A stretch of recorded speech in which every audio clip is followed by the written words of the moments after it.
Good afternoon everybody, and welcome to the Mara Triangle. Can you believe it? Here we are in Kenya. There are a whole lot of wildebeest over there.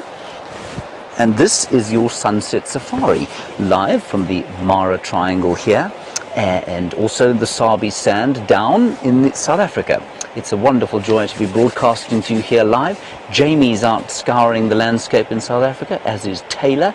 I think they're looking for the Nkuhumas and possibly Karula. Well, we're up here hoping that that lot over there are going to try and cross this river. This is the Mara River. Now, before we get into the nuts and bolts of this amazing sighting that we're having here, let me just tell you a little bit about this show. For the next 5 days, between the 20th and 24th, obviously, we're going to be broadcasting from here and in South Africa, but for 7.5 hours continuously. So we'll be going from now until 10:30 Central African time.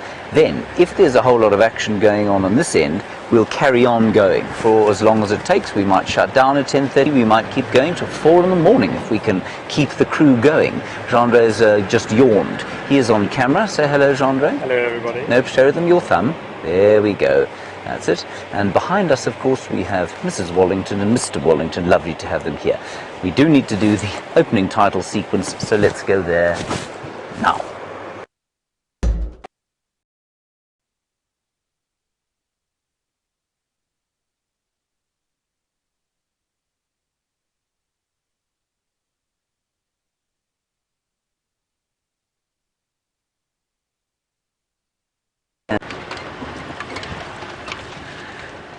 Good afternoon everybody, and welcome to another wonderful safari. It's a sweltering 83 Fahrenheit this afternoon, and my name is Tayla, and on camera we have got Eggsy. Give a little wave, Eggsy, and there he is. And this afternoon you're probably wondering what we're looking for, seeing as we've got quite a long day ahead of us. Now everybody, we are going to try and start the show off by looking for some elephants. And if you've never watched the show before, we are currently driving on Djuma Private Game Reserve, which is situated in the Sabie Sands of South Africa. Or sometimes people will call this area the Greater Kruger area, which is quite a massive piece of land. It's about 8.5 million acres that all the animals have to roam around on. Can you believe it? So it makes it quite difficult for us, obviously, to try and find everything. And it is live. So if you'd like to interact with myself, with Jamie or James in the Mara, you're welcome to send us some questions. You're welcome to either hashtag Safari Live, or you could also email us at questions@wildearth.tv. Right, I hope I haven't missed my turn off. I'm still, as I keep saying, I'm still learning to navigate around in this area. And I'm still trying to find some elephant footprints, and we haven't seen any yet. There was apparently a herd seen earlier this morning, but elephants can travel large distances, and they could have moved right out of here. Otherwise, if we don't come right with anything on this side, we are most likely also going to have a look at Red Dam, which is situated on Arathusa. Now, the other afternoon it was nice and hot, very similar to the temperature of today, and we were quite fortunate to see so many animals come around. Now, the only difference between now and a few days ago is that we've actually had some rain. How amazing is that?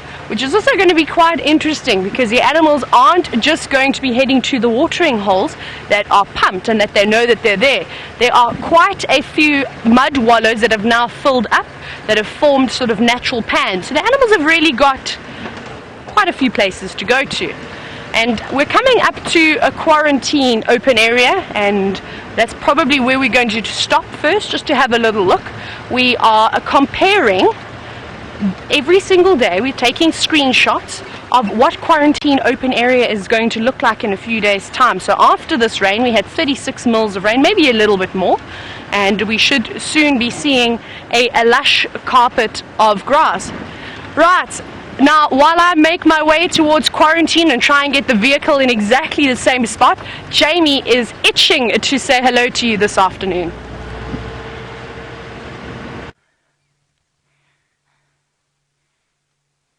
Good afternoon and welcome on a very special sunset safari. My name is Jamie and this afternoon I have Dave on camera with me.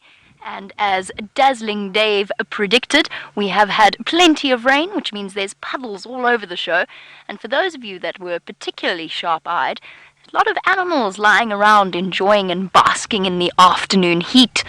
Look closely and you will see a large male lion on the opposite side of our puddle of water, and he looks very content with his legs up in the air and a very full belly. Oh, isn't this fantastic? An extended sunset safari with the Safari Live team spread out over the African continent. Not quite spread out, we're in 2 different places, but I'm just practicing that line for one day when we really are spread out across the African continent. But it's a good start. James live from Kenya, myself and Tayla from Nkuhuma Private Game Reserve, all the way into the darkness of evening. All those mysteries that up until now we've been asleep for. We're going to be out and about exploring them.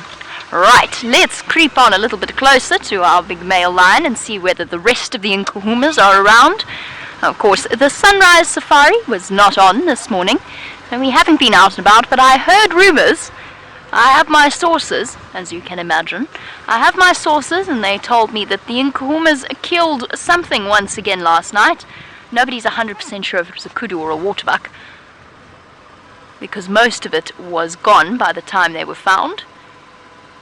But we're starting off with one very comfortable looking Birmingham boy.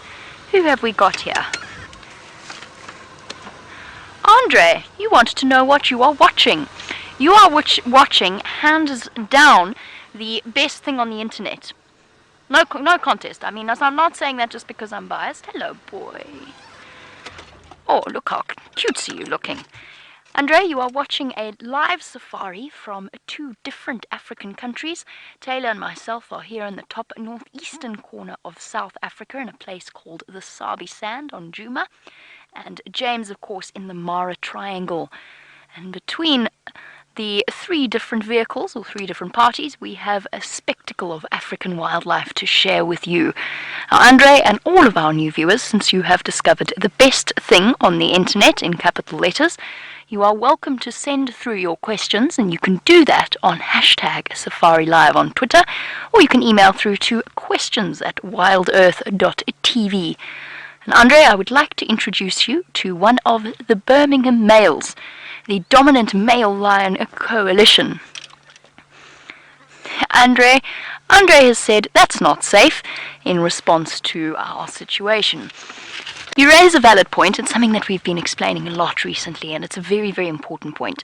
These are wild lions. They are completely 100% wild. And it's very, very important that we never forget that and we never get blasé.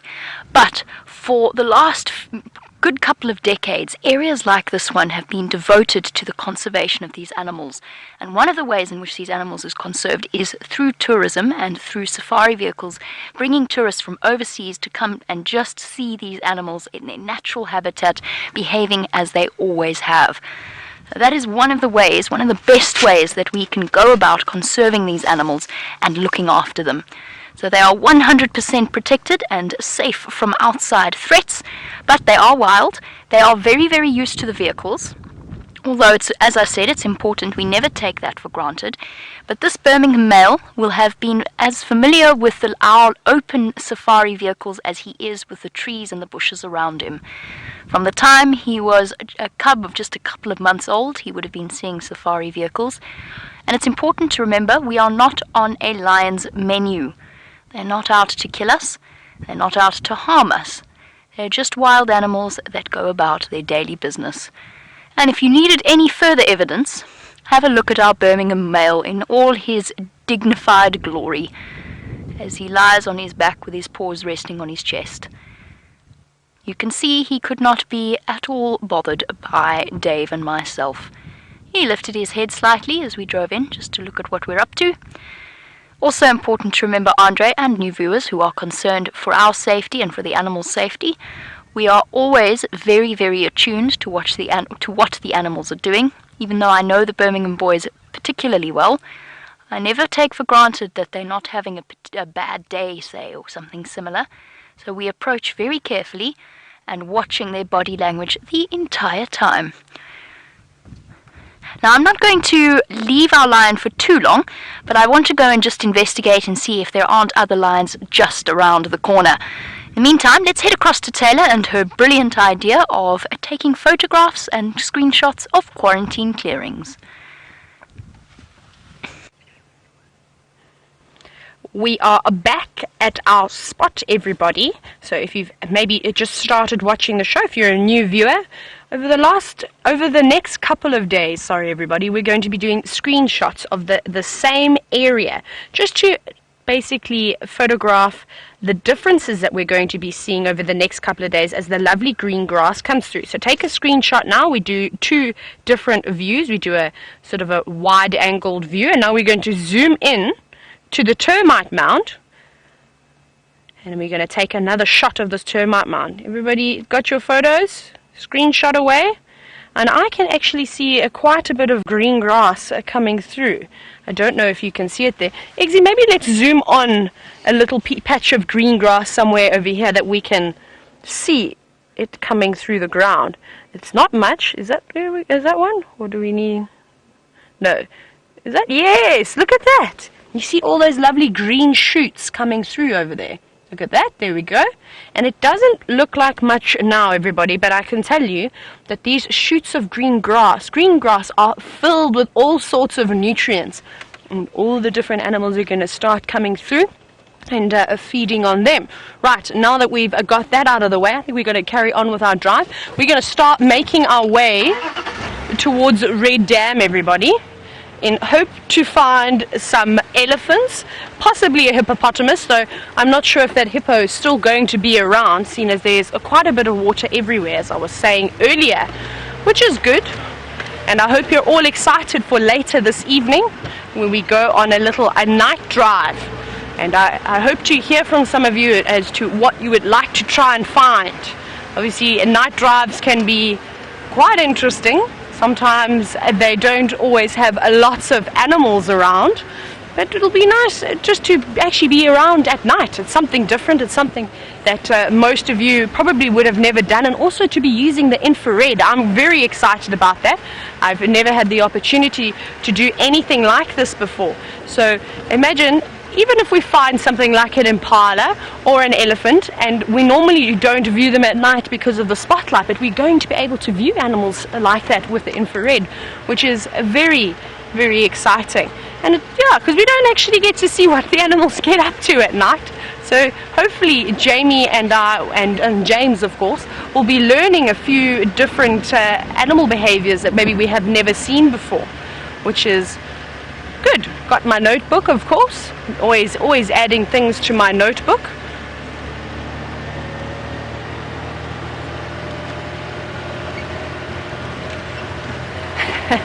So as we bumble along towards Red Dam, I've got a few of you already coming through with requests as to what we can try and look for this evening. And Frikkie has said that he hopes that we can find an aardvark. Now, I'm hoping that Jamie is the one to find that aardvark. I even said to her earlier, if I'm so fortunate enough to find an aardvark, I'm definitely going to call her into the sighting to narrate what's going on, because she's never seen one before, which is amazing, because she's been working in the bush for quite a number of years. So to see something like that is amazing. But I have heard other guides who have been in the industry for over 10 years say that they have never seen an aardvark before, and they are convinced that they are mythical creatures. So over the next few evenings, let's hope we can break that spell for Jamie. I've been very fortunate to see quite a few aardvark, and particularly in the last 6-week cycle I worked at the previous reserve I was on, I managed to locate an active burrow in a termite mound of a really big male aardvark. And we almost started the process of habituating him. He became very relaxed, and in the beginning he would dart off when he saw us, and he would slowly come back. Sometimes he'd run straight and go into his burrow.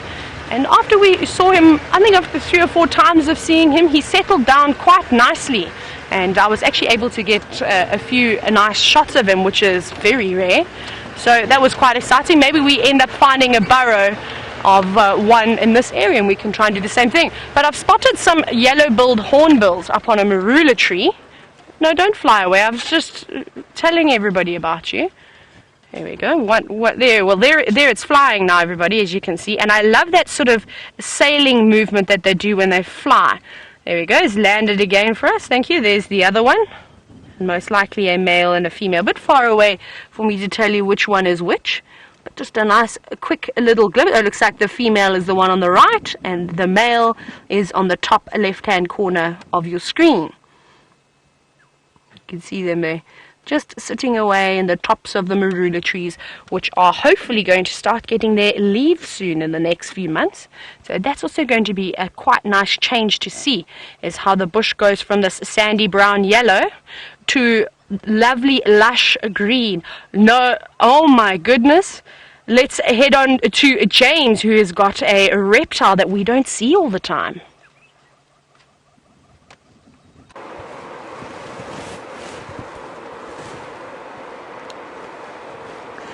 Now I must apologise everybody for that frozen glitch, but we are broadcasting here out of the Mara Triangle in the middle of Kenya, a magnificent country in East Africa. Now let me just bang on a little bit more about what I was saying earlier. You're looking at a crocodile, of course, and the crocodile you may see is, well, eating on the rotting carcass of a wildebeest.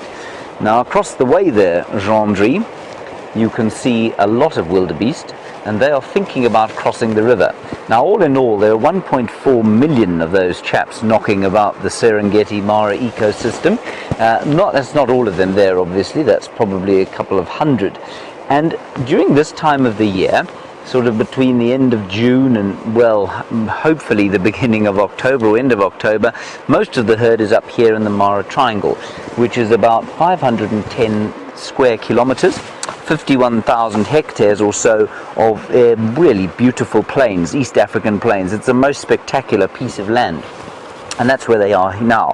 And they knock about here, and then round about the end of October they turn south as the rains start to fall in the Serengeti, and they go down into Tanzania. And this whole ecosystem, the Mara Serengeti, is about 20,000 square kilometers, which is roughly the same as the Greater Kruger National Park. The big difference being, of course, is that there are no fences around any of this. They move on into conservancies in much the same way that the Sabie Sands and the Timbavati form conservancies of the Greater Kruger National Park.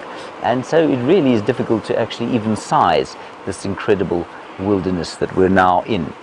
We don't know if those wildebeest are going to cross. They go to and from during the course of the season, many of them looking a little reticent about going across, and that's of course because they want to avoid the fate of their friend that you can see being devoured by that great dinosaur of the deep now.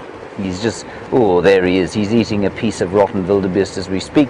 Now, crocodiles, in case you don't know, are unable to chew, and so they have to kind of eat rotting flesh. They can't eat good fresh meat, and all around the crocodile you can see the fish rising and helping the crocodile devour that hapless wildebeest.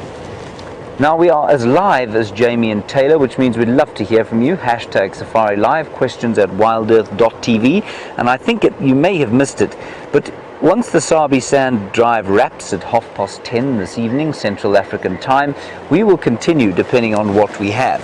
And I will just give you a little introduction to the lions that we're hoping to see a little bit earlier, at least a little bit later, because we did see them earlier.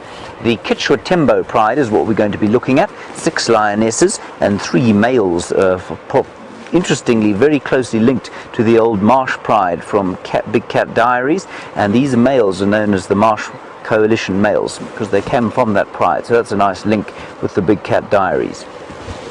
And then all around, just the most incredible diversity and numbers of animals. Darlene, you say this is your first time to the Mara, and you say thank you for this opportunity. Well, Darlene, it's just such an incredible joy to be able to bring it to you from here. Like I said, 1.4 million wildebeest, but that's not all that knocks around here.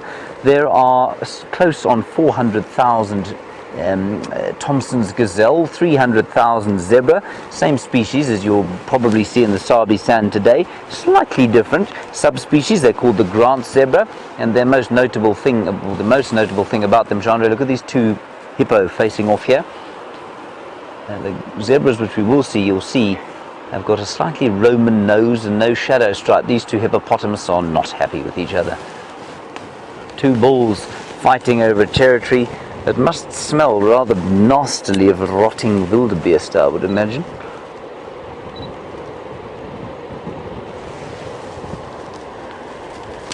Hello Lynn, you've asked a wonderful question because it will enable me to deal in one fell swoop with a common misconception. You say, how long is the migration? The migration, Lynn, is continuous. It never ends. And so what happens is in a 12-month period is basically in January and February they're down in the southern plains of the Serengeti, the wildebeest are, that is, and they calve there. Hundreds of those calves, much like the impala of the Sabie Sands, get taken out by lions and cheetah and various other predators in that area. And then during the course of the year they move up the western fringes of the Serengeti through Maswa and then up into the western corridor around about sort of April and May. That's the western corridor of the Serengeti. And then as the sort of those grasses become totally denuded, they head up into the Mara Triangle where we are now and the Maasai Mara further west of us, and then they have what they call the short rains, and the short rains fall here and they feed around here, and then normally sort of around about the end of October they go back down to the eastern fringes of the Serengeti and then further down towards Serra Nera, which is the central part of the Serengeti, before they fetch up again to calve down. Oh, look at that crocodile rolling. Isn't that amazing? That's how they rip their carcasses apart. They turn over like that. I might have to take a picture, everybody. You must see the lens I've got here. It's not mine, of course. A person of my photographic skills doesn't deserve a lens like this. Anyway, so that's the migration, Lynn. And so it's continuous, and it is relatively unpredictable. You know, when we got here 2 weeks ago, well, it looked like there were at least 1.4 million wildebeest in this area. We haven't managed to find anything like that number here now. Some of them seem to have headed back into Serengeti already, and others seem to have gone north into some of the conservancies of the Mara Triangle. Anyway, we've had good rain here over the 3 days that we've been here, and we're hoping that that is what is going to attract the wildebeest here. Apparently that's what sort of dictates the micro movements that they make in and around these areas. So we'll see. But regardless, we've got lots to show you here. We've got these crocodiles, obviously. We're going to spend some time with that special pride of lions. That is really disgusting. And we're also going to show you some topi, hopefully, wonderful antelope, bizarre looking things. Look at that crocodile go. And Thompson's gazelles and elephants here, and just some beautiful scenery. Hello Genevieve in New York, you've asked a very good question. You say, when a crocodile attempts to kill something, does it then have to have a rest before it can try again? Yes, it does to a certain extent. I mean, it's physiology. I mean, essentially works exactly the same way as yours and mine does. It has a certain store of energy and glucose and sugars that allow it to expend energy, and eventually that will run out and it will have to lie down and recoup and digest some food, or in crocodiles' case often digest quite a lot of fat. That's amazing. And then they can go again. But they do need to rest. And remember, a crocodile the size of the one you're looking at now, he's not the biggest that there is here, but he's pretty large. They can go for, now wait for this little statistic that I'm going to give you. They can go for up to 2 years without food, which I think is absolutely astounding. Ooh, there he goes. He's having a lovely meal. Now the Mara River is perennial, and as you know, in the Sabie Sand, nothing in the way of a perennial river. We do of course have the Sand River and the Sabie River, but they never flow strongly like this for anything like as long, and that allows all these crocodiles to grow so very large on the proceeds, largely, of this migration. Right, let's head across to Jamie Patterson. It's been a while since I've seen the ladies of Djuma, so give them my regards and we'll catch up with you in just a little while.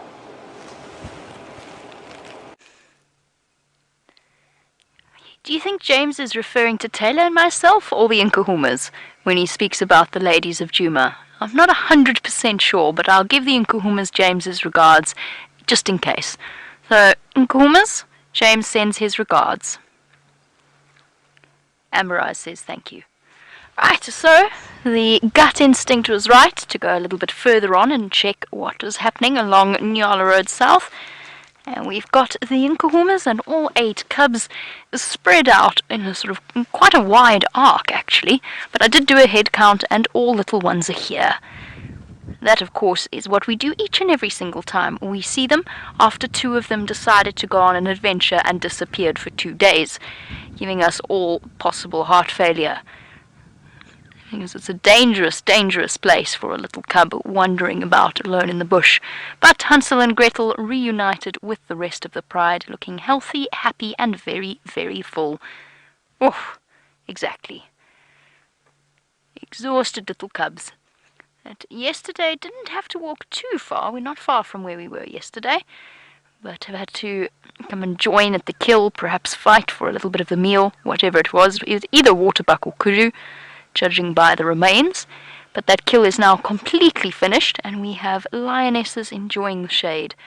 And I have to say, the Nkuhumas have been veritable machines over the last few weeks. It seems as though every single day that we find them, they've made a new kill. It was 3 buffalo in one night a couple of days ago, although, admittedly, credit where credit is due, I think the Birmingham boys might have helped with that particular situation. Healthy, happy little cubs. Well, very warm. You can see them panting frantically away. Now, just to set the scene and to explain exactly where we find ourselves, they've chosen the most perfect spot for us, out in the open on Inyala Road South. There is also one other Birmingham boy here, and I think it's the one with the injured lip. He's just ducked out of view. He's in the drainage line itself, so he's a little bit harder for me to get to. Now, he's the one with the hole in his cheek.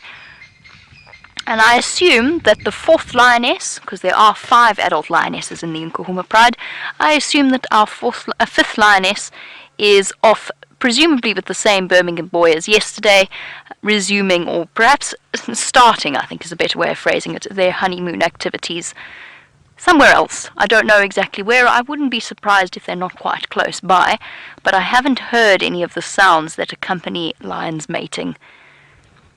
So 3 of our Nkuhuma females produced the 8 cubs you see before you. 3 different litters, ranging from about, they must be 4.5 months old now, the oldest set, to about 2.5 months old, the youngest set. And we've been fortunate enough to follow them, if not since birth, then certainly just a couple of days old to a couple of weeks old. And the poor females still having to put up with those sharp little teeth as they suckle. Now, HKP, you were wondering, on the subject of our Nkuhumas, to take ourselves back in time a little bit, you want to know if there's any news of Junior. Just to fill in new viewers, Junior is the male that came from the Nkuhuma Pride. He dispersed, as is normal for an adult male lion. Once they reach sexual maturity, they leave the pride, either on their own volition, or they are kicked out by either the resident males or sometimes even the females themselves. Junior dispersed, he wandered round, he made his way all the way into Kruger, and our latest update was that he was on Buffelshoek. Now, Yours did send me the picture of that sighting. I would love to tell you what day of the week it was, but I have to be honest, I haven't a clue. You know how bad I am with that sort of thing. A couple of days ago, he was on Buffelshoek with a young male companion that he has managed to acquire, a little bit younger than himself, looking happy and healthy, and I have to say absolutely gorgeous. Although with the Nkuhuma Matimba genes, that was pretty much to be expected. So Junior has dispersed, but he is in the area. Buffelshoek, to give you a lay of the land, is the property to the north of our boundary. We can't go there, but the lions don't have any boundaries, so they can.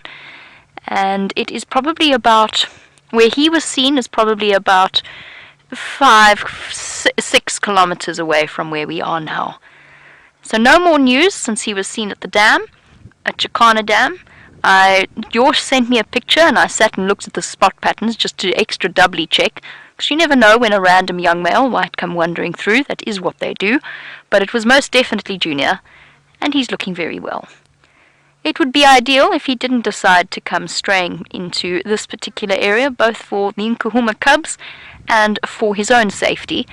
He's big, he's a big boy, but he's not quite up to competing with the Birmingham males, and they would not be terribly impressed with a stranger in their midst, or a relative stranger. And Junior might be, not necessarily, but most likely would be a threat to our gorgeous little lion cubs. So whilst we're happy to hear news of Junior, that he's happy, well and safe, it would be preferable if he stayed that way elsewhere. At least he's got a buddy now, because Junior had to disperse all on his own, which is a scary thing for a young male lion, and a huge percentage of them do not make it when they leave the pride if they're all on their own. But male lions are not fussy when it comes to choosing companions. Where are you off to, little one? And I'm going to sit right where you can't see me. That's where I'm off to. And they will actually form a coalition with unrelated young males, which is what he's done. Nobody's 100% sure which young male lion it is. There's still some fierce debate going on around that. I am not going to claim an opinion because I don't know all of the lions of this area all that well. Luckily for us, our current litter of Nkuhumas, they're bouncing bundles of baby joy, or little fuzzy monsters, or fuzzy. Did Steph call them fuzzy wuzzies once, or did I imagine that? Luckily for them, they've got at least 3 males in this collection of cubs. That's not the word I was going for. Generation of cubs, let's put it that way. So they will have company. And hello to Marcy, who we appear to have kept as a new viewer. Well, this is now Marcy's second day. You wanted to know how long a lion can live for. Generally in the wild, you're looking at the females living up until about 14, although I've known lionesses that have lived up to 16. But 13, 14 is probably where the average falls. The male lions tend to have a much shorter, much more brutal life. When a male lion is kicked out of his territory, a lot of the time they are killed. And when they are dispersal males, they have a very, very high risk. So on average, a male lion lives a shorter life. Usually around 10 to 11 years old would probably be the average. They can live longer than that. The Matimba males, if I'm not mistaken, and please feel free to correct me if I am, because I actually only spent a brief period of time with them, were closer to 11 or so when they lost this area a year ago, over a year ago now. And they still are going strong in their little portion of the Sabie Sands, much further south. Our lovely little cubs are fast asleep, and for now, on this hot afternoon, I don't think they're going to be up to too much. We're going to sit here and enjoy a bit of time with them. Let's head over to Tayla for an update.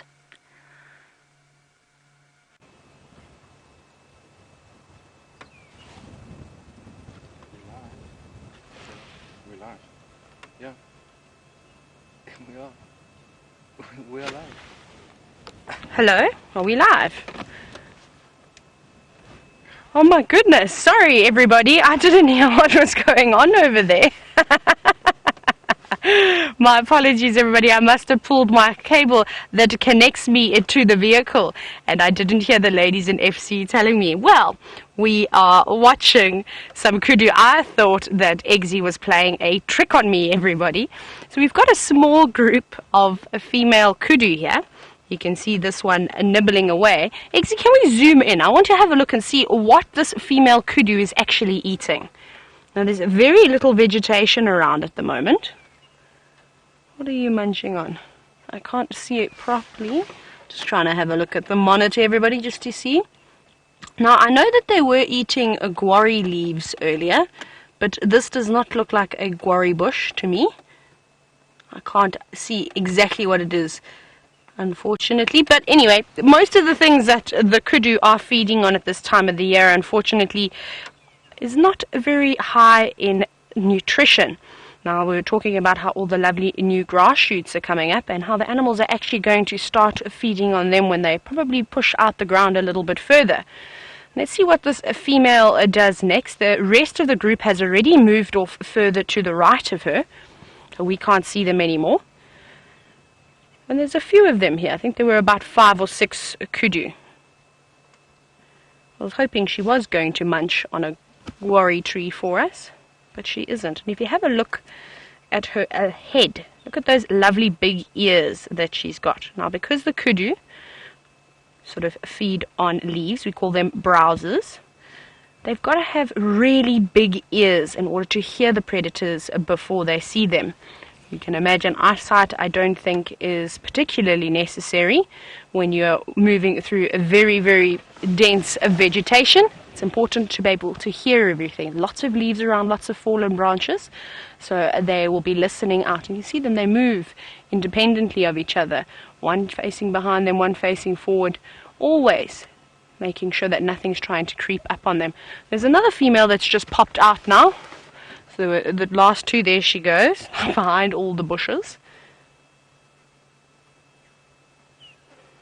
And they were standing under these guarri trees. So basically what you can see on your screen at the moment, all these bright green leaves, they are all guarri trees. Basically they're standing underneath them just to try and get a little bit of shade. Now, I've actually got a guarri branch over here, which I want to show you. Because just before you all came to us, they were actually munching on the guarri leaves.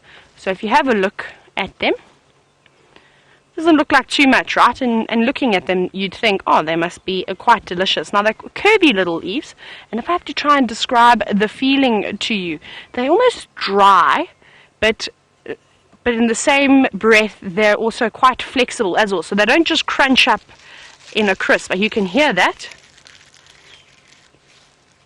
but they don't really break, so there's still a bit of moisture in them. Now, these trees are high in tannins. We have a variety of different guarri species of trees. They're in the Euclea family of trees, sorry, the genus of trees. And what I want to do for you is I'm going to pick, I believe I'm going to put the branch down now, and watch my face, because this is what's happening when the animals are eating them.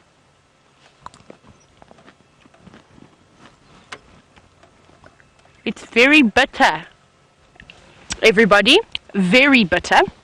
It's not nice.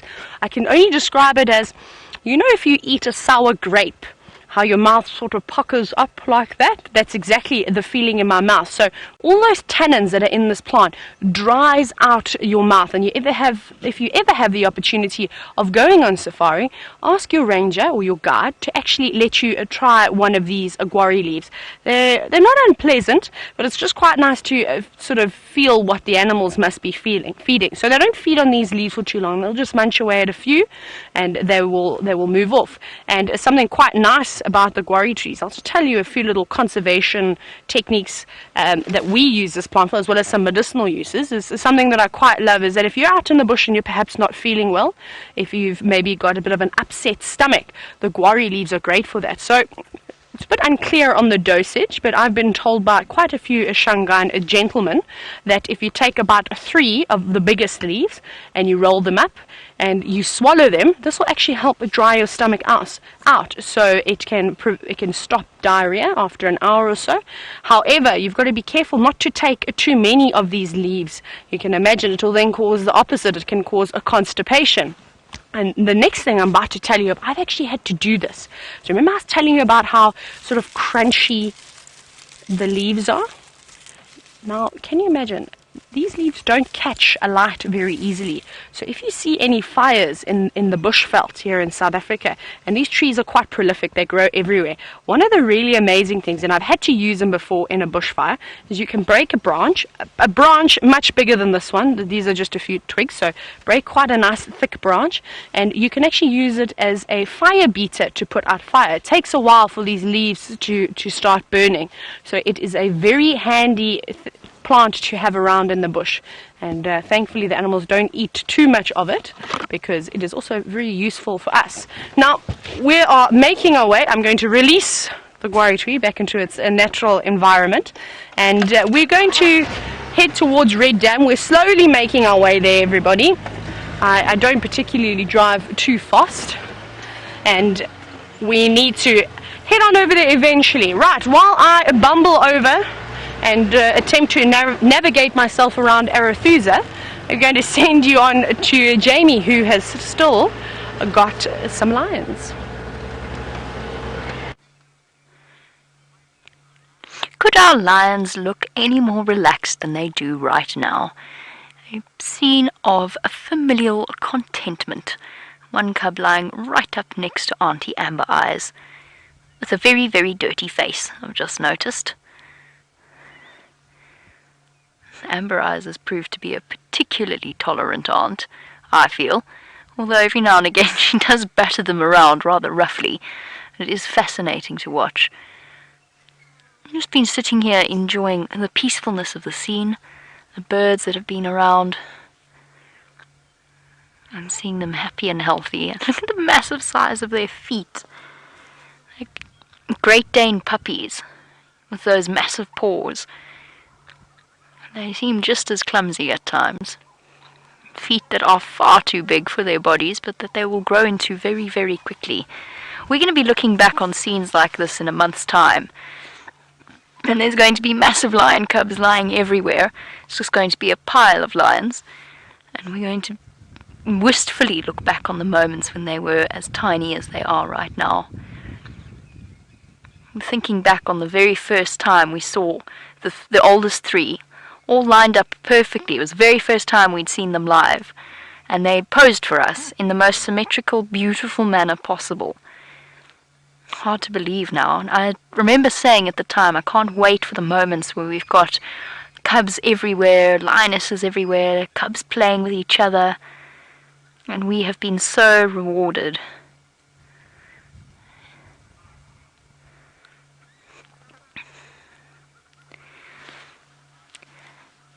This, if I'm not very much mistaken, that little cub that just got up and is currently giving us an example of the perfect dog stretch. RJ, you wanted to know if the lions ever get curious, or the cubs ever get curious and come up to the vehicle.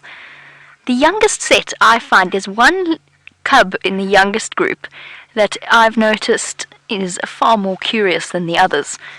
And sometimes they never ever come right up to the vehicle. I haven't had them come right up. They've walked past before, but not to investigate. They've kind of just been walking past. And your heart rate always goes up a little bit because you know how protective lionesses are. I'm not sure which little one it is, but it has looked at us with bright eyes full of curiosity before. But for the most part, we've now just part of their landscape. They barely even glance up as we drive in. And then they go straight back to sleep. Sorry guys, I'm just listening to the Game Drive channel.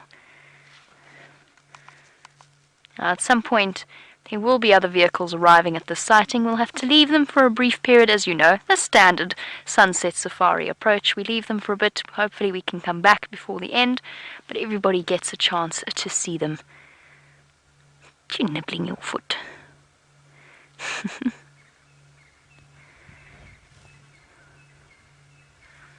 I just heard a noise that was not where I thought there was another. There's another lion here somewhere.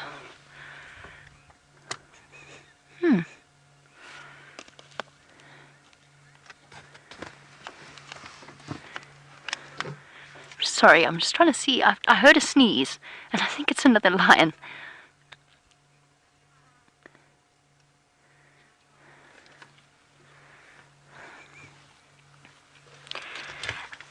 Now, Jen, you wanted to know if the other lionesses have cubs, if they fall pregnant and have cubs. Will their male cubs join with the rest of their litter mates, or will they form their own group?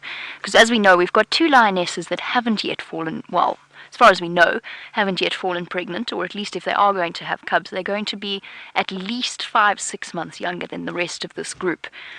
The answer is yes, they could well join in that coalition with the rest of the older cubs. So the Birmingham boys have about a year or so, we don't know exactly, but about a year or so age difference between the eldest member and the youngest member of that particular coalition. So it's not a prerequisite that the lion cubs are all very, very, they must be relatively close in age, but doesn't have to be very, very close. And if you look at that photo of Junior and the young male that has joined up with him, that young male must be at least a year younger than him, if not a year and a half. He is much, much younger. And there was a part of me that always hoped, and I mean it's a part of me that's very human. It's not the lions really couldn't have cared less, but I always thought it would have made such a good story if Junior had joined up with the young male of the Shimungwe pride. And I only ever got to see once or twice, and VM nicknamed Oliver Twist, because the Shimungwe pride was through for various reasons. There were no remaining adults. It was just one little male and his two little either sisters or cousins, very, very young, far too young to be moving about independently. And they managed to exist mainly off scavenging.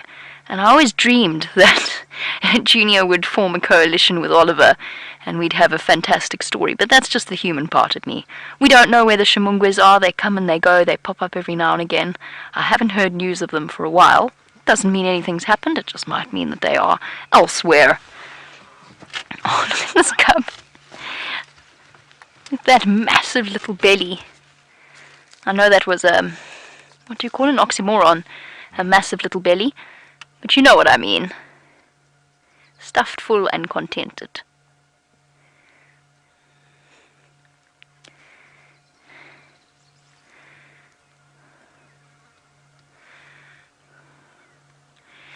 Hey Jean, lovely to have you on the Sunset Safari. Now the naming of the different animals is of course always a little bit contentious. You say when the young males of this coalition join together and move off, what will they be called? Generally, the standard in this area is to name them after their pride, so they would be the Nkuhuma males. It gets a bit tricky when, of course, there's a couple of generations, because Junior's an Nkuhuma male, but he's formed an odd coalition, so they might get a different name, because it's Junior from the Nkuhuma pride and then a young male from another pride.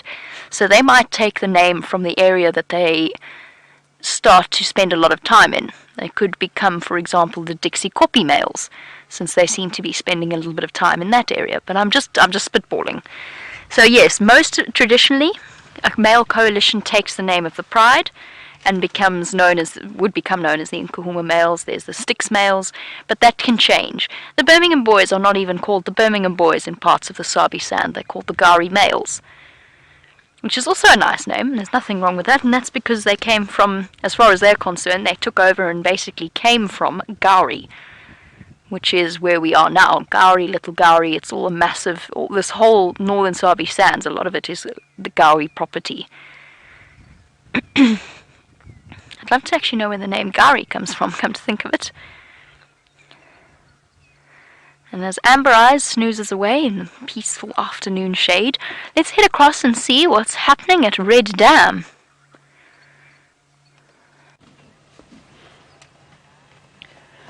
We have arrived at our destination, everybody. I think it took a lot longer than what it's supposed to. And we've arrived to nothing, I'm afraid, except a couple of birds.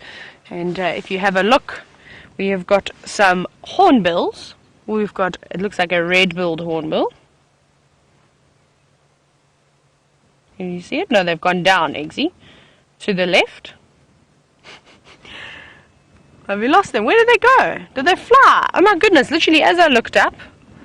Oh no, there he is. He's just hopping away on the side of the bank. Can you see him there? There it is. Sorry. This red-billed hornbill, everybody, is on the move this afternoon. It travelled a distance of about 1 meter, maybe even 2 meters in just a few seconds. There we go. You can see, look at it, pecking the ground and looking for any grubs that are possibly coming out of the wet sand. But I love the way that the hornbills walk and hop when they're on the grounds. Is he going to go and peck in some dung now? Yes, are you? Or are you just going to peck at the sand? Just pecking at the sand, everybody. So it's quite nice again today. We're seeing quite a few different species of hornbill.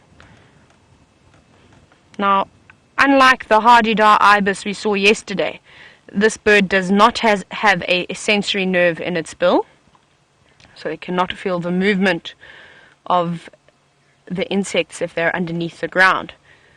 So I'm not actually sure entirely what it is eating. Maybe it's found some termites.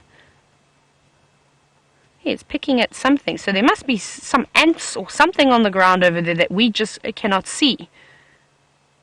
Okay, going to the, it looks like that is some impala dung, also just having a little scratch around there. And the reason why the hornbills will often feed in dung, whether it's rhino dung, when it is elephant dung or buffalo dung, is because there's lots of insects that are gathering underneath that dung and using sort of the dung as a shield. So often if you pick up a buffalo patty and you look underneath, or there's a blacksmith lapwing that's popped into picture over there. So, sorry, let me just go back to what I was saying about the hornbill. There's a lot of insects that will use that sort of cover just to keep out of the hot sun, and then they often decompose the dung that way. Well, while we carry on with our drive this afternoon, there doesn't seem to be having too much luck here. Let's go see how James is doing in the Mara.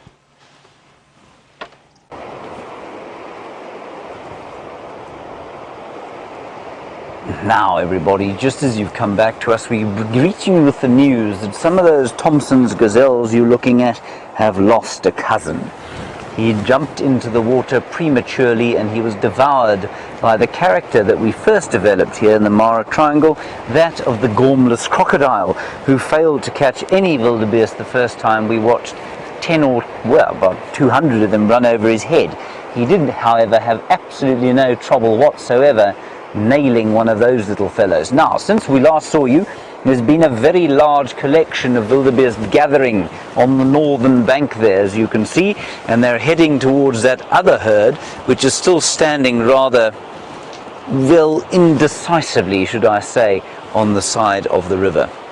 And maybe this lot coming over the hill will exert sufficient pressure, but you know, it's actually completely impossible to predict what these things are going to do and when they're going to do it.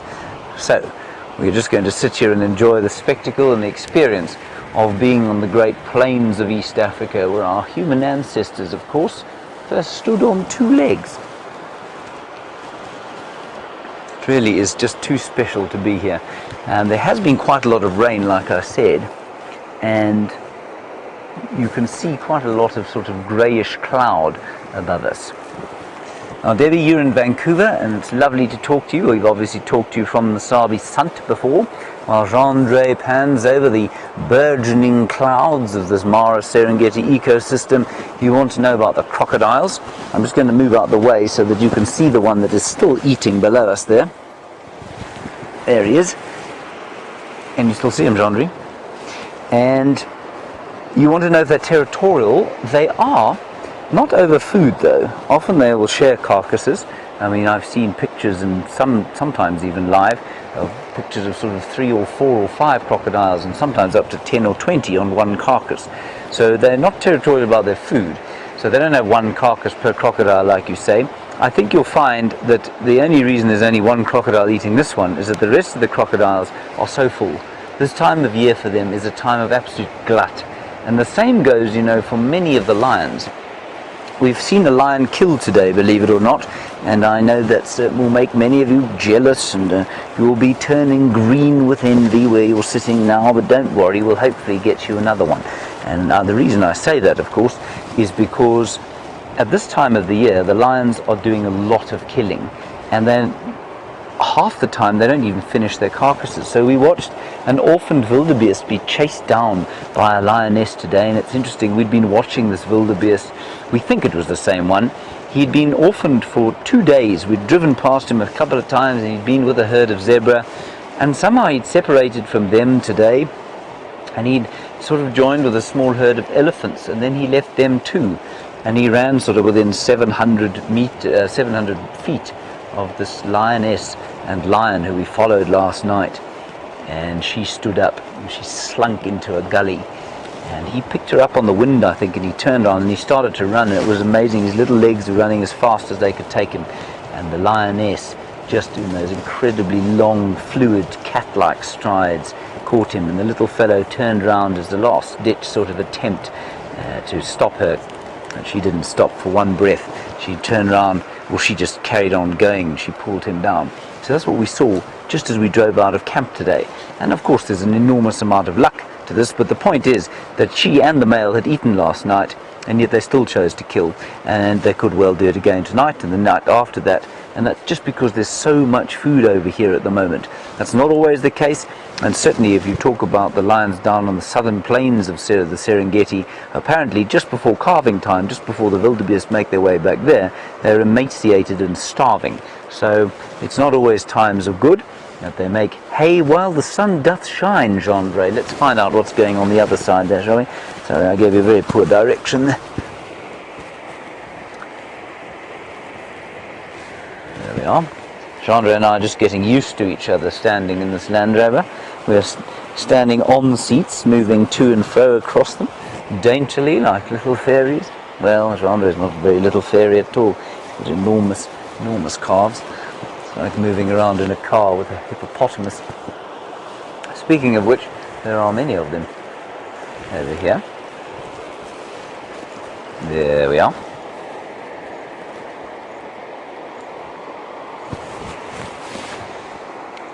Hello Monique in London, you say, do the crocs and hippos ever interact with each other? They do, not very friendlily though. They don't have each other over for dinner. That's normally because they have a very different taste in cuisine, of course. Crocodiles go for rotting wildebeest, hippo go for grass. But they tolerate each other to a certain extent. A crocodile will be very reticent of going anywhere near a big hippopotamus. And if they've got a very small hippo, then the crocs will sometimes go towards them, but then the mother or one of the big bulls will chase the crocs away. So no, they really don't get a huge amount of tolerance from the hippos.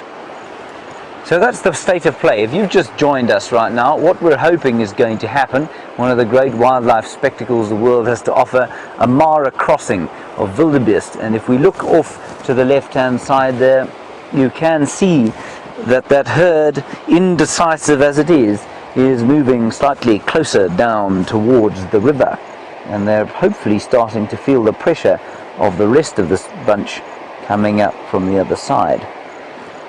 And I don't know, I mean, I think they're probably, what would you say, Jeandré, about 1,000 wildebeest here?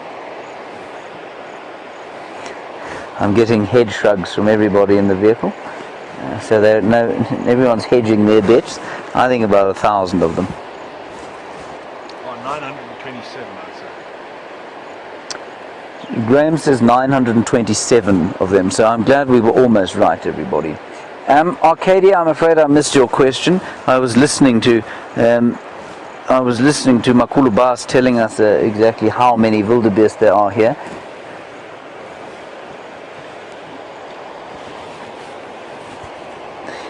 Yes, Arcadia, you're absolutely correct. You say, do the crocodiles kill the wildebeest as they cross and then leave them to rot and then eat them as they rot? Yes, they do. If there's a very small animal, they'll be able to kind of snap a bone like that and swallow it, and it'll be very delicious for them, I'm sure. But often what they do is drag them underneath a rock, and they'll leave them to rot there for a while, and that rotting flesh will sometimes attract other crocodiles. But then, eventually, as with any good stew, the meat will just sort of fall off the bone, and that's what the crocodiles want. They don't have the ability to chew. They can snap things. They've got the most powerful bite out here, but it's not sort of chewing motion. They can snap their jaws shut very quickly and snap bones, but it's very difficult for them to actually chew bones. So they've got to wait for the flesh to rot. Thank you, Arcadia, for that. But of course, because they are reptiles and they don't have they're poikilothermic, so they don't have to produce their own heat to live. It means their metabolic rate is that much slower than it would be for a mammal, and because it's that much slower than it is for a mammal, they can afford to wait for their food to rot before they eat it. Fantastic stuff. And I'll just give you a little bit of an idea of the birds as well. I know many of you are keeping a bird list. Let's try and keep a Mara bird list too. And I'll tell you some of the things we might be very lucky to see here. We could see the purple grenadier, a lovely sort of waxbill type bird that's quite common. When I first saw one, I thought I'd hit bird gold, as it were, but they seem to be relatively common. Then the Ruppel's vulture is the one you want to see, the Ruppel's griffin vulture. Looks much like the white-backed ones we see in the Sabie Sands. Lovely red beak though. Not red, it's yellow beak. Beautiful. Okay, we're going to still wait here for a little while longer and see what happens. There's some more zebra coming up over the hill there. While we do that, please give my very best regards to the little Nkuhuma cubbies.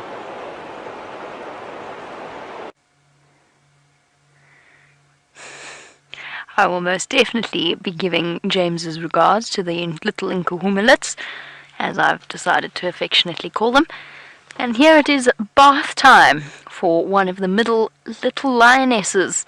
She went up to say hello to Mom, and Mom is now giving her a thorough chest clean despite the cub's protestations, as she attempts to nibble on Mom's neck. Every now and again Mom just lifts her chin out of the way, take a brief break from the scratching claws.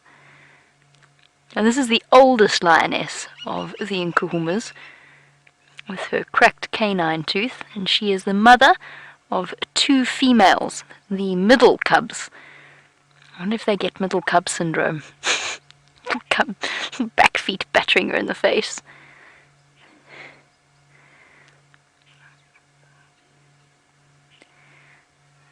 Bath time on Djuma.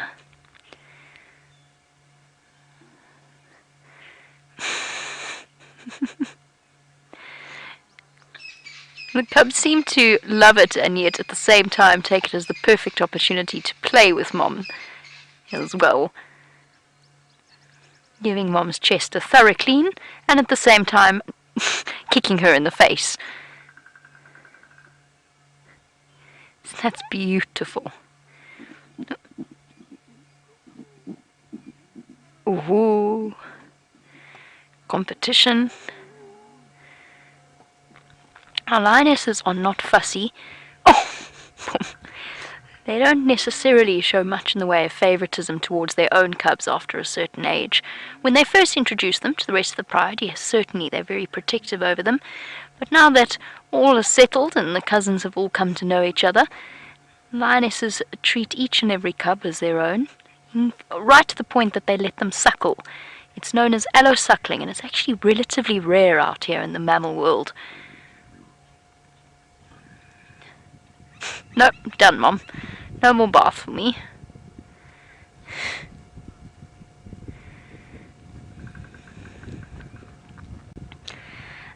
David in Houston, while we watch them, and I mean, I have to say, I sometimes feel for the poor mothers, because those of you with puppies and kittens, you know exactly how needle-sharp little milk teeth are on little carnivores. David, you wanted to know what age they get their permanent teeth, and it ranges, obviously, just like with human beings and with puppies and kittens, but they start to properly teeth at about 6 or so months old. As far as I know, 6 to 8 months of age, they start to grow their permanent adult teeth. Much like the breed of a large dog. Sorry guys, just got to chat to Aubrey very briefly on the Game Drive channel. Oh, never mind. Somebody answered the question for me.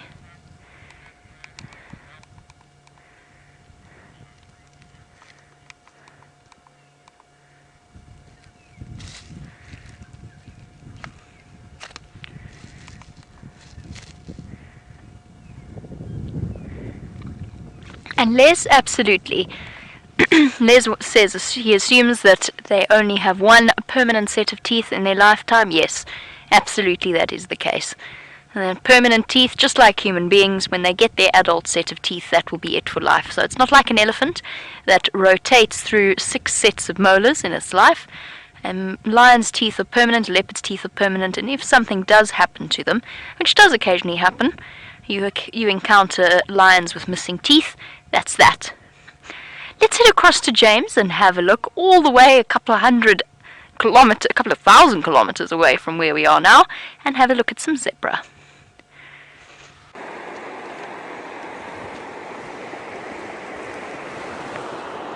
Right, everybody, it looks like those zebras might think about crossing. Now, that is a very small group of zebras to be crossing, but you can see, well, I don't know if you can or not, but I used to be a horseman. Them horses look pretty suspicious to me, and so they're thinking about whether or not there is a dinosaur of the deep waiting for them. Now, I'm just going to focus this rather vast camera. There is Mr. Gorman's crocodile, Jeandré. I have spotted him. Now, you obviously are just, you can see the bush here, Jeandré. Down below that, there's something that looks like a floating log, but is not. No. Tell me when you have it. You've got him. Right, there he is, everybody. I mean, it may well not be the gormless crocodile, but it could easily be. He is a monstrous crocodile, probably about 9 feet long. Maybe even more. And he's waiting there. The zebra know he's there, and for some reason, you know, they're drawn towards the water, these animals, and despite the risk, eventually they plunge in and they go for it. Now what I'm going to ask Jeandré to do once he's finished with the gormless crocodile is to come over this way and show us these wildebeest now moving down towards there. And I'm going to keep an eye on the zebra because one of them is coming back towards the water now. Jeandré, of course, getting used to filming these indecisive animals. There we go, back down at the river.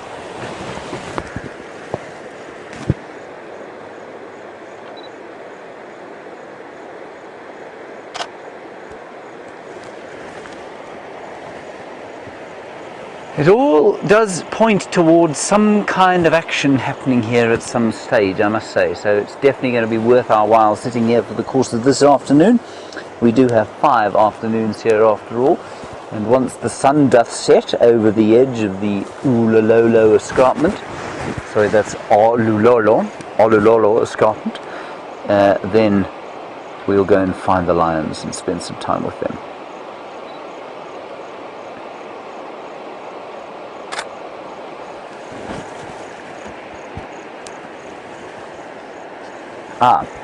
Now Kay, you want to know how deep the Mara is. You say you don't know if it's been mentioned. It hasn't been mentioned, Kay, so fear not, you have not missed anything. Jeandré, can we go back to the hippopotamus over there? And you'll see, Kay, that they are out of the water and they're standing.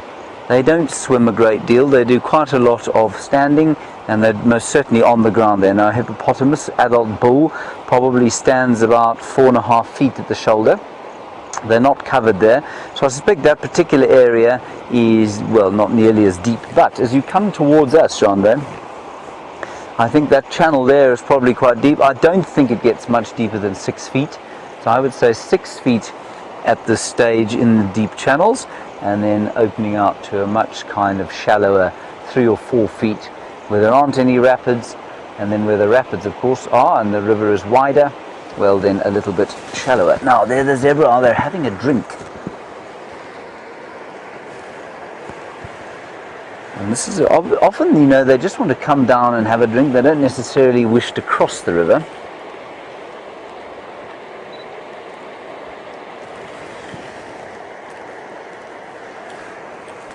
It is the most stunning afternoon. There does seem to be a bit of a cloud burgeoning off towards the east there, which is slightly terrifying.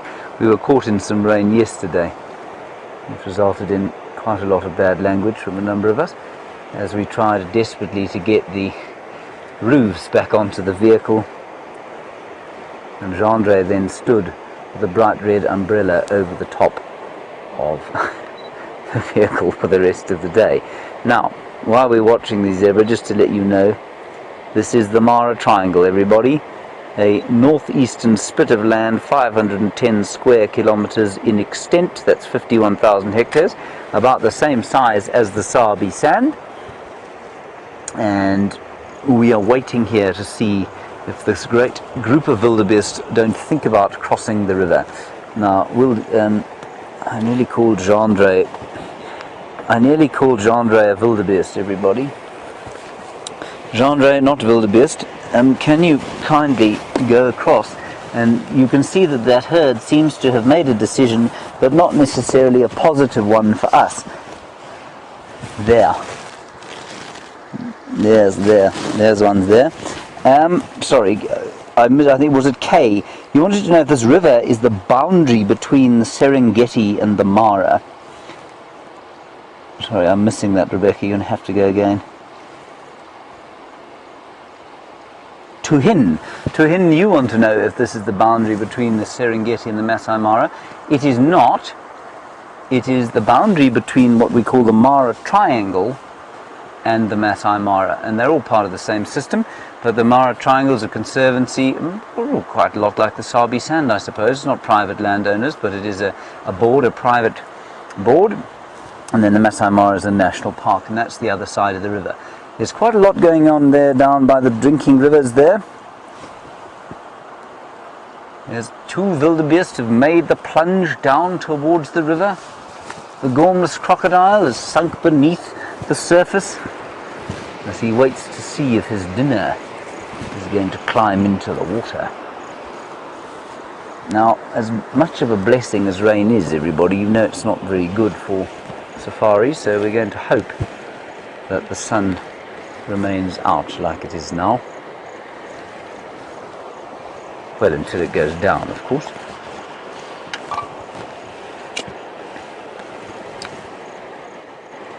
Hello, Debbie. This is a lovely question. You say, what is so attractive on the other side of the river to make the animals want to take the danger and cross? Well, Debbie, we all know that the grass is greener on the other side of the river. And I don't mean that to be a slightly facetious answer. That is exactly what it is. It's a case of there being greener grass on the other side and them hoping to find some kind of better food. And in this case, it's probably a bit irrational because it's rained both sides of the river. But there certainly seems to have been a lot of rain on this eastern side where we are now, sorry, the western side of the river. And that means, of course, that the grass is greener, and so the animals are going to want to eat this grass, and so they think about coming across. And it's got greener, you know. It rained the first night we were here, it rained the second night we were here, it rained the third night that we were here, and this is the fourth night, and it looks like it's building now, but we'll see. But it definitely has put a green sheen over the top of the vegetation here, and in much the same way as many of you would have seen how quarantine turns quickly to a beautiful green sheen after a little bit of rain has formed. Well, so it is here in the Mara Triangle. Now, from all these astounding animals to one that I have not seen here in the Mara Triangle, let's go and find out what it is with Tayla.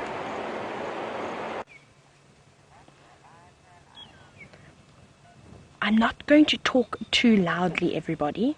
You can see why.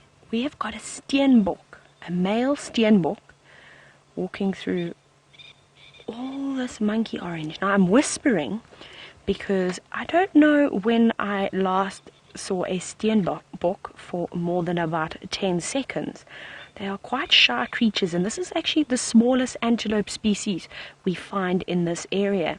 So just to be sitting and watching this little steenbok is quite amazing, and that's why I'm reluctant to raise my voice. I don't want to scare it away, and it's quite close as well. It's only about 20 meters away from us. I actually drove past it first thinking that it was going to run away, and then it didn't, so we reversed and it stayed quite close by. Look at that there. That is incredible. Now, there's not too many antelope that are related to steenbok. Some of you may have heard of the grijsbok, and that's their closest relative, which are also just as shy and quite hard to see. Now, I used to see quite a few grijsbok, but also just a glimpse of them down in the Eastern Cape of South Africa. They used to be around over there.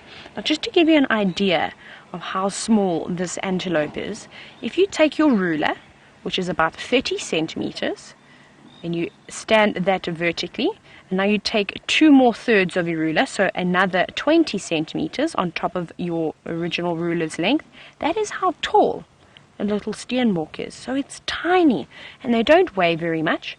They only weigh, this male probably weighs about 11 kilograms, which is not too much either. And at this time of the year, everybody, the steenbok, unfortunately, are being preyed on by things like leopards.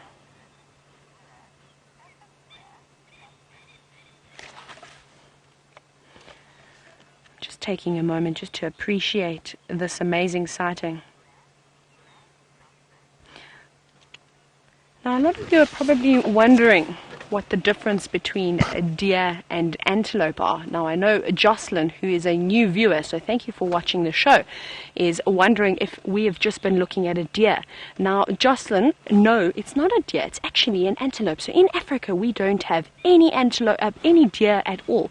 We've just got the antelope here. And now one of the main differences is that antelope have horns, as you just saw on that steenbok, and deer have got antlers. Let's go back to have a look at the steenbok though, because it is quite special to see it. And there we go, it is moving further and further away from us, everybody. But I don't know when last you all got a good look of a little steenbok. Remember, we are live, everybody. So if you'd like to interact with myself, Jamie, or James, you're welcome to either #Safari Live on Twitter, or you can send us questions, and you can email us those questions to questions@wildearth.tv. Did you see there how it just stopped and poked its ears up and looked in the distance?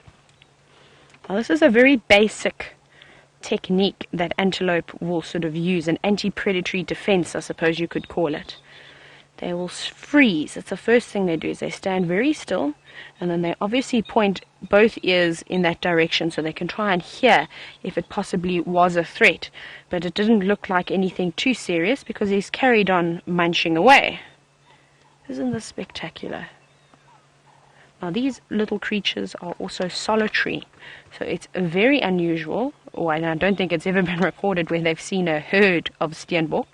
And I always think, imagine if they were living in herds, what easy pickings they would be, even for the big eagles, like something like a martial eagle would be able to catch a steenbok. And then, of course, like I said, especially in the winter months, the leopards like to eat the steenbok, and that's just because there's not a lot of greenery on the trees, so it's making it quite open and less dense. So unfortunately, these steenbok haven't got lots of places to hide. What they will do is, when they run, when they say they have seen something, they'll try and make a quick escape. They'll dash off into the distance, and then they'll sit down. And they'll normally sit down either behind some long grass or find a shrub that's got low branches that will help hide it. Now, they cannot do that at the moment. They sort of stand out quite easily, as you can see, through all these various little shrubs that we're looking at the moment. And look how delicately the steenbok is picking off those nice new green leaves. Steenbok are also able to dig. I've seen steenbok digging for little bulbs and things as well, which is quite nice. Not many of the antelope species will dig. I've seen common duiker, which is the second smallest antelope in this area, as well as the steenbok digging for bulbs and things. You normally see sharp scratches in the ground. Right, everybody, I think we're going to lose visual of the steenbok now, but I hope you enjoyed that. And let's see how the lions are behaving for Jamie.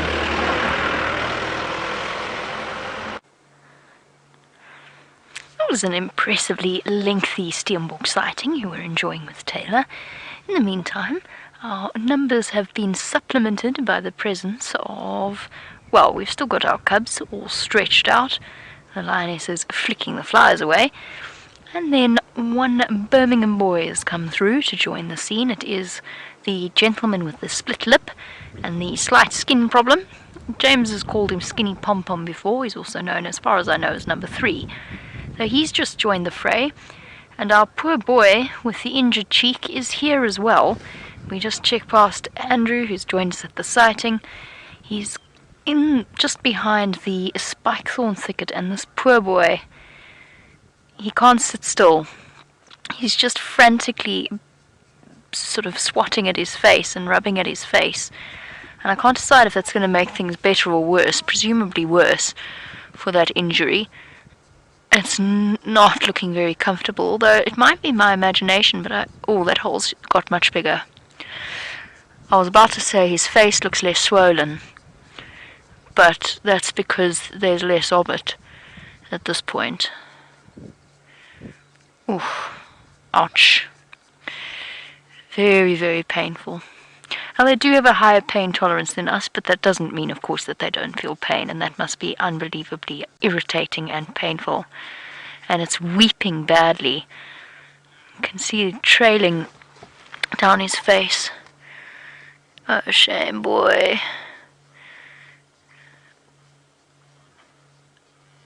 Okay, it's no less swollen either. And it looks as though that split is new. He's either been in a scrap or the swelling has actually caused the skin to split around his nose. He's not having a very good time right now. And I think it's going to take him a little while for that face to heal up.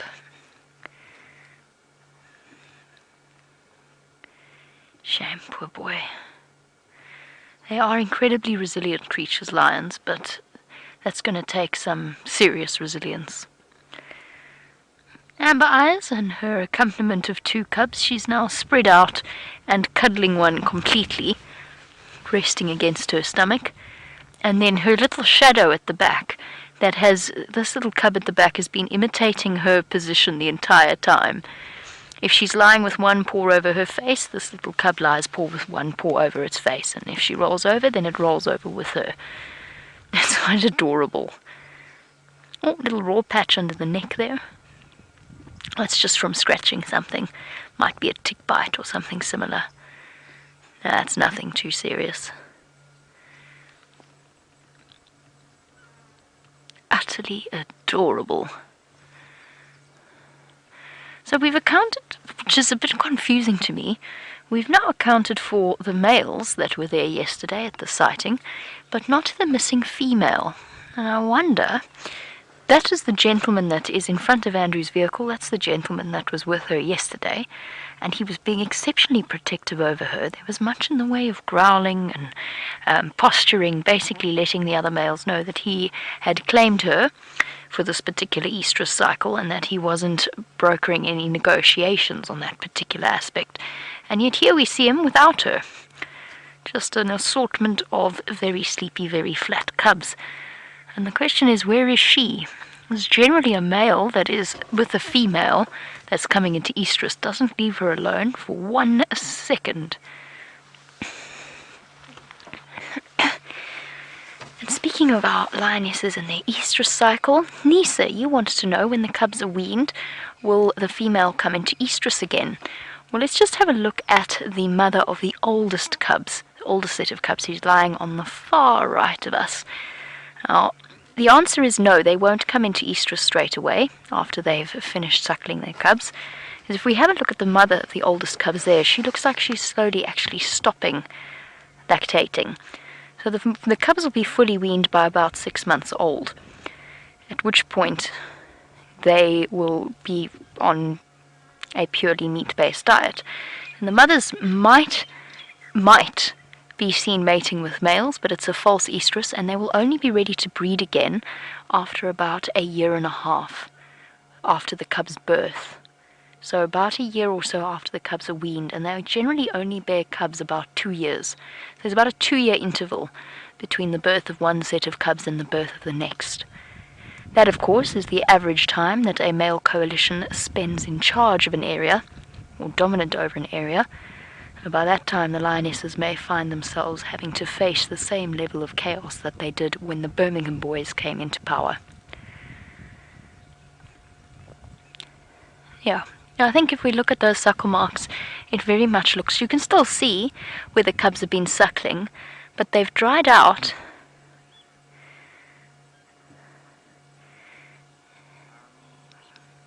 Yeah, I don't think she's lactating as much, at least, as the other lionesses. I think she's slowing down a bit. Monique, our oldest lioness, who is the mother of the middle set of cubs, you wanted to know whether or not she is the mother of the youngest lioness or the sub-adult lioness. We think so. I think that is the case. If the blog that was put out is to be believed, she's actually the mother of most of these lionesses. But she definitely, when the Birmingham boys took over and the Nkuhumas were split up, and there was much in the way of chaos, she definitely spent more time separate from the rest of the pride with the sub-adult lioness, and of course with her sister as well. And they tell me that when the sub-adults, okay, we can't keep calling her the sub-adult because she's not really a sub-adult, when the younger lioness's sister was killed by the Birmingham boys, apparently we call her the grey-faced lioness or broken tooth, she called and called and called and called and called and called around Simbambili and marched around the area that she was killed in looking for her, which does suggest that she's the mother, but not necessarily 100% confirms it. If I'm not mistaken, that's her there, lying with her head on her paws. Yeah, I think that's her. So I think she's definitely the oldest of the Nkuhumas. I don't know whether or not Junior was whose son Junior was. I have absolutely no idea. It might even have been a lioness that was killed by one of the Birmingham boys. I never got to know them as well as I've started to get to know these lionesses. I wouldn't even be able to tell you which one was killed, because I'd only spent a few weeks here when that happened. I love the little black tips on their tails. Not very impressive just yet. Still growing. At the moment, just a darkening. One day they'll be fluffy and properly black tipped, but for now they just look like paintbrushes that have been dipped in black paint.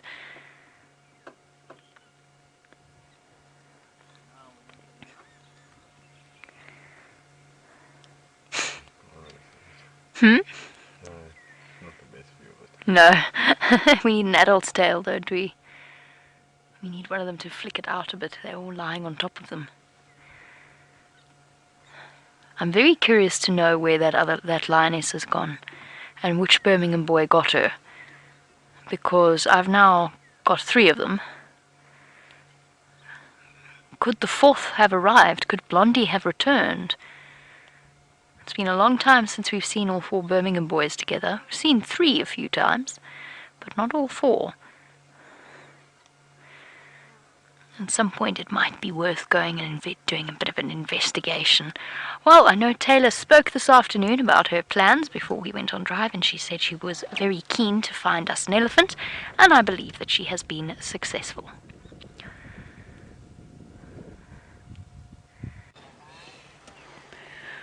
I have finally found some elephants, everybody. They are moving on either side of the road, though. We're just trying to get a few of them now. Unfortunately, they've gone behind some trees, but they are coming towards us. So it's only a matter of time before we see them. Again, look at that. You can actually see it. I know it's not the clearest view, everybody, but you can see that elephant flapping its ears. And it looks like a very small breeding herd of elephants. I only counted about 8 or 9 of them, but possibly there are some more coming from the distance. And you can see that one swinging its trunk, looking for something to munch on the ground, and it was looking over its shoulder. I don't know if you picked that up. It was actually looking back towards some other elephants. This looks like a bull that we can see here, and hopefully the little one is going to, or maybe it's mom. I can't see very well. We're looking straight into the sun, but you can hear them communicating with each other through rumblings. Okay, no, I think this is mom that we have here. And then here comes a little calf, about to pop out now on the left-hand side of your screen. There we go. There we go. There's the little one. Not a teeny tiny tot. Looks to be about maybe 8 months old.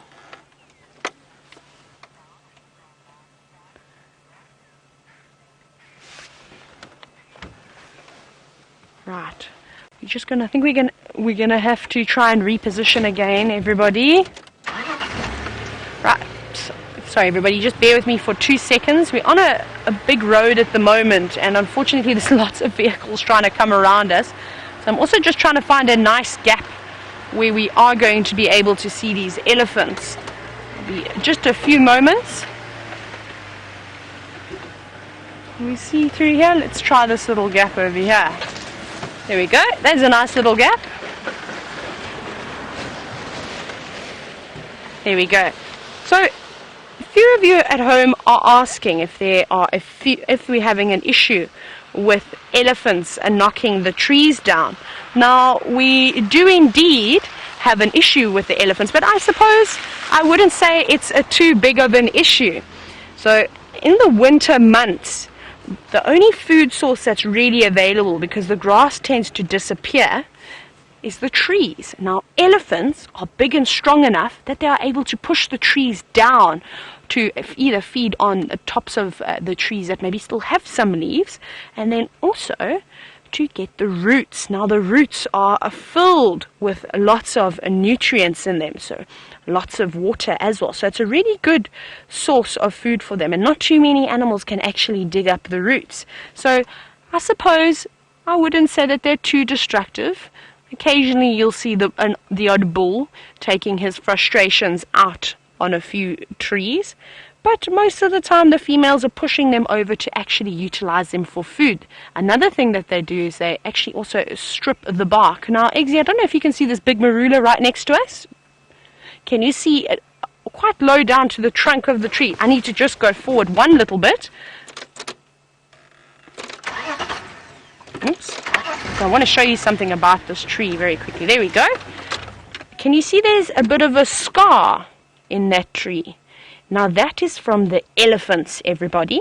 The elephants have obviously got those big tusks, and they are able to score the tree with those tusks, and that's one of the other things that they're eating on the trees is the bark. Now, it's quite hard to loosen the bark on the tree unless you're an elephant and you have got some tusks, so they make those scoring, and then they will strip them as well. And another thing I want to tell you about the scoring on the trees is it's quite amazing how the indigenous people used to sort of hunt elephants, and especially when the settlers came through to South Africa and the rest of the parts of Africa, and unfortunately they were hunting elephants, and they did speak to the native people, and they're wondering obviously how on earth did they find these elephants. And what I found quite interesting is they'd actually look at the scoring on the tree to determine how big an elephant bull was. Now, a really big elephant bull has got long tusks, and he will score the tree quite low down on the trunk. Now, an older bull or a female has much shorter tusks and will tend to score the tree quite higher up. So that was a technique that they used when they were trying to track elephants. Now you can see they're slowly actually moving towards us, so I'm hoping that they're going to pop their little trunk out onto the road so we can get a better view. They've picked up the pace, and they sort of seem quite determined now that they are going to walk and not really feed. I'm going to again just reposition so we can get them coming out onto the road. So all I'm going to do is I'm going to turn my bum, and I'm going to just move off the road a little bit. Like I said, we are on a road that is used by many vehicles. Actually, let's go a little bit closer to them.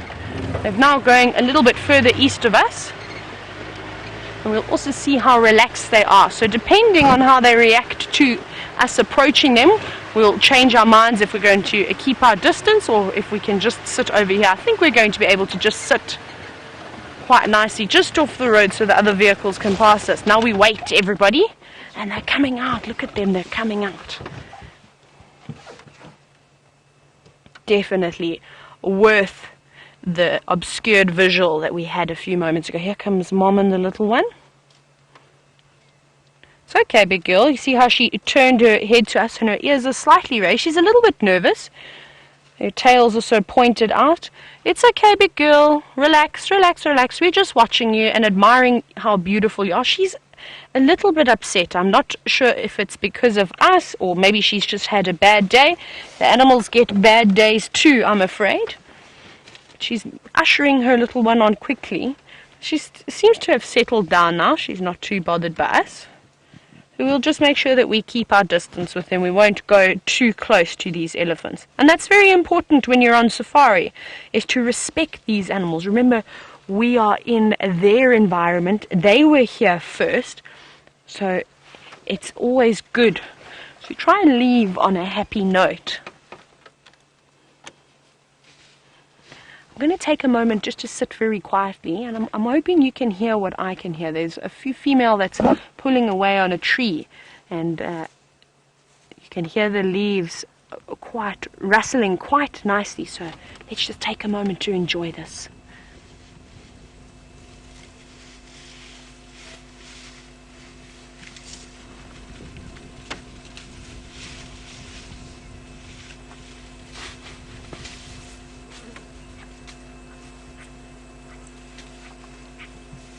Can you all hear that? All the rustling through the leaves. Now they're pulling at trees, and that one over there that we're looking at is, what are you trying to pick up? Maybe it's finding some new shoots of grass. Maybe it's looking for some roots. There we go. What have you got? You got a piece of grass. That wasn't a new piece of grass though. That looks like old brown yellow grass, which can't have too much nutrients to it.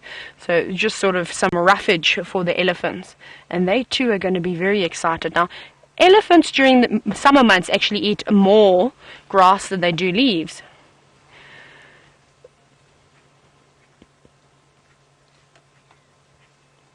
So lovely to see them moving into this thicket. Now with these elephants feeding on this harder vegetation, all the dry grass, the leaves, the bark, the roots, their teeth are going to wear down a lot quicker than it normally would. So elephants have got 6 sets of teeth, 6 sets of molars that come through, and they reckon they come through every 10 years they get a new set. Now I know Len at home, welcome. Len is also a new viewer. Len wants to know how long elephants live for. Now Len, I've just mentioned to you now how they've only got 6 sets of molars that come through every 10 years or so, and they reckon, so I've got the sun in my eyes now, they sort of guess that elephants can live anywhere between 60 and 70 years. And that just depends on what type of vegetation they're actually feeding on. So in the winter months, their teeth take quite a bit of strain, unfortunately. And just watching the vehicles go by, everybody, they take quite a bit of strain and they wear down a lot quicker, like I said, from the very hard vegetation. We have a look at the ellies again to see if they're going to pop out. And in the summer months, as I was saying, with all the new green grass that comes through, they tend to feed on that more than anything. And it gives their teeth a little bit of a break, because all the new leaves that come onto the tree, as well as all that lovely soft grass, isn't too harsh. And it's quite exciting that we did have some rain, because we know that we're going to be able to look forward to all the lovely lush vegetation that's going to come through. Right, everybody, these elephants are disappearing, but I don't think we're going to leave them just yet. There's another road just to the north of them, so I'm probably going to try and go around and wait for them to pop out again. But I think Jamie has got a lovely male lion for you.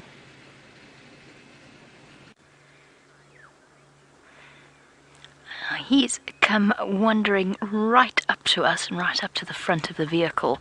You can see that he is in considerable pain. I'm kind of going to keep half an eye on him most of the time, so I'm going to be talking to the camera, but I'm going to keep looking back at him, just because he's an injured animal, he's sore, and he's unpredictable. I don't think he's a threat to us at all. He came up to us, he's not bothered by us in the slightest, but you can see he's on edge, he's very, very uncomfortable. And just the flies buzzing around his face is making him irritated and snappy. And what's interesting about this as well is that he's been in a fresh fight. At first I thought that perhaps that split lip underneath his wound was from, and by the way, if you're squeamish, please look away now. I'll tell you when you can look again. I thought that split lip came from just the swelling actually splitting the skin itself. But I don't think that is the case, because he's got a fresh injury on his leg as well. The good news is I don't see any maggots there. Did you, Dave? No. Okay, sorry, one more look. I'll tell you when you... Oh, that's better. Much better. That's so much better. That is incredible. It's sore, and he's keeping the flies out of it, but the swelling has gone down and the maggots are gone, and there's fresh, healthy pink tissue underneath there. That is phenomenal. These animals are just incredible. Stop rubbing it, boy. That's not going to help you at all. Shame. But that's incredible. So there you go. All right, everybody, you can look again. Even if you are squeamish, we're not going to zoom right in on that wound again. It is healthy, pink and clean looking. It's sore and it's swollen, but it's going to get better. Unbelievable.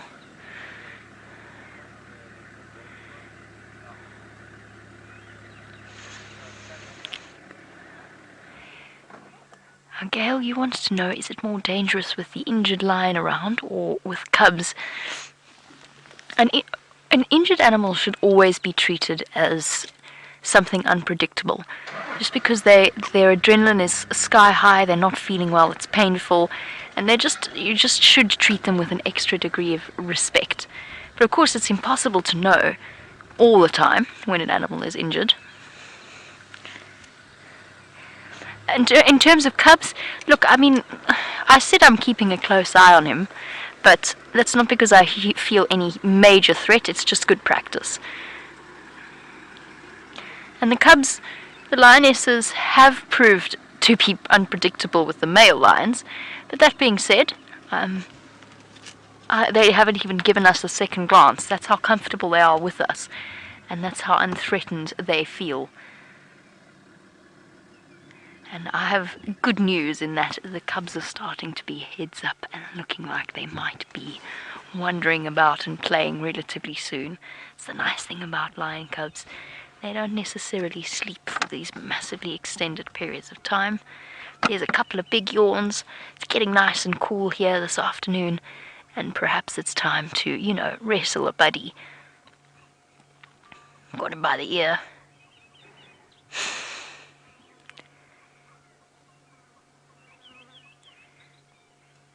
I'm so amazed. Remember when we saw that cub with that horrible limp?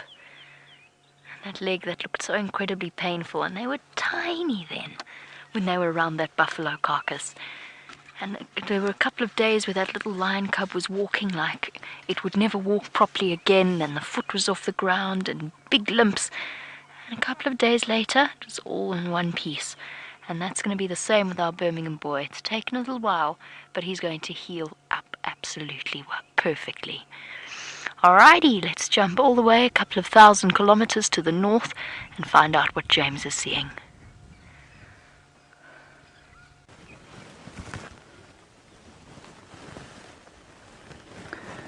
Now we've left the crossing, everybody. The wildebeest seemed to decide that they had no desire to any longer cross the river and risk the dinosaurs of the deep.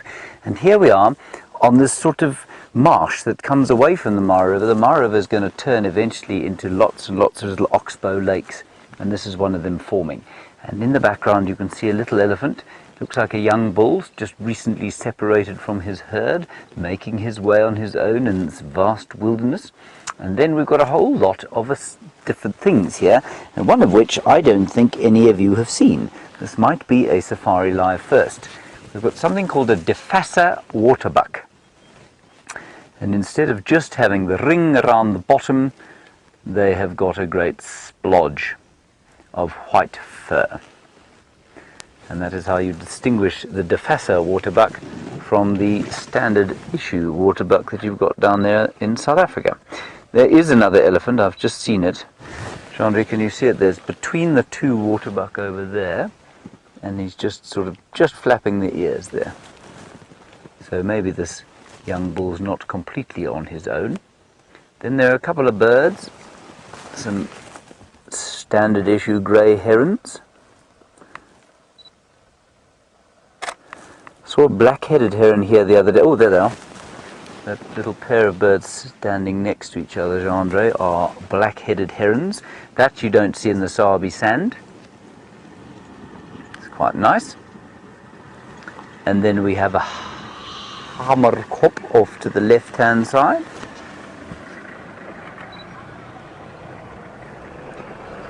And the hammerkops, one of its closest relatives, is a bird that we don't find, or is potentially found here, and one of the top birds I want to see, and that's a shoebill, which is an enormous thing with a bill that looks like a shoe, a pointed shoe, a bit like the shoe of, I don't know, one of those winkle pickers.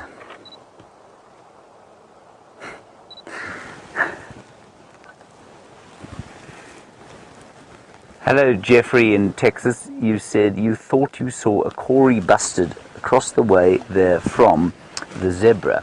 I don't know if you get them here, Jeffrey. Let me check for you quickly. I have an East African bird application. Jeandré, will you show us these things while I embarrassedly find out whether you find a...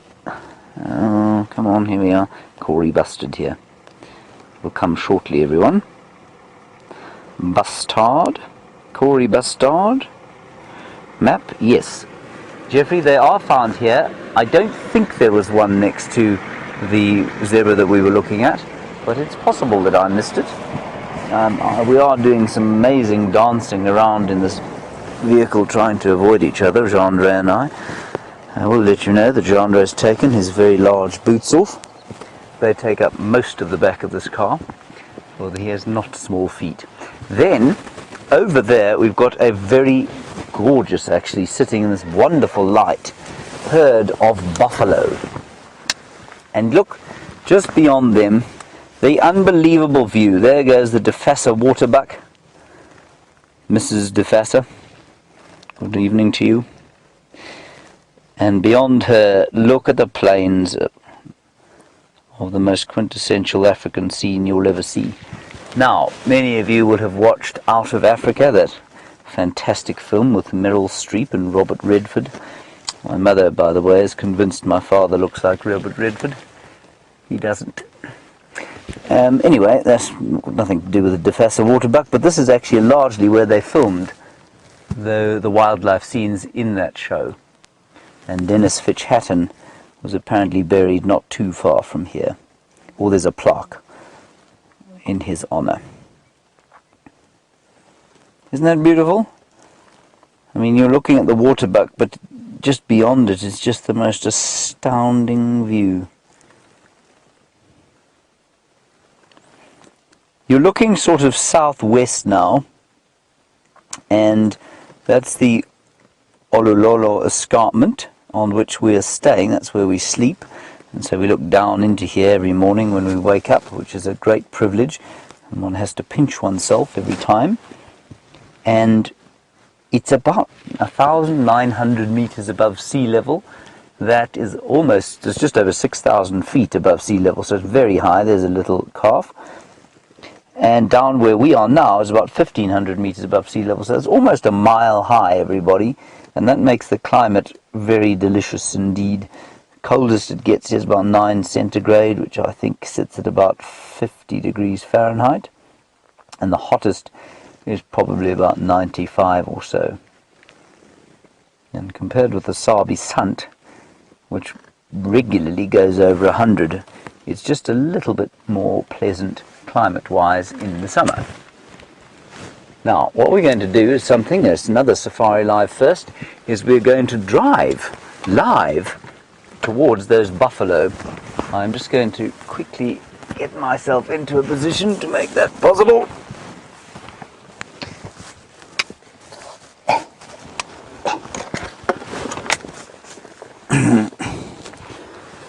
You know, I never thought the day would come where I longed for Wendy and Rusty, but that day has arrived.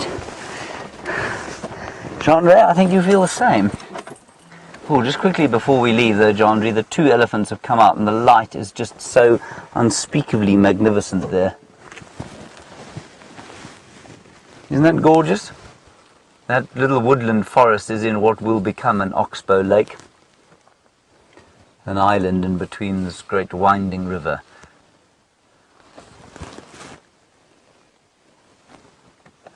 That's just so beautiful.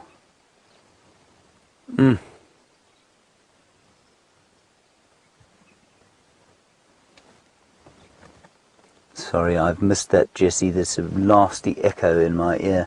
Can we have it again, Becca? Oh, I see.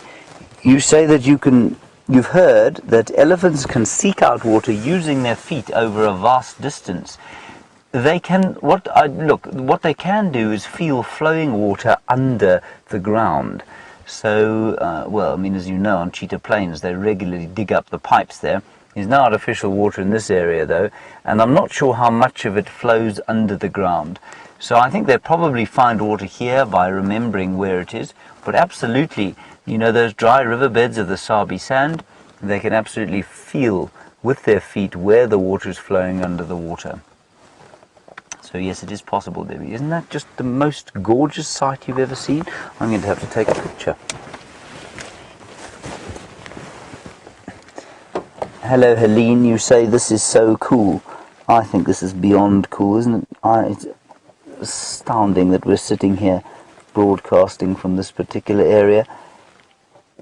I've wanted to come here for so very long, and to be able to share it all with you, who've experienced so many of my great wildlife highlights. Well, that's just a great honour, and I hope you're enjoying it. We're shortly going to head off to where we last saw the lions, and we'll see if we can't get a nice sighting of them as they get active, and just before they will hopefully do something useful tonight. Like I say, there's so much for them to eat here that I'm not sure how much they're going to try and feed on today. Now, what I would like you to all do, everybody, is take a very deep breath in, close your eyes, and I'll tell you a little bit about what you should be smelling. There's a tremendously fresh smell because of the rain we've had here. There's not very much in the way of dust. And if you listen,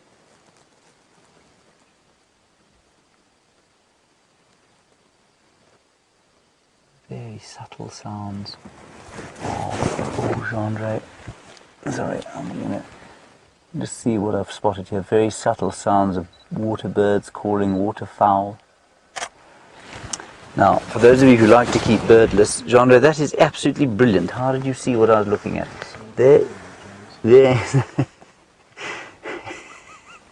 I saw it before you, James.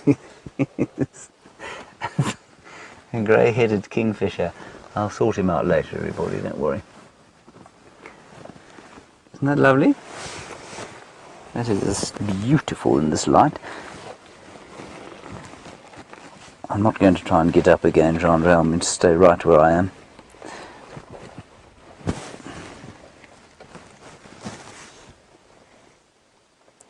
Hello, James Richard. You are doing as I suggested, probably before I even suggested it.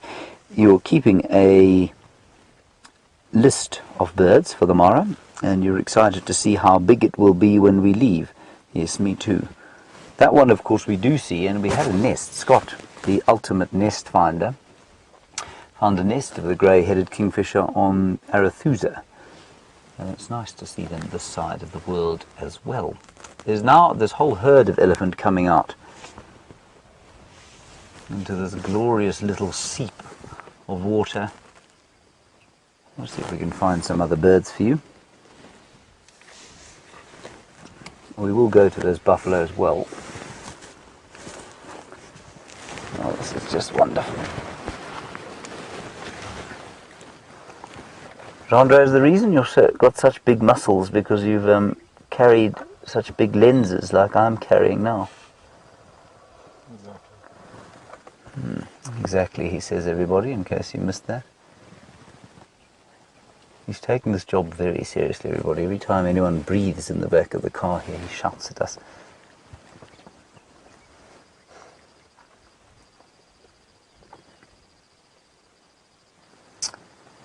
Alright, we're going to head towards our lions, hopefully get to them around about sunset.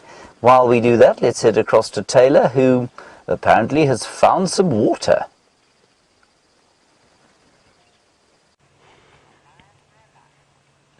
And Bethany the bug is practicing her backstroke for the next Olympics, everybody. Now you can see, I don't know if it is a she or what it is, but I'm going to just call it a bug and we'll call her Bethany.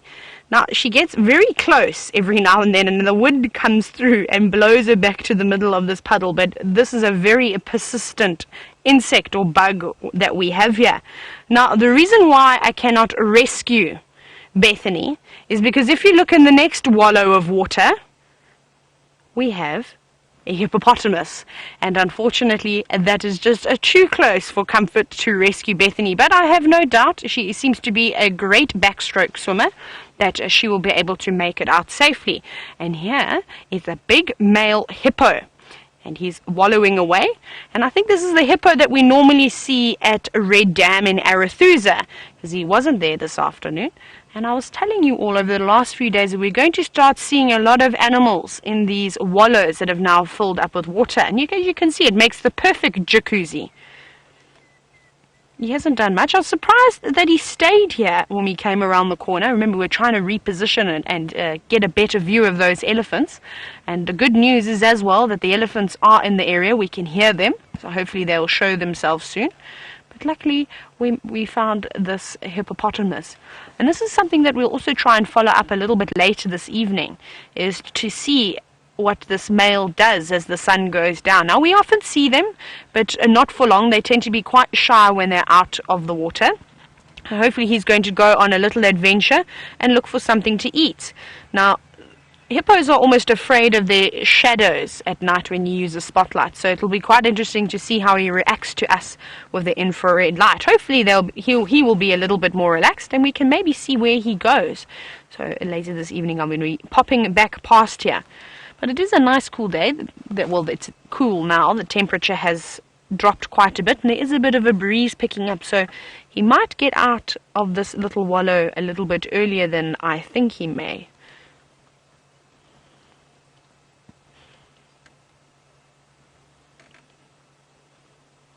Hippopotamus.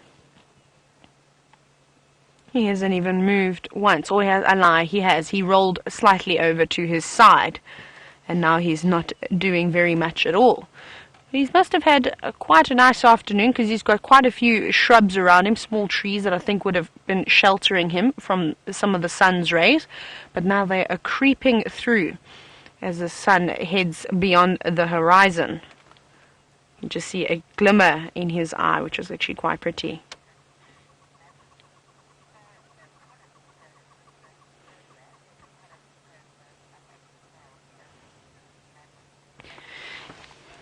Some of you are probably thinking it must be quite strange to just see this hippo all by himself. I know that you've just managed to see a pod of hippos earlier in the show with James.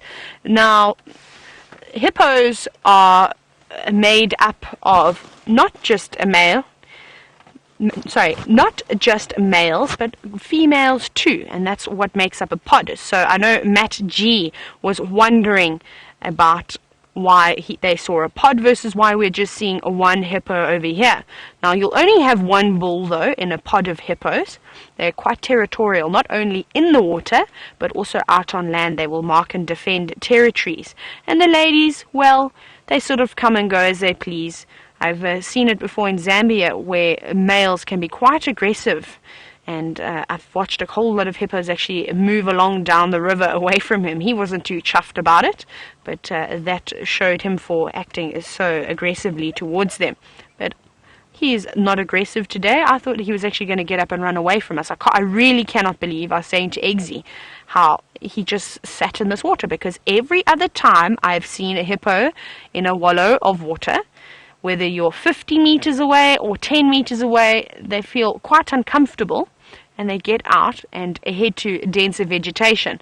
Now, I'm not sure why he is so relaxed. Possibly he doesn't want to waste unnecessary energy, because there isn't a lot of grass around yet, and so there's not much for him to eat. So maybe he's trying to reserve all the excess fat that he has got instead of running away from us. And he's very relaxed with us. He's got his eyes closed now. If he was unhappy, he would have moved away, or he'd be watching us. There we go. Now he can understand me. He's just peeping. Just making sure we're not doing anything silly. Look at the little hairy ears that they've got, and very small ears. And you see, now he's listening to us. I think he's also listening to the elephants in the distance.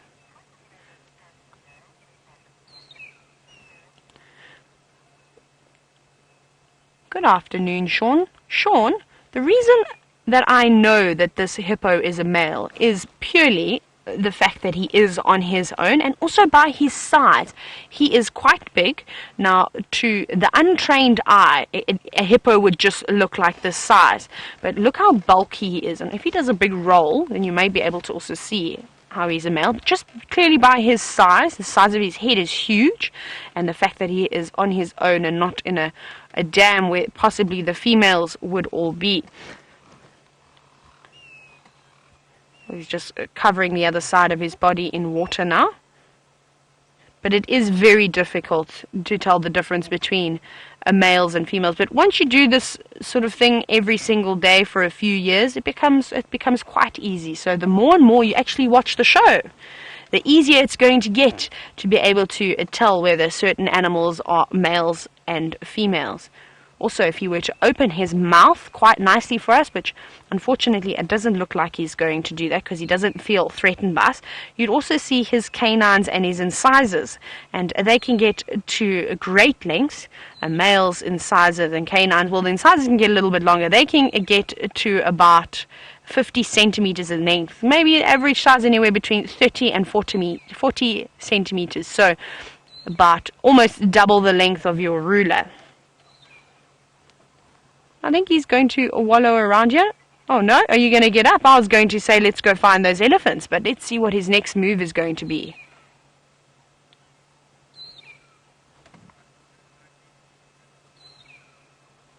No, nothing? I think he's pondering if he should get out and go for something to eat, or if he's going to enjoy this wonderful mud jacuzzi that he has at the moment. Perfect spot. Got a nice little mud bank to rest his head on. He looks very comfortable. While I try and figure out where these elephants have gone, I can hear them rumbling in the distance. I think Jamie has got some Nkuhuma cubs for you.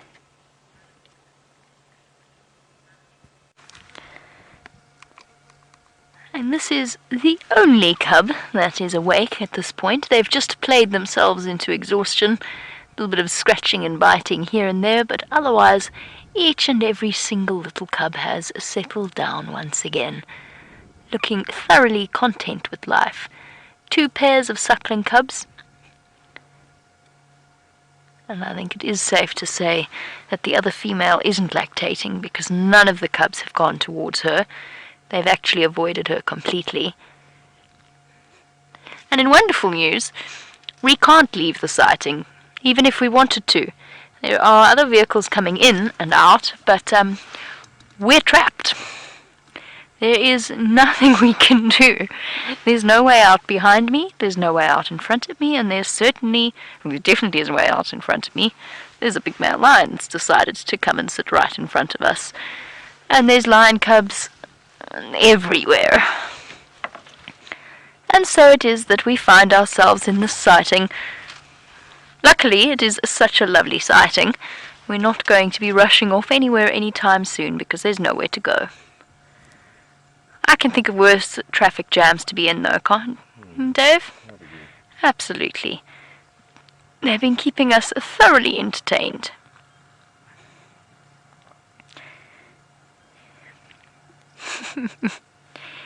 Curling up to settle in for a good drink at the milk bar after a meal of some kind of antelope. Still unconfirmed which one it is. I can tell you it's quite pungent from where we're sitting. And milk bar time it is. Oh, nearly got whacked by a tail there.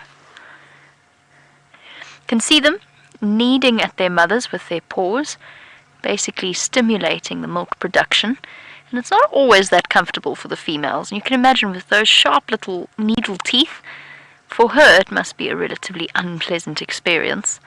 Luckily she's got a cub to use as a pillow while she suckles. I suppose that's quite convenient in a way.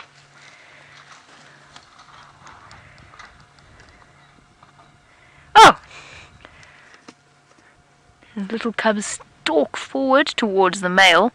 I would advise them not to go and irritate him.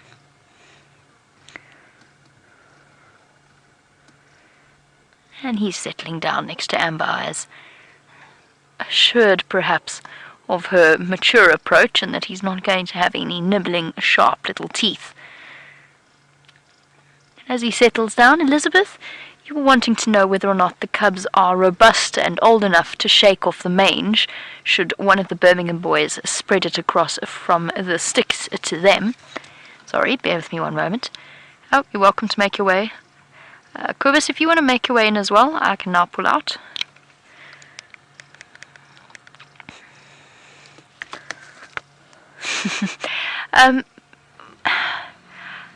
I don't know. I don't think so, to be honest. They're very healthy at the moment, and it's just now going to be a matter of luck.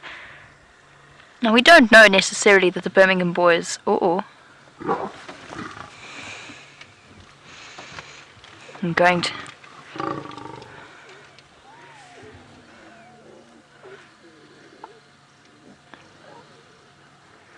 Cubs immediately going to comfort their aunt.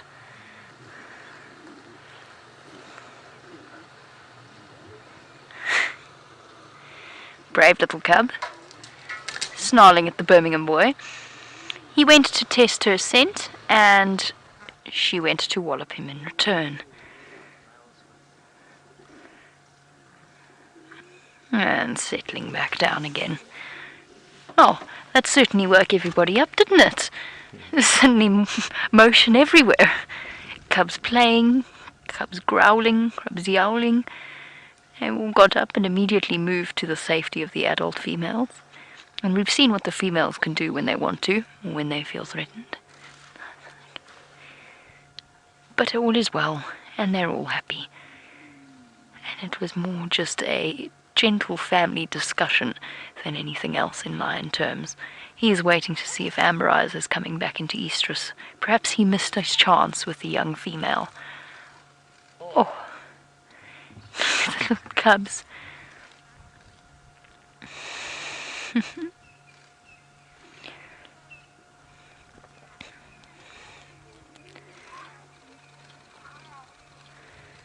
Just letting you listen to the sounds that are coming from these lions.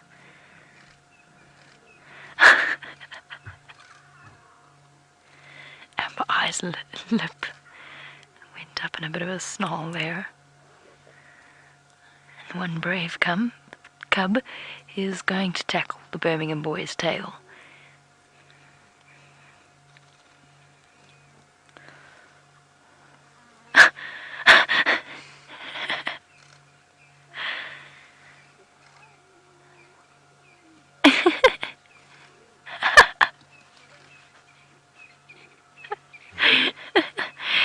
Told him in no uncertain terms to please get out of here and stop causing trouble. I've never seen that before. I've never seen a lioness whack a male on the nose like as gently as that.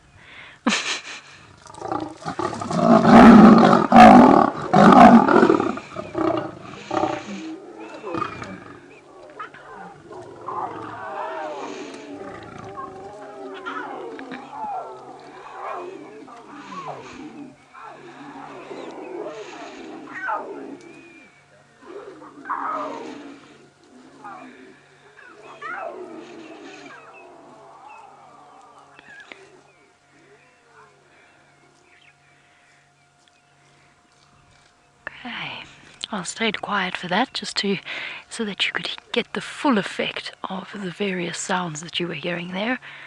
Without any luck and having just been bopped on the nose by a female, he went to take it out on his coalition mate, who behaved very, very submissively, and therefore didn't provoke any further aggression. He then proceeded to mark his territory, and is now going around doing thorough scent testing of all the urine puddles. What's amazing about that is immediately the lionesses are up, about, urinating, and the cubs immediately respond by making such a fuss. And then look, now he's the best thing to come and play with. Very brave of them, considering that show of aggression we just saw, but they know that he's no major threat to them. He's Dad. That's not a growl or a snarl, it's a phlegm and grimace.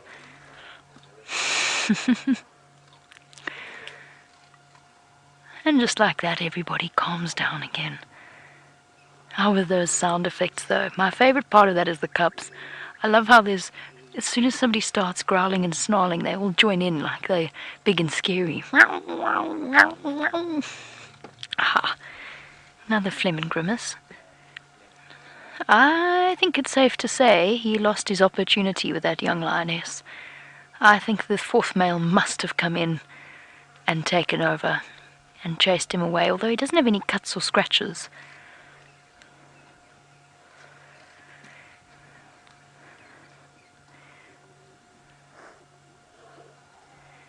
though a serious display of dominance.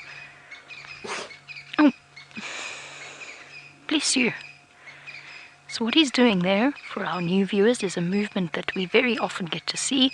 It's called a Flehmen grimace, F-L-E-H-M-E-N, and he is basically tasting the smells of the various lionesses around him, testing to see whether he might get lucky with any of them. They're not terribly impressed by it all. No, that's a cub, mister.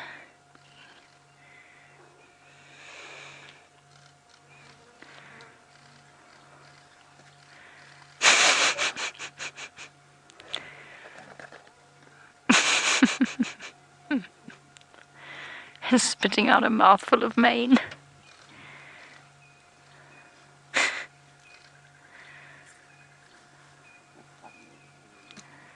Oh, that was a very cool sighting. Careful. Be very careful, little cub, which parts you attack. You might find yourself in serious trouble.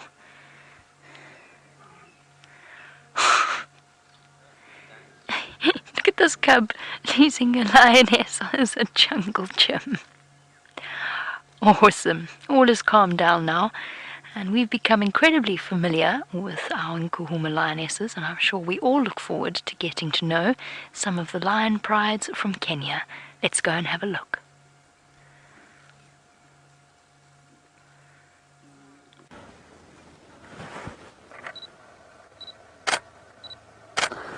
Let me introduce you, everybody, to the Pt1 pride. This is one of the females, a youngster. We think she's just lost her cubs, and they're sitting here just as the sun goes down over the Olololo escarpment. To her right-hand side, one of the males, a marsh coalition. Now, many of you will have heard of the marsh pride, of course, having watched and been fascinated by the Big Cat Diaries. Well, these males come from that pride. And this female, we think, has lost her cubs, like I say. The three males, this male and his two brothers, have just come into this area. They've taken over. They've killed at least 5 cubs. There might be 2 left. We're not sure at this stage. But this female seems to be in anestrus. Now, we saw that with the Nkuhumas when the Birminghams took over. And what happens is, of course, they go into a false stage of estrus. When they lose their cubs, they urinate and they solidify a bond with the new males by mating with them. And I think that's what's going on here. We watched them courting yesterday evening, and you could very clearly see still she's got 2 swollen teeth. So I think she's very obviously lost cubs very recently. So that's the first of the Pt1 pride to introduce you to, and the first, of course, of the Marsh Coalition. Now, the Marsh Coalition of males is 3, like I say. The other 2, I think, are in the drainage line just below us here. I've missed her yawn every single time. Graham is going to be so cross with me.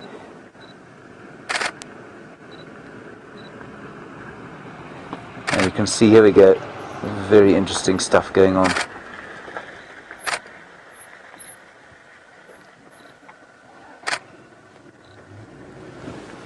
Now, look at his mane.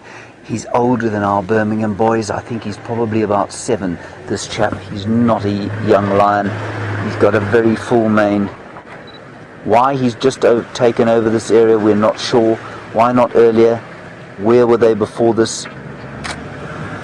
And of course, this is the domain of the famous scar-faced male lion.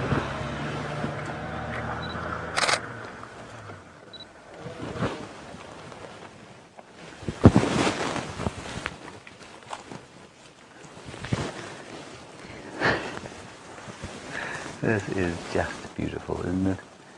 Look at that, everybody. The light's just gone, but that's okay. Now we get into the hunt. We think, well, they may lie down for the whole night, but they might do a little bit of hunting too. He's exhausted. Now, these are the 2 we saw hunting today, everyone. We saw an amazing thing. This lioness killed that baby orphan wildebeest. Nasty lady. But she has to eat, and you can see they're in pristine condition. Now, if you want to learn how to identify this male lion, the best way to do it, of course, is to see that he has no pom-pom at all on the back of his tail. Watch as he flicks it to and fro, you will see. There we go. You see, it looks kind of like a snake almost without its pom-pom. So we'll call him No Pom-Pom. No, we don't have to call him that. Now, many of these lions, of course, do not have names. In fact, they don't have names at all. And we know at Safari Live that in order to identify our special animals, we quite like to name them every so often. So if you would like to come up with some names, we can do that. She's got a spotty belly, so I'm going to suggest we call her Spotty Belly. I think we should perhaps call him something like a snake tail. It sounds very ominous indeed. Perhaps better than No Pom-Pom. What do you think, Jeandré? Not too bad. And you can see also how golden she is. She really is the most gorgeous colour. Now this grass, everyone, 3 days ago was that sort of, it wasn't brown, but it was very much straw coloured rather than this green. And it's a little bit of rain that they've had here. I'm not sure how much it is exactly, but that's turned everything green. It's so exciting to introduce you to a new group of characters, and I hope during the course of the next little while we will be able to introduce you to the rest of this pride. Certainly we should be able to get the rest of the marsh coalition of males. They are down just in this sort of drainage stream not too far from here, and maybe the other 5 lionesses. We have met only 4 of the lionesses so far. They were off hunting yesterday evening, and she kind of cut off from them and went off on her own and with him. And it was so interesting to see, because it's exactly what happened when the Birminghams took over in the Sabie Sands. One of the lionesses, and I think it was Amber Eyes initially, extracted from the rest of the pride. They didn't have cubs at the time, but of course the Birminghams had killed many lionesses, and so they were trying to solidify this bond. They were trying to reduce the conflict between the resident males and the females, and that's exactly what's happened here. Just stunning stuff. Alright, Jeandré, I'm going to suggest that we ooze forward slightly and see if we can't look down into this drainage and just see. Hello, Tasha Michelle. You say this lion is huge. How close are we? He is big, but he's not unusually large. That's me in my cockpit, everybody. We're not going to drive long with this view. Let's go around the corner. Tasha Michelle, he's about probably, I'd say, 20% larger than a Birmingham boy, but that's not because the lions of East Africa are any larger than the lions of the Sabie Sands. It's because he's older. He's probably a year or maybe 18 months older than the lions than those Birmingham boys. Now, but there are some cars in front of us. That's where they were lying earlier today. Just going to ease forward. We're braking. Let's just go a little bit forward here. There seem to be a few people parked. Jeandré, can you see me? Where are they? Flash at 3 o'clock. Should we turn down?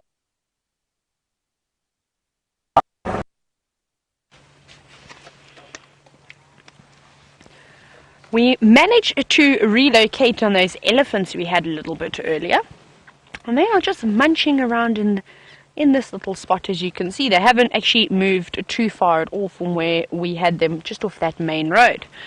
Now if you look very carefully, possibly if you go towards her back, I don't know, Eggsy, if you can see all that mud that is just in the middle of her back over there. I'll have a look at this. Now remember where we just saw that hippo? Most likely this female and the rest of the herd, at some point today when it was nice and hot, found one of those wallows and covered themselves with that muddy water. And that would have kept her nice and cool. They don't sweat like we as humans sweat, so they need to try and cool themselves down via a number of ways. And the most effective way to cool yourself down if you're an elephant is to cover yourself in the water. Look at her, how she's eating this tree. Look at that, nothing's stopping her. Picking it up if it only weighed a few grams. She's going for the bark, I see. See how she pulled that entire branch off Now she's chewing away at it. Keep pulling. There we go. You can actually hear, listen to this, everybody.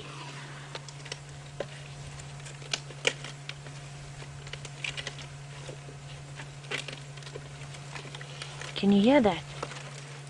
Can you hear how she's crunching down on those branches? So as I was saying earlier, the roots and a lot of these branches have got quite a nice water content to them. So even though elephants have to drink lots and lots of water every day, a lot of the water is actually coming from the food that they're eating, especially in the summer months when the grass is covered with lots of dew. That's often the way that they get their water as well, but they still need to drink large quantities. So here's a quiz for all of you. How many liters do you think an elephant has to drink every single day? Got that? Let's see if anybody gets it right. Let's have another look at this elephant as she crunches down on her delicious branch. There's still more elephants coming, by the way. This is just one female. The others have been rumbling in the distance, so I presume they're coming this side. Oh, and I almost forgot to tell you that our hippopotamus actually got out the water and decided to go off on an afternoon stroll. But he moved out quite quickly.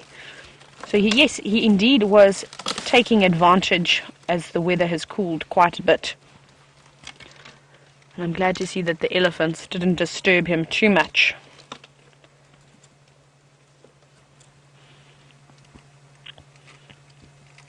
See how she's carefully prodding with her trunk, finding bits that she doesn't like that are maybe too sharp and poking her in the mouth, and then how she realigns it. But the thorns don't bother the elephants too much, everybody. They have got very tough skin on the inside around their lips, and as well as their tongue being quite resilient too. She didn't like that piece though. I think she's dropped it now. She's going to look for another piece. So she's pushing down with her head. There's lots and lots of weight behind her head, so often that does help with snapping the branches. And these seem to be quite flexible branches too.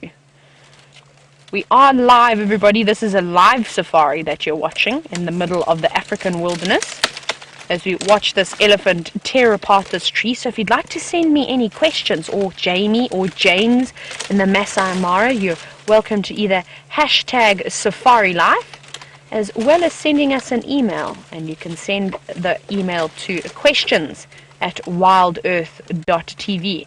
And I look forward to hearing from some of you. We've only got a few, maybe we've only got about 30 or 40 minutes of light. I'm actually not sure what the time is.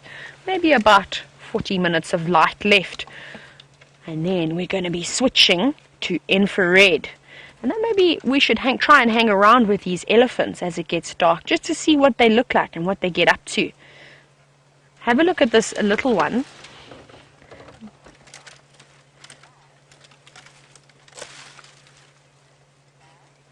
So we've got a few answers coming in for how many liters of water does an elephant drink. And Vlad thinks 20 to 30 liters.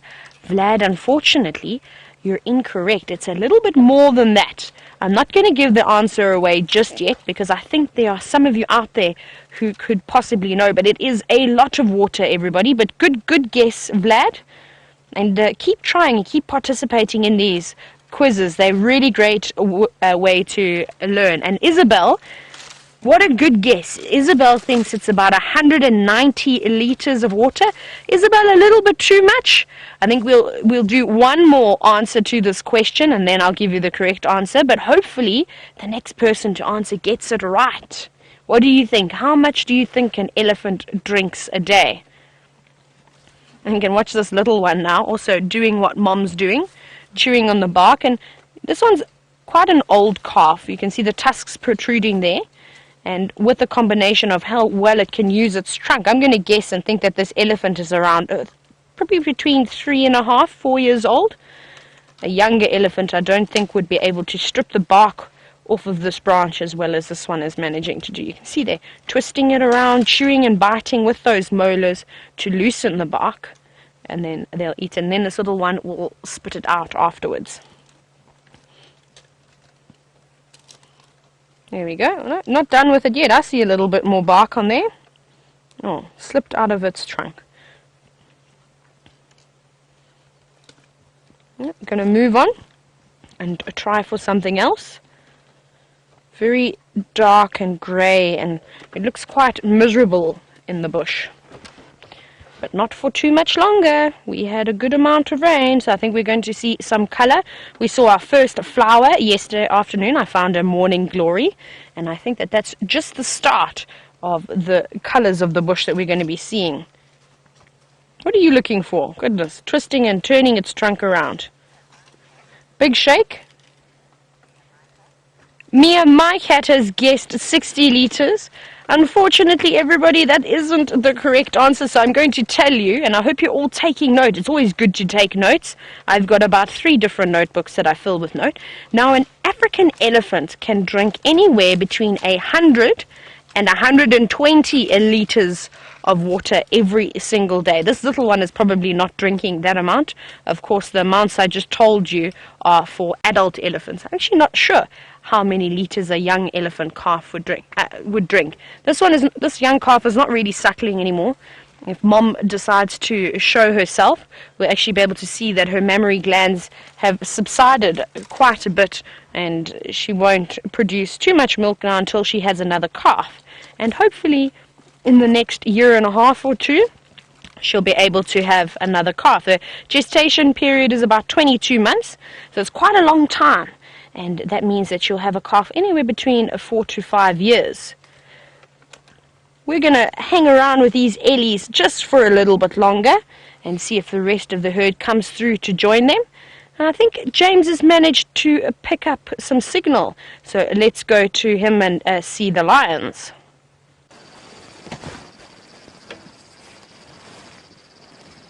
Right, this is the next one, everybody. This is, I think we should call Blondie. He is blonder than the others. I stand to correction, but I think you can see that his mane is blonder. He has a complete tail, unlike the first chap that we saw, that has no pom-pom on his tail at all. And then, you can see he's not doing a great deal. If we go off to the right-hand side there, Jeandré, you can see the third of the marsh coalition of males that's recently taken over this area. There he is there. Doing what lions do very best of all in all the world, nothing. So that's them. Now, we've still got, of course, 5 lions of this pride to meet. We don't know if they're going to go hunting today. And you know what the interesting thing is, and we'll go back towards those other 2 lions now. The interesting thing is that so many things die here of natural causes. And indeed, as I said, I think when I was last time here, it's one of the major reasons we think that bipedalism, which is what you and I do when we're walking around, developed or evolved.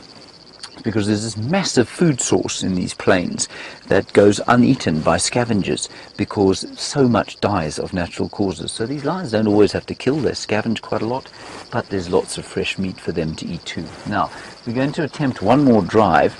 We're going to go down through this little drainage here, you can see, and we'll go back to the female and missing tail there, and we'll see what they're doing on top of that termite mound. Right, here we go. Now, Jesse, very good question. You want to know why it is, thank you, Jeandré, you want to know, Jesse, why it is that sometimes lions don't kill prey if the prey doesn't run away. Well, it depends entirely on the prey, and certainly if you're a human being, what you try and do is when you see a lion on foot, you have to stand very still, because what prey does, of course, is run away. Now, it's just like a cat. If something moves in front of a cat, the cat gets up and chases it, and it's the same with a lion. And it's exactly the same thing that happened to the little wildebeest. The first time the wildebeest ran away from the lions today, it turned and faced the lion, and the lion stopped. Because they don't understand what that means. They don't want to be hurt. They want to avoid any physical confrontation. And then when they turn around and run, turn their backs, that's when the lions realize, of course, that they had the advantage and they follow through. I hope that explains the answer. Now, all these other vehicles that are going past us now, unfortunately for them, have to leave the reserve. Goodbye, have a lovely dinner. We have got very special permission to be in here after dark. And so we'll see how long we're going to be here. Who knows how long it will be. It could be till 10:30 Central African time. It could be until much later than that. Let's see. Just going to go around this car and we'll get another look at these lions on the top of this termite mound here. There we are.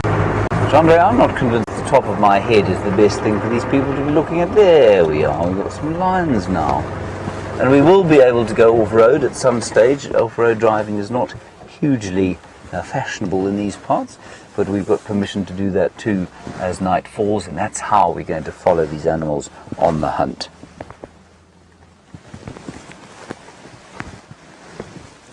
Hello Liz, you're interesting about how the sizes compare to our Nkuhumas and Birminghams. Liz, I think that you will find that the male is pretty much this. Well, he's a bit bigger because he's older, but I think he's not necessarily larger.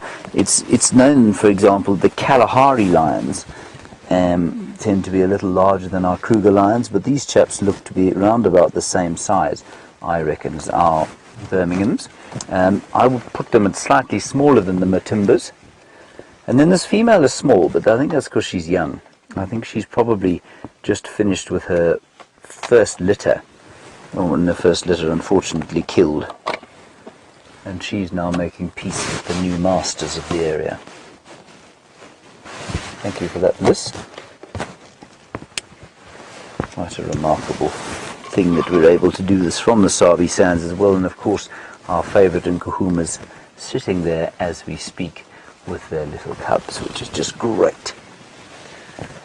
Now, let me stand up again. If you hear some grunting and groaning, it's my old bones. There we are. Made it. Hello everybody. Now, just have a quick look at the Olulolo escarpment there. There where Dennis Fitch-Hatton was made dust to dust, as it were. On the back end of his adventures with Karen Blixen.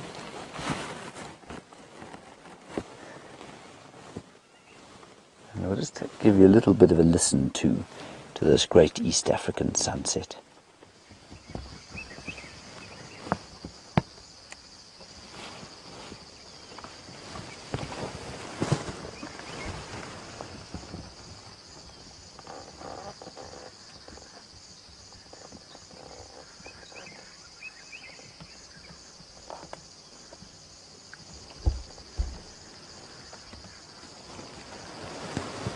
This is quite interesting information we're getting through from the internet. Now, we've been trying very hard to find out what's going on with these lions. There seems to be a lack of clarity. And we've just had an interesting message from Karen. Thank you, Karen, for that, who's in turn receiving information from various sources. And that is that there are 4 marsh pride males. And apparently, distinctively, that one without the tail is one of them. I don't know if that means that they're dominant over the marsh pride themselves, which occurs or lives, the territory certainly is bounded by the Mara River. Why then, and Scar apparently is one of these 4, why then they should have killed the cubs, I don't know. That's very strange indeed, but we'll try and get a handle on this, and this is the great joy of being here right now, of course, is that we're able to try and figure out what's happening. As far as we're aware, these 3 males, well, I mean, we were told there were 3 males, have come into this area and have just taken over. But we'll try and find out and get some clarity as the evening goes on. Let's head back to South Africa and watch the southern sunset going down.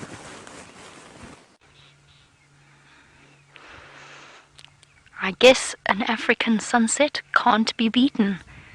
And I think for the moment we'll just sit in silence for a couple of seconds and enjoy this incredible scene in front of us.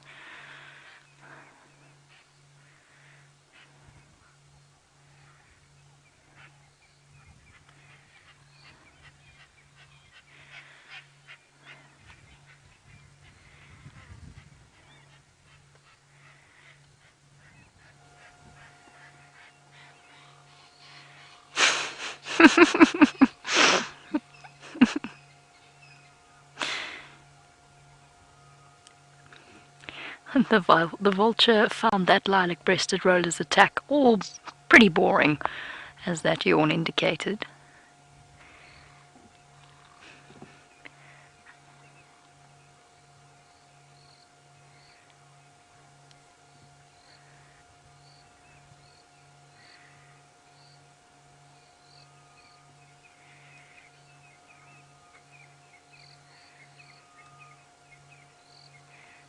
Stunning. You can't really beat a vulture silhouette in a dead tree, can you? I'm sure you got some amazing screenshots. In the poetic words of Geraldine Kent, sometimes Africa provides scenes so beautiful they could be paintings.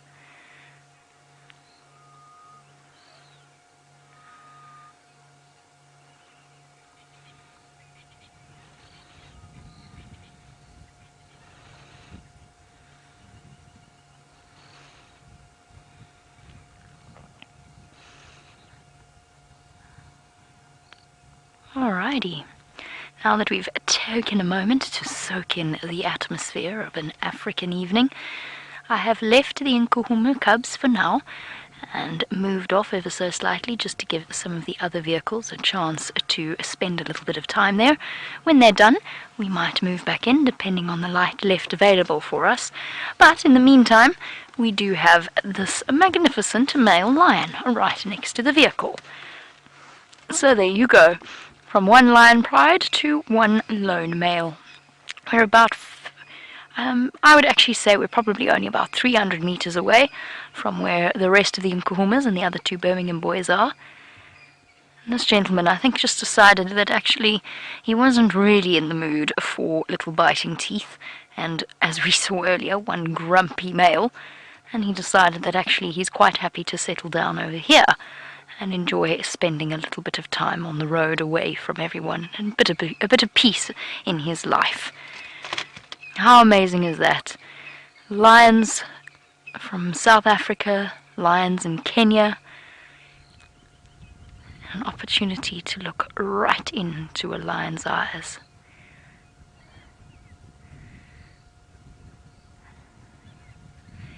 And that is a stare that has inspired writers and painters and artists and poets and conservationists across the world.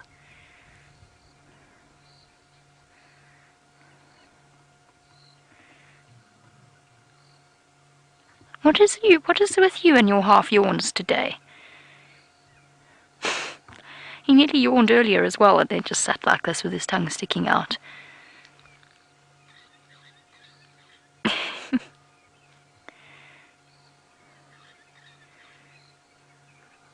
It's quite sweet. Now, the nice thing about this situation, of course, is usually we would be winding down the sunset safari, talking a little bit about the fact that we only have half an hour or so for him to start yawning. That is not the case today. He's looking across at the rest of the pride. We can't see them from where we are, but he knows they're there and he can hear them. Oh, distraction. Distraction by a fly.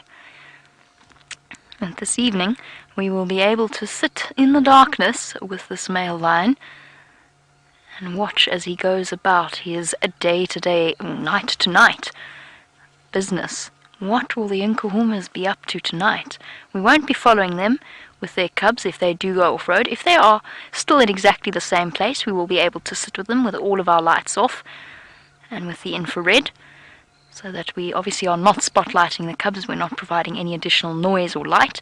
But if they move, then my decision will be not to follow them. So we won't be following the Nkuhumas at night, not with those little cubs. The lionesses on their own would be a different story, but not with the cubs. But our big Birmingham boys are big enough and tough enough, and we'll be able to stick with them and experience a side of the African bush that we haven't yet, until yet, been able to. It's going to be an incredible experience. I'm so excited. I can't wait. At some point, surely these lions are going to have to roar. That's their job as big dominant male lions make a lot of noise, let everybody know that they are dominant in this area, that all is fine and well, and that they are healthy and a force to be reckoned with.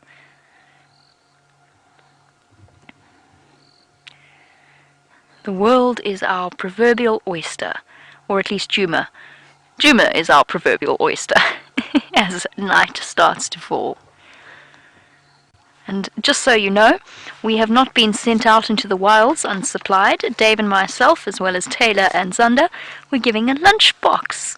I haven't had a lunchbox since I was a child, or maybe a teenager, let's be more honest.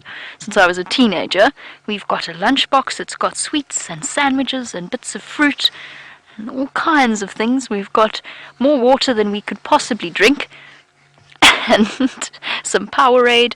We've got it all happening here in the back of Rusty. The supplies are endless, so you don't need to worry about us. We're going to be more than perfectly fed and energized.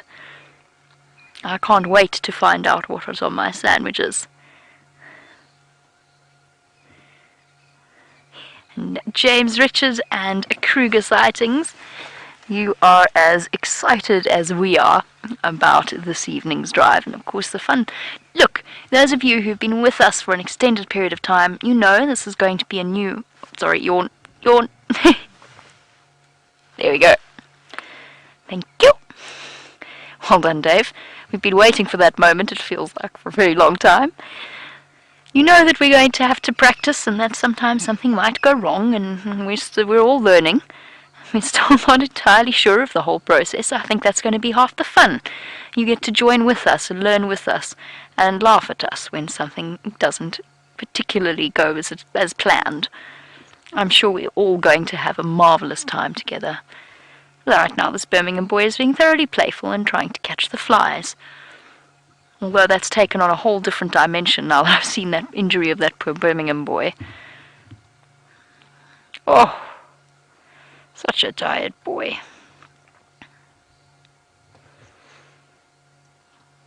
I wish we could solve the mystery of the mated pair. Where did she go? Where did they go?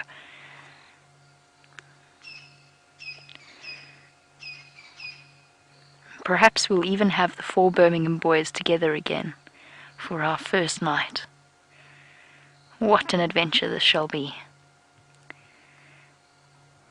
It's going to be an interesting experience for us as well, as guides. In some situations we might be sitting surrounded by lions that you can see and we can see on our monitor, but we won't be able to see with the naked eye. And that's going to be a whole different ball game for us.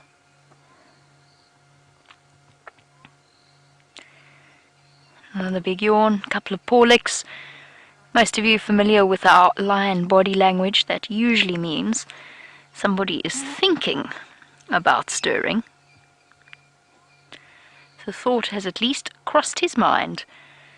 While we wait for our apex predator to stand up and decide what he's going to be up to, let's jump on board with Tayla, who has got another massive animal for you.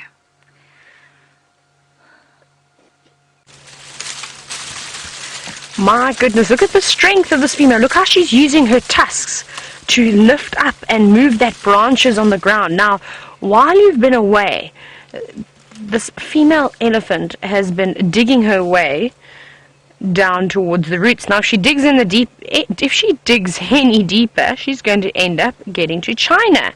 And it's actually been quite comical because the youngster has been shouting every now and then when mom won't let it take the route that she has dug up. And it's quite funny. The little one wants all the goodies, but without any of the work.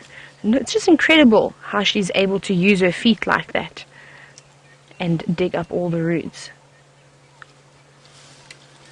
Look at that. See all that lovely soil that she's kicking out as well. All nice, and it'll be great fertilizer. Look how she's trying to move those branches out the way again. She's found something that she's thoroughly enjoying. Oh, James has got some roaring lions in the Mara, everybody.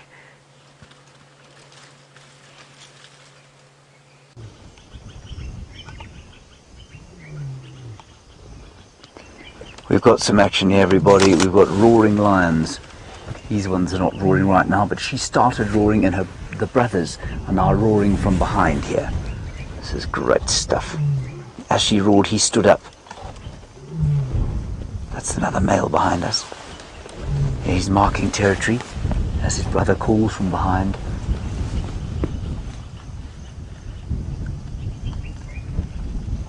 Now it's going to be fascinating over the next 5 days to try and figure out what's going on here. Who's who in the zoo, as it were. They've been calling a lot recently, every single night. Tired fellow, is he behind the bush view there, Jeandré? Is he all right? He's biting his tail now. Well, that's probably an indication as to how he lost the end of it.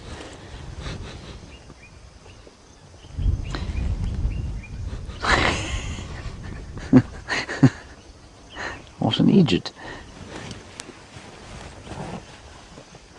Now, just before we go back to, I think we're having quite a nice elephant sighting.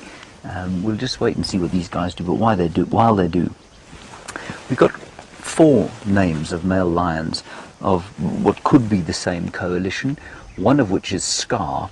We don't know if that is the same famous lion, Scarface, that lost his eye and right eyelid to a fight, and he was actually rescued as well by a vet because he was nearly killed by a herdsman. Now, we don't know if that's the same Scar that's in this coalition of 4. It would seem to me that it most certainly is not, because these guys have come in and killed the cubs that were probably Scarface's cubs. Let's move forward a little bit. I'll just try and ease my way down here.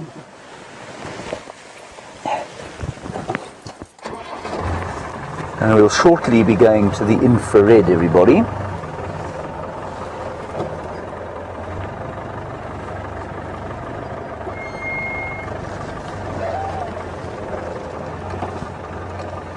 How's that, Jeandré?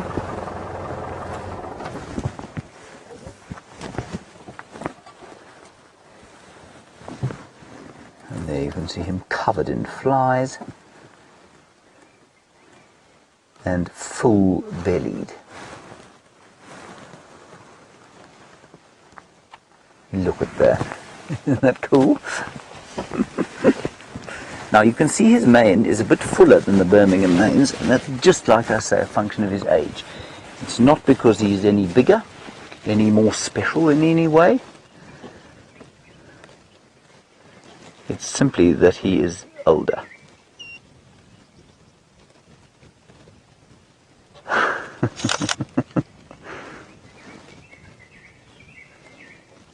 You might just be able to hear the robins calling in the background.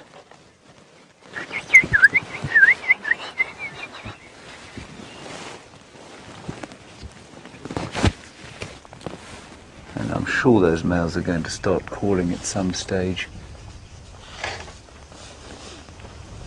Oh, this fellow tries desperately to fight off the flies.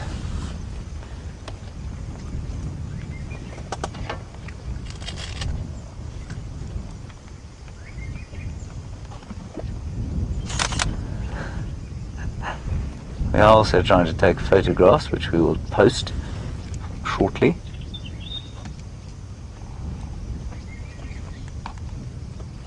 Most of them will be completely blurry because I've been taking them. Graham took a couple, so they should be fine. So night is falling beautifully. And it's just a real privilege to be out here at this time of the day. There's a gentle breeze blowing in from the north.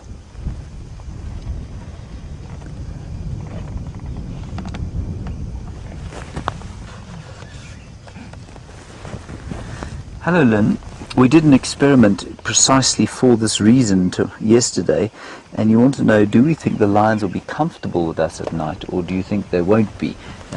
You think they might be afraid? Lynn, we got some really nice stuff from them last night, and we followed them for quite a long time, and they were absolutely fine. They were just like Sabie Sands lions. They went about their business, and they seemed to be completely satisfied with having us around. The other piece of equipment that we have with us here is something called a FLIR, which is basically a thermal imaging camera, and it's an amazing thing. Jeandré will just quickly show you what does not look the most epic image you've ever seen in your life. But those white things there are the lions. They look like two white lizards.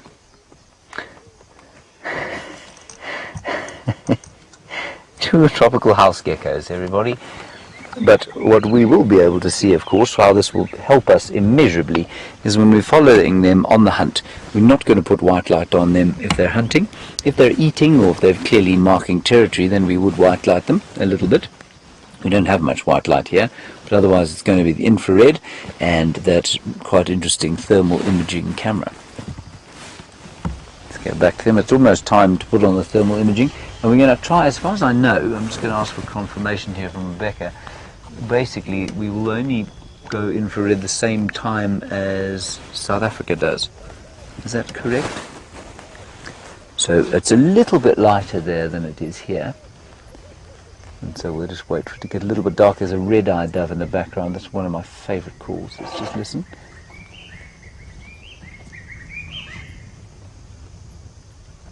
Obviously it's stopped now.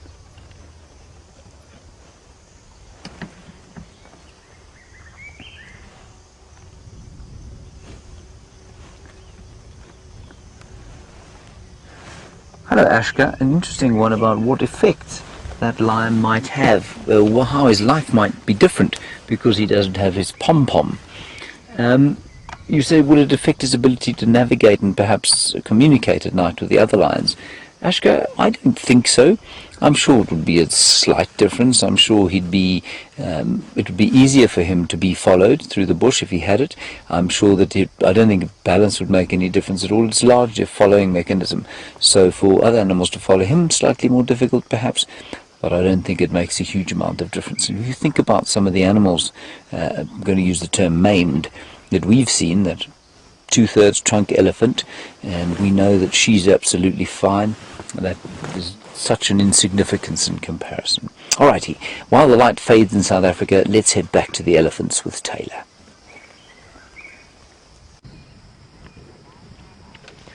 We're just capturing the last glimpses of light, as James says, here in South Africa. And hopefully a little bit later we'll be able to see what these elephants look like and how they interact with us with the infrared lights. Now, they are supposedly not, that they're not able to see those lights, so hopefully it won't have too much of an impact on them. And this female elephant, as you can see, she's on an absolute roll. She's been kicking over lots of small trees and digging out their roots, just like she was doing right now. And I'm sure that youngster, there he comes again, coming in to see if he can pick up Mom's scraps. Mom was getting very upset with the little one a few moments ago. And hopefully, as Mom is digging up all these roots, this youngster is taking notice of how a Mom is doing it, how she's using her feet. It's quite amazing how she utilizes every part of her body. So a few minutes ago there was a really, obviously quite a deep-rooted root, and she was struggling to pull it up with her trunk. So it was incredible. She went down onto her knees, her front legs, and she sort of locked her feet underneath it. Then she stood up and she stretched back onto her back legs and completely ripped the root straight out of the ground. I've never seen that technique before. It was quite amazing how she did that. They're happily munching away. So elephants do feed for about 19 hours a day, so I suspect when we do see them a little bit later, they are just going to be eating. They will normally rest during the hot hours of the day and keep moving at night. Go on, little one, go in and see if you can pick up some more of Mom's roots that she's left behind. It's got a little twig of some sort. Maybe it's this very small root that it's munching on.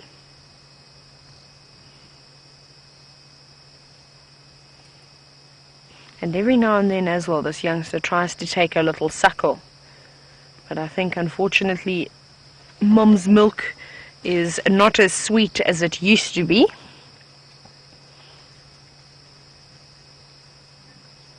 Let's see what she's going to do now.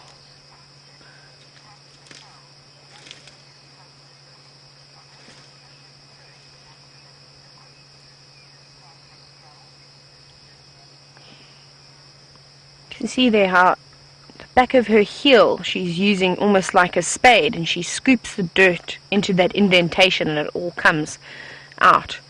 Now we've been seeing the elephants eating the roots, and I was telling you earlier a little bit about how elephants sort of eat the trees.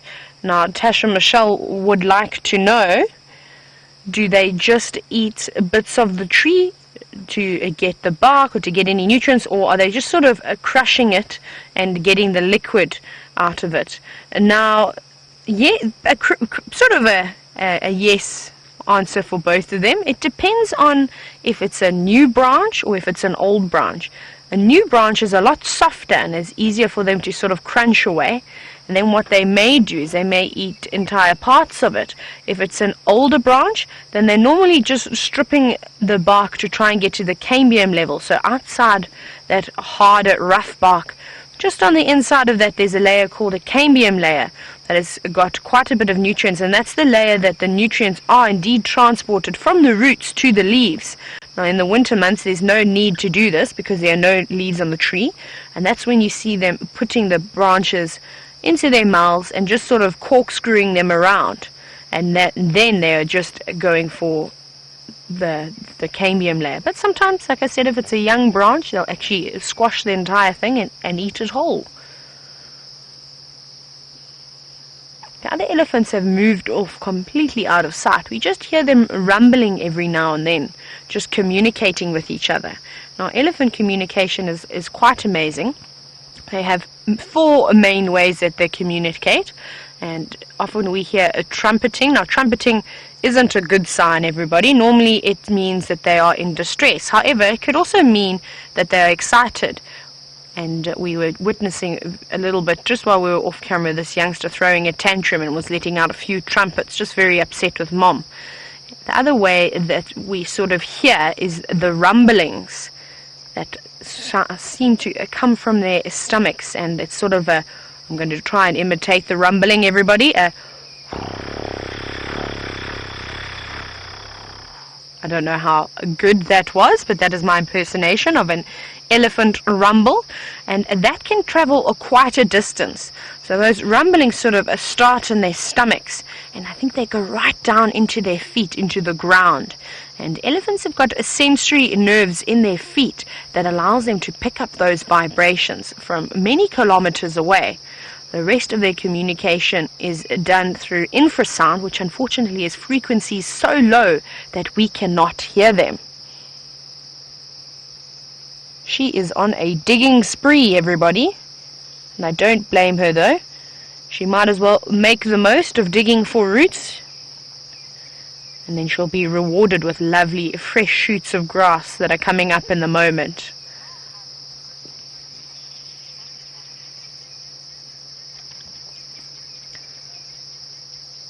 Now when she's pulling up these roots, I don't know if you've seen, let's just watch quickly. When she pulls them up, and hopefully we'll see it, there's quite a bit of soil still left on the root. Now normally what they'll do is they'll shake it slightly just to get rid of some of that soil. They often do that with grass when they pull the entire roots out of the ground. There we go, see she's got a bit of a bulb there as well. They'll shake them a little bit, there we go, like she's doing there. See how she's moving it around in her trunk? She's trying to get rid of that soil. So Oakley has asked if the soil damages their teeth. Now, Oakley, that is indeed correct. To a point, it does wear it down to some extent. That is why they do spend a considerable amount of time, like we just witnessed now, of her rolling it around on her trunk, trying to get rid of some of that sand. And as I was saying, they do it with the grass too. They will wrap their trunks around some nice long pieces of grass, and then they will shake it and try and get all that soil that is clumped onto the edge of the roots and then eat it. But of course, they can't get all of it, to get rid of all of it, I'm afraid. So it does wear down their teeth a little bit. That's what we were chatting about earlier, is that their teeth tend to wear down a lot quicker during these winter months when the vegetation is scarce and they have to sort of dig for it beneath the ground. In the summer months where it's lovely, lush and green, it's not such a problem. Everybody, all the insects have just come alive. I'm going to sit very quiet for about a minute, and just let you enjoy the wonderful sounds of nature while you watch these beautiful animals.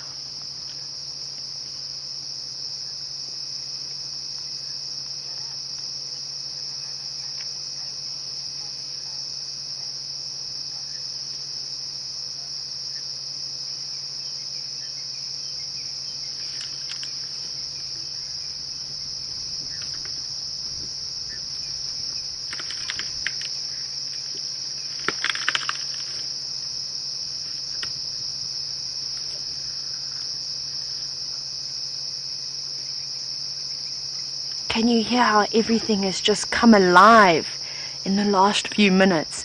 A lot of insects.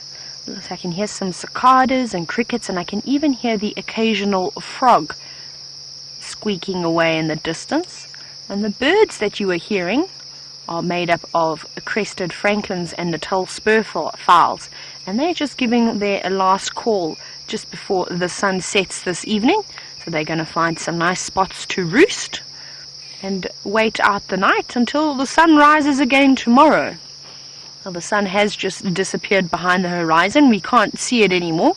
So I reckon in about 20 minutes or so it's going to be a lot darker than it is now, and hopefully we're going to be able to switch over to the infrared, and I cannot wait to see what is going to be out there for us later this evening. I haven't done a night drive in a while, actually, in a few months. Normally, like you see here, the game drives consist of usually about an hour of darkness, but not much after that. So it's going to be great to spend some time out in the African wilderness in the middle of the evening. Now you saw she pulled that branch up quite easily. That looks like a bit of sandpaper raisin that she ripped out of the ground. Now she's not really going to eat the branches that are coming off there. I think she's just going to chew on the roots. Kind of like a bunch of grapes, the way that they were all stuck together quite nicely. She didn't shake it though, so there's probably quite a bit of soil that she's eating now. There we go. Last few roots in her mouth they go.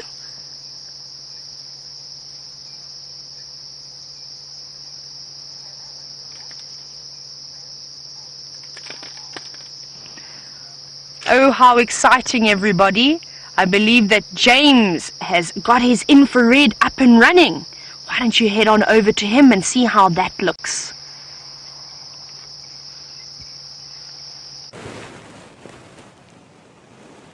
There we are, everybody, our little lioness. We've moved round. Her eyes are open.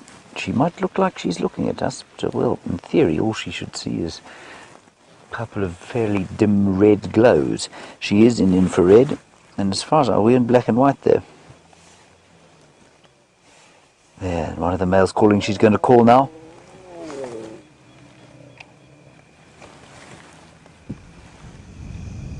Let's see. One of the males was just calling. There we go. Interesting that she's doing most of the calling.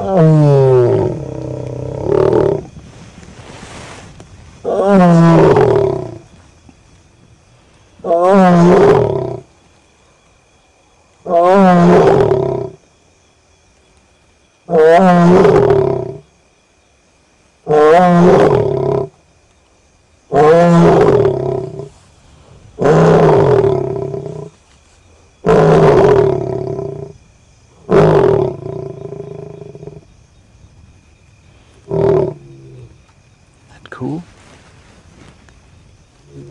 Now one of the males is responding, but not the one here. It's interesting.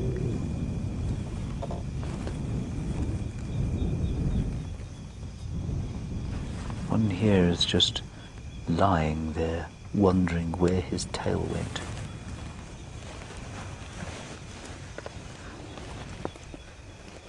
See?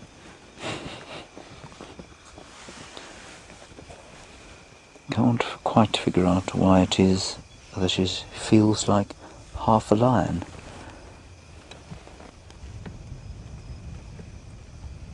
Now, just to give you an idea, with my sort of naked eye, as it were, I can sort of make them out. Jeandré, of course, has got a bright white light blinding me completely, but when I shield that from myself, I can just sort of make them out. These infrared lights are really quite special. And the thermal one is also pretty cool.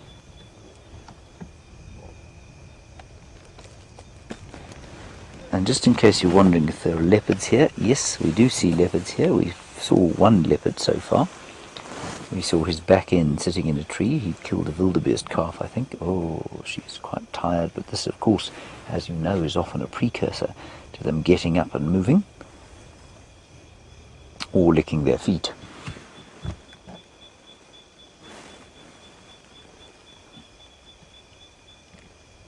Those claws that unfortunately were used to destroy the life of a little wildebeest calf today, but everything has to eat.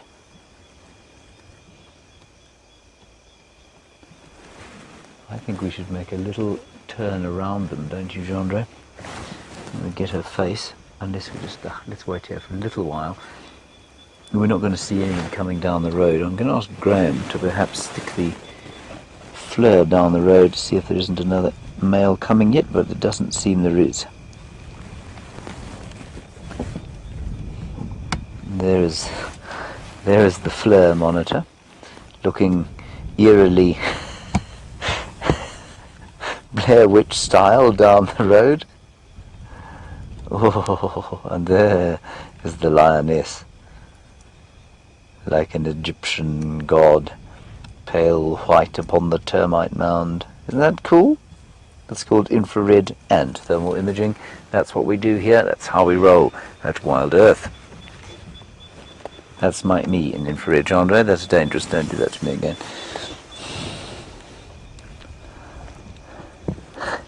It's so cool. Now, it's pitch black dark now here in the Mara. I think you've still got a bit of light left in South Africa, which is quite cool. And we're into now the second drive in a row, as it were. And I must just tell you that while we look at these sleeping kitties, this is the first time I've ever heard myself present a full show. I can hear my own voice talking to myself exactly 1/2 second after I say what I say. It is very disconcerting, and my brain may explode before 11 o'clock tonight.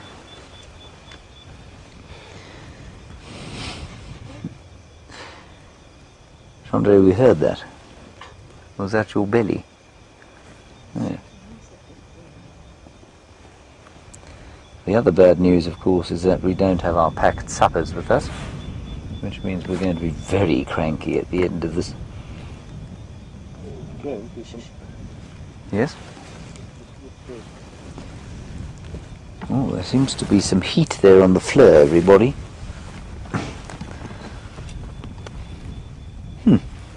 I wonder if that ain't a herd of beefalo. Look at that. Seem to be a herd of buffalo heading this way. Alright, while we try and figure out what exactly those white spots are in the background, Jamie Patterson is back with the 8 little Nkuhuma cubbies.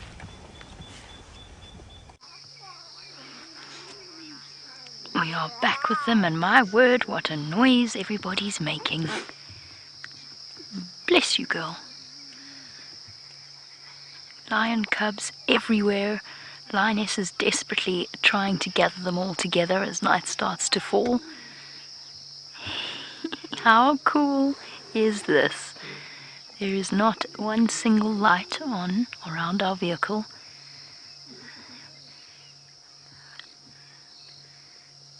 And whilst I can still see them, the time is going to come very shortly when I cannot.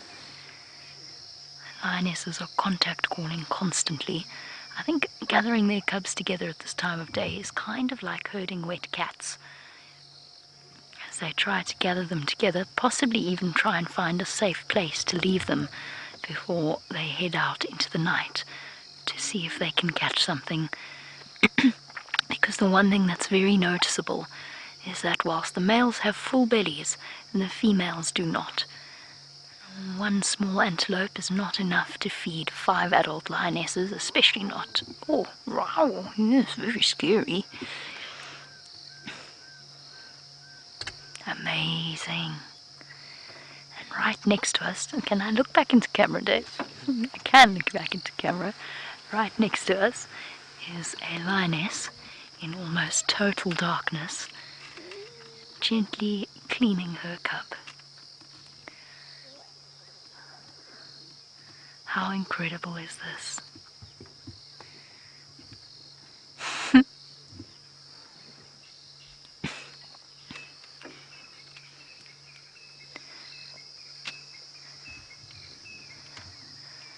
The vision, ladies and gentlemen, of Graham Wallington and his incredible team is slowly but surely coming to life. Not that it hasn't already, but as technology reaches the point where we can bring you these scenes, I don't think we could be any more excited than we currently are.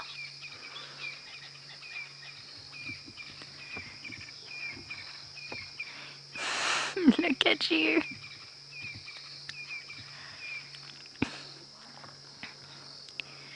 This is something we've not been able to see. We've never been able to stay with these cubs after dark.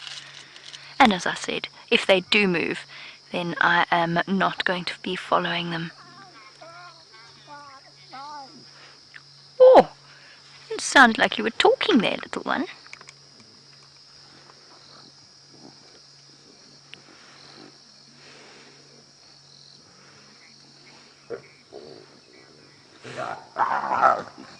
Whoa. As the cubs have a little bit of an argument, let's jump all the way back to the Mara Triangle.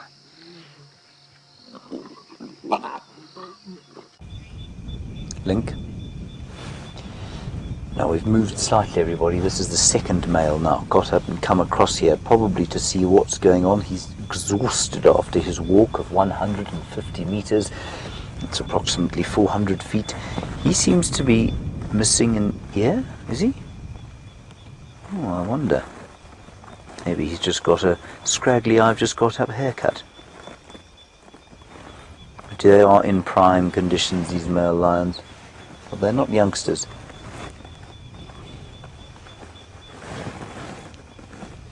You might be able to see they're just a bit fuller up. They're a bit fuller, a bit filled out compared with the Birminghams.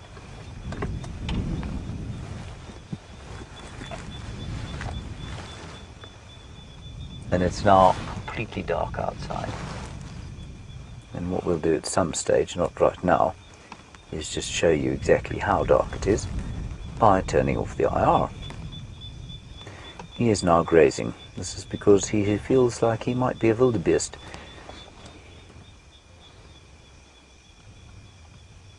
No, he's decided I'm not a wildebeest after all. But I do have a slightly sore tummy after all the wildebeest I've been eating. Now the reason there are so many hundreds and thousands of different animals living on these plains is because of many of the grasses that you're looking at now that this lion is luxuriating in. And it's called, but most of it's called Thamida triandra, or red grass. Here they call it red oat grass, which is a rather more romantic name, I feel. And it just supports an incredible array of animals because the soil beneath it is so much more fertile than it is in southern Africa. And that's because in southern Africa you've got those big woodlands, and those woodlands are supported by soils that are far less fertile than the ones here. And that's because the ones in South Africa are much more ancient than the ones up here. There's relatively, well, in fact, very distant volcanic activity in this area, but much more recent than it was in southern Africa. And so that's why these great plains contain so many nutrients that are able to sustain this immense sward of red grass, and in turn the herbivores that come and eat on it year in and year out. I think the other interesting thing about the system while we watch this lion just licking his feet is that it really is an area of, just probably completely wilderness. You know, there's no human interference at all. They don't well, there's no pumping of water bar for one little pond that I saw that I think is more a borrow pit than it is pumped water. And also crucially, there's one sort of management regime of the land.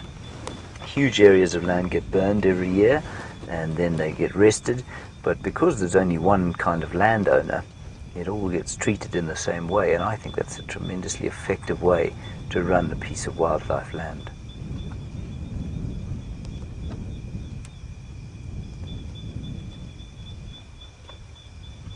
Very nice. Just remember, we're as live as everyone else is, and we're going to be live. If you're surprised as to why we're still live, this is the safari marathon, if you like.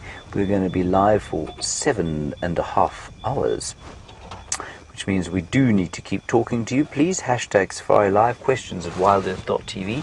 And I know perhaps many of our British viewers are getting home from work or arriving home and thinking about cooking some fish and chips or mushy peas or some bangers, perhaps even.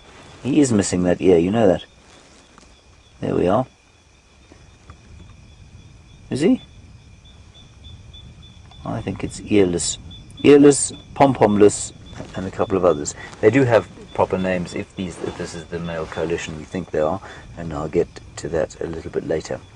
So back to the British guests or British viewers. If you're watching, please, would be great to have some questions from you, of course, because it is now your time of having supper. While you think about what you're going to have, let's head across to Jamie, who has got still the Nkuhuma cubs in the last of the Southern African sunlight. This is the weirdest and coolest feeling in the world. The lion is lying right in front of our vehicle. I can barely see her in the gathering darkness. I can just hear the noises coming from the front of the vehicle. And I'm effectively entirely reliant upon Dave to show me what's going on. This is so cool. Also, quite weird. Cubs having a tantrum, having a suckling tantrum. There they go. Wandering into the drainage line. Two of the cubs have just... oh my word, this noise.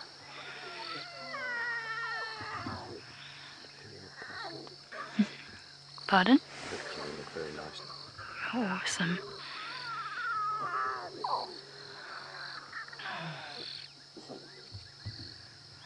I don't think my eyes have ever been so wide. Struggling to see in the dark.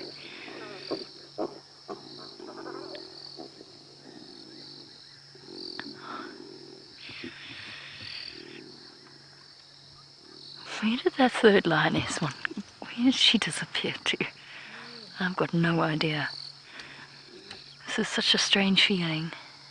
It's amazing how incredibly brave the cubs are at night as well. One of them's right next to our vehicle, right near the front.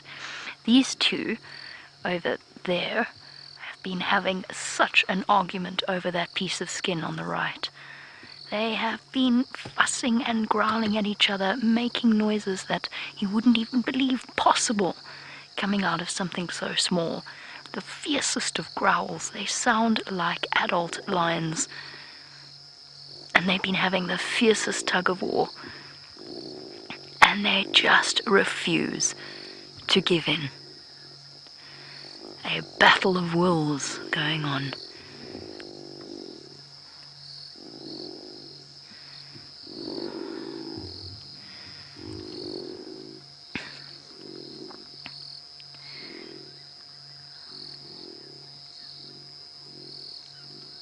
Those ears on the one on the right back flat.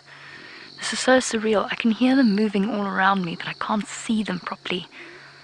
It really is the strangest feeling. And right now we've just got to wait for them to move.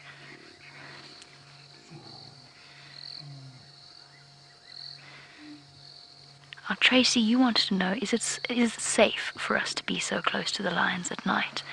And the answer is yes, it is. As we've said many times, when we're in the vehicle at night, we're not on their menu. When we're on foot at night, it's a totally different story.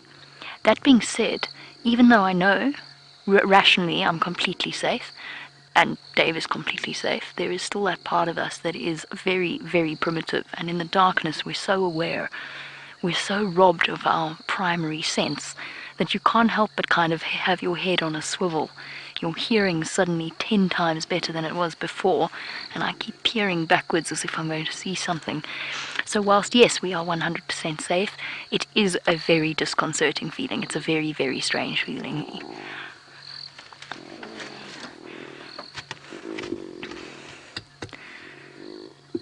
Luckily, the cameraman and the presenters have been working together day after day, hour after hour, for an extended period of time. We always talk about presenter cameraman sync when we chat in our review sessions, and this is where it's become more important than ever before. Like now, when I just heard a lioness trip over a log and come next to the vehicle. Dave was there. Thank you, Dave. I wondered where she went. Oh, sorry, let me move my head. I can't begin to describe this feeling to you. It's both exhilarating and my heart's racing at the same time, which I suppose is exhilaration in its own way. It's like being on a roller coaster. This is so unbelievably cool.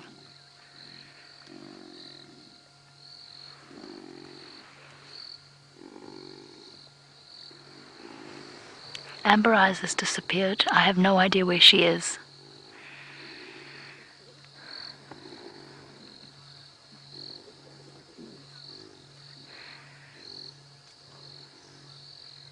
What an interesting observation from Bethany, who says it looks like the back stripe on the back of the ears of the Nkuhumas are horizontal and those on the back of the ears in Kenya are vertical.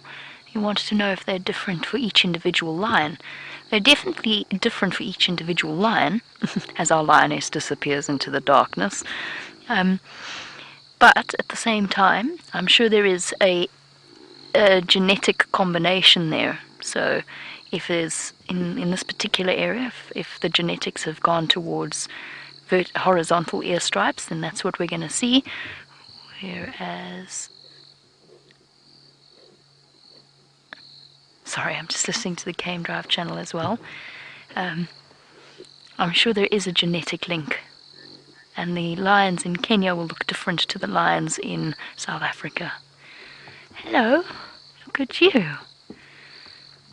With your bright eyes.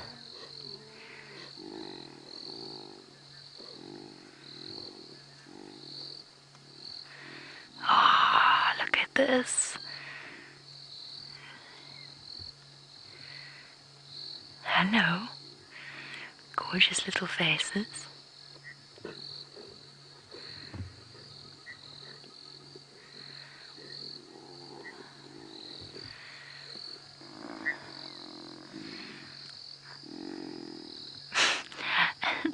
All the while we're watching these two cubs play, the other two, from what I can hear, I can't see, but I can hear, they are still furiously fighting over that piece of skin somewhere there. Somewhere in that general black direction. There we go. Well done, Dave. Dave's job is now infinitely more complicated because he's got to do all kinds of things like positioning of the infrared lights, positioning of the camera. So a serious round of applause for our incredible cameraman, who somehow managed to get better every single step that this company takes. A truce has been reached. They're just growling at each other now and holding the piece of skin. There's not even any meat on it. They've just got it in their mouths.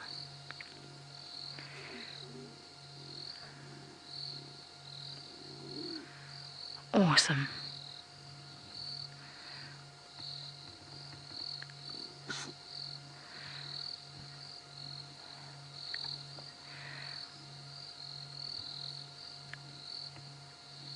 I can't see anything now. The light is dark enough, the sun has gone down enough that I absolutely cannot see anything. Except the beeping of the VR in the front, or the flashing of the VR in the front that I can see. Oh, such fierce growls.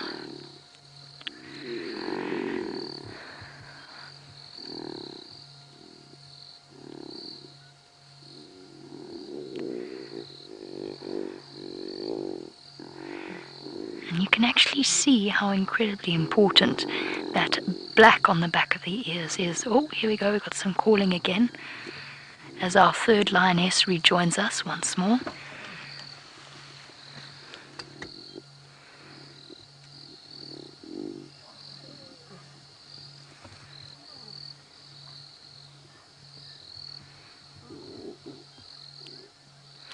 I'm keeping largely silent because half of the magic of this sighting is the sounds that are coming from these lions.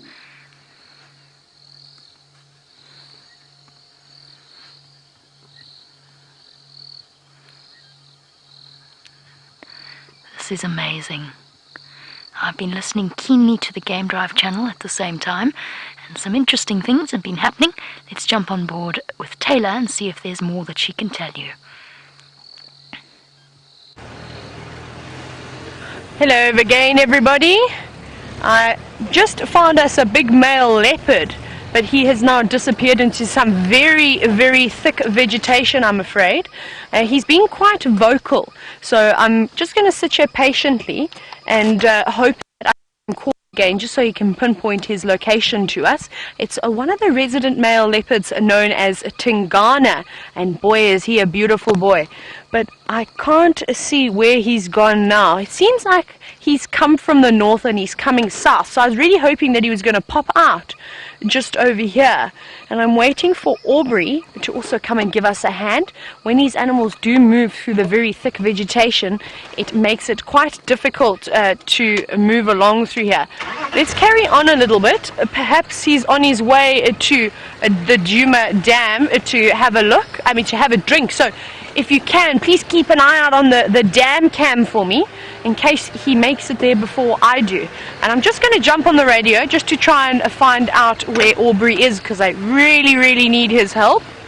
He's got a tracker, and his tracker helps a lot, because when maneuvering off-road, he's got someone to help him and tell him where to sort of drive. Aubrey, Tayla. Aubrey, I don't have visual of this, my daughter Ingwe. I don't know if he's gone through the Chkovenin that runs just to the north of Vuyatela towards the Mati. I'm going to carry on with Galago shortcut, and head towards the dam. Goodness, it's so difficult to multitask with all these things. Let's go around here. He didn't come out, unless he's gone into the camp itself. I'm not sure. Okay, right everybody. I think let's go to James and see what he's up to while I try and navigate through the drainage lines here on Djuma and try and find Tingana. Now that's just a brief shot, everybody, of what you're looking at there. It's one lion in the foreground and a herd of beefaloes coming this way from the other side. Now, this of course is why we came here. Let's go down to the IR view of the actual lion. That's me. Hello. The lion is over there. And there he is, over the top of the snorkel. And we're here, of course, to try and see if we can follow a lion hunt at night, and you can see that there is clear space between the buffalo and the lion. But these lions have been roaring, and so their enthusiasm for hunting, well, it must be called into question. But let's see what happens. This is a great opportunity to see if the lions of the Mara are going to hunt the buffalo across these plains. It would be quite something to see. We thought for a second they might be gnus, but no, they're not. They're definitely buffalo. They're too big.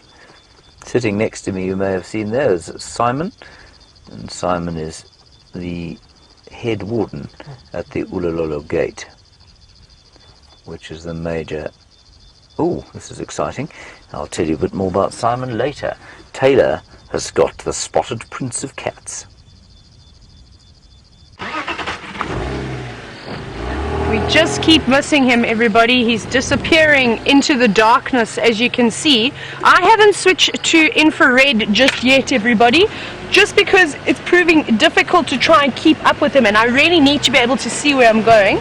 Let's try and get him again. He's playing cat and mouse this evening, but I'm so excited because it's the first time I'm able to see Tingana.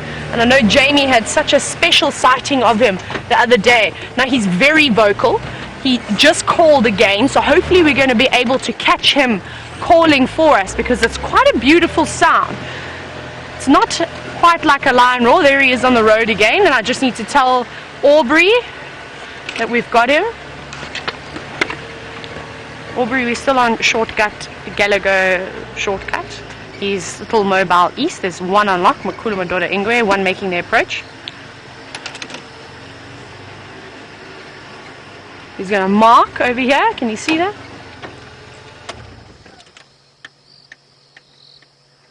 See how he's spraying his urine up against this tree. Listen, listen.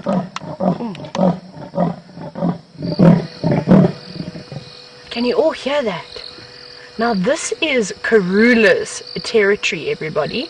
So I wonder if he's perhaps looking for her, or he could also be doing a territorial patrol with him marking his territory like that. He's maybe just indicating to everybody that, let me get out of four-wheel drive, otherwise we're not going to be able to go anywhere.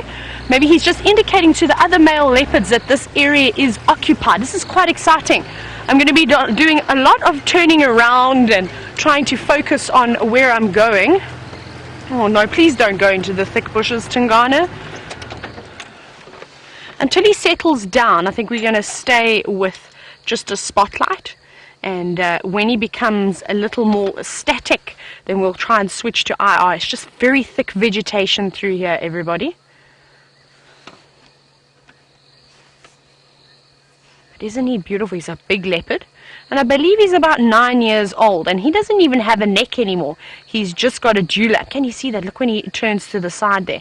Now that's an indication that he is well mature. Fantastic genetics. And we're going to try and keep up with him.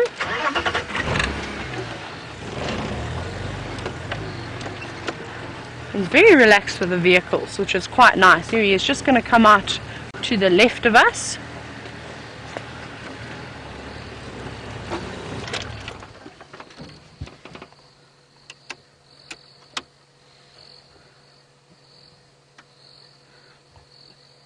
Everyone, I just need to update the sighting. There are lots of people asking away here. Modora Ingwe is still mobile along a shortcut, Gallagher shortcut. He's mobile in an easterly direction. I presume he's going to head to the Mati, to Puza. There's one on lock, one standing by, or I think two mobiles now standing by at the Mati. Right, everybody, let's carry on following this man. Isn't it incredible? I was uncertain if we were going to see a leopard this evening. We were actually stopping using the luxury facilities, and I got quite a fright, obviously. Basically, it got caught with my pants down and the leopard calling in the distance. Can you imagine how frightening that must have sounded? Quite funny, though. And now he's walking straight down the middle of the road, everybody. When he goes to this dam, and I'm thinking that's what he's going to do, he's heading straight there, then we will switch to infrared, because hopefully we'll get a few moments with him when he's not moving too much.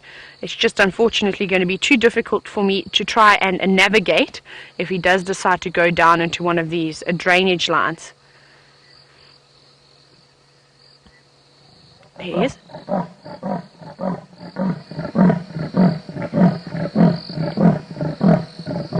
Oh my goodness, he's giving us a show this evening. Let's try to keep up with him again.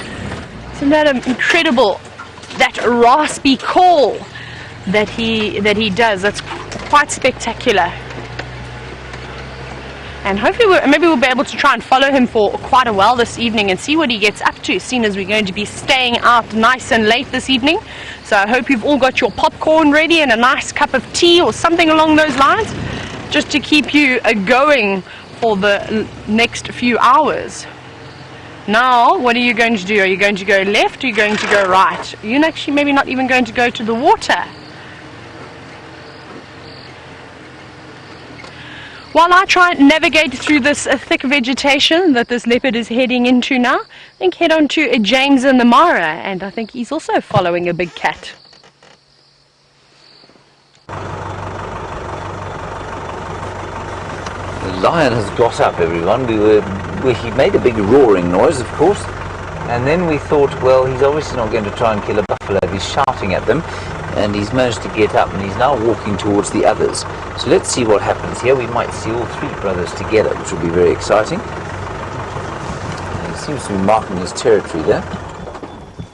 We'll just switch off here a second.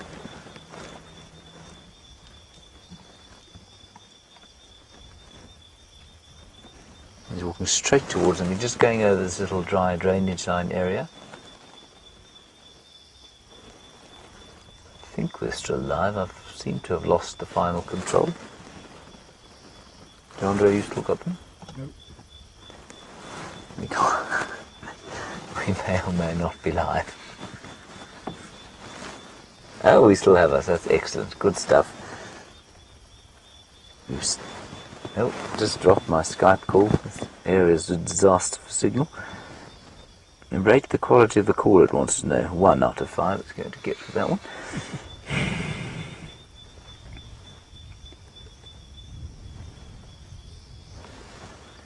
Alright, so we're just going to see what he does.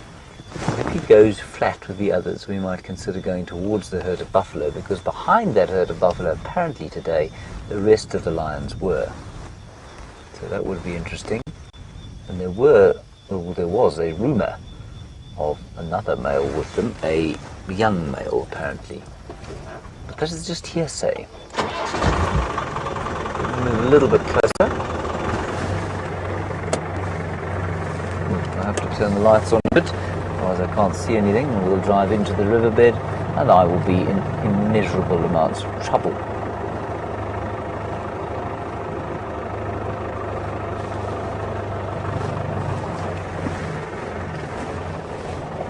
See what we can get here.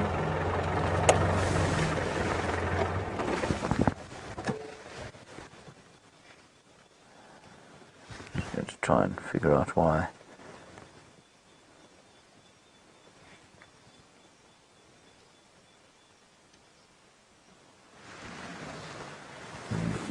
Right, I'm not sure. We're trying to get hold of the final control. We've lost them for now. That's okay. We'll figure it out as we go along. We'll just let him get a little bit used to us, and then we'll move up next to him and see if we can't get all three of them in one shot. Stream's still going. The reason why we lost comms is because we parked here. This is where we lost it before. This is where the Safari SIM cards fall out. We are still live.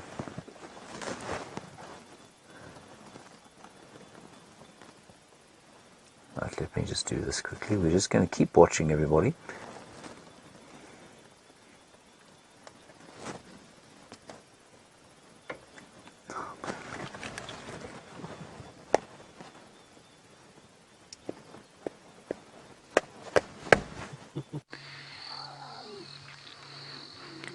Sorry about that, everybody. James's communication disappeared. Dave and I have just had one of the most intense experiences, certainly the most intense experience of my life, Dave. Yes. It was unbelievable. This is absolutely the most bizarre feeling in the world. The lions, all of them, the males, the females, the cubs, started to roar. We can't see a thing. I don't even know exactly where they are.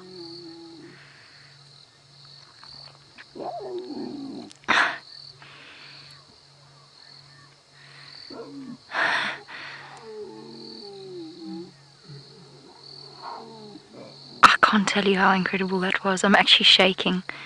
I always used to, when we had lions roaring, I'd switch off all my vehicle lights with guests. But that was different because you got your piece of skin.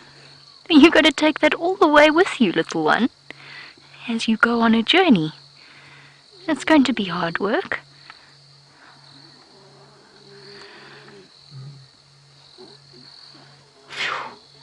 I've never experienced anything like that in my life.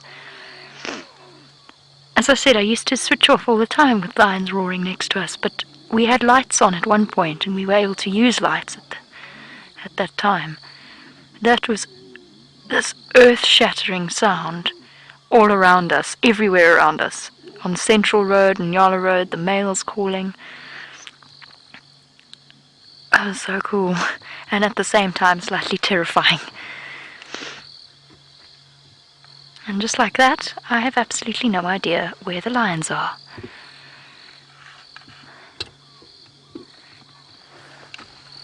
Really, seriously, that was incredible. Holy moly. I had my spotlight in my hand just in case I needed to see where I was and what I needed to do. I don't know where the lions are. It's probably time for us to move. I think they have moved off, so we'll be able to reposition. And while we do that, let's go across to Tayla for an update. Everybody, I'm doing some interesting driving over here, but don't worry, a lot of these trees that I'm going over are dead. Can you see him? Oh, Eggsy's pointing him out to me. We just need to try and find a way through here. We've got lots of aerials and cameras and things that we need to watch out for. Eggsy, you looking out for that aerial? I've lost him, everybody. Where did he go? There he is. I found him again. He's just in the distance, so I want to see if I can edge on closer to him, but through the easiest way. Now, he's decided that he's not going to give himself up so easily tonight. He's going to make us work for it, which is fine, but it is getting awfully thick, I'm afraid. I'm still waiting for Aubrey to come and help us. I think we're going to have to try a different route. And I'm fine there.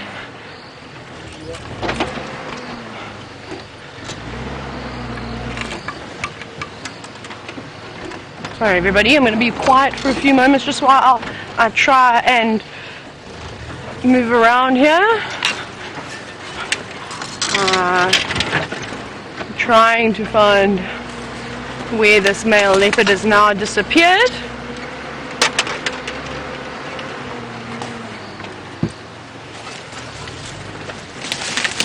Where did you go?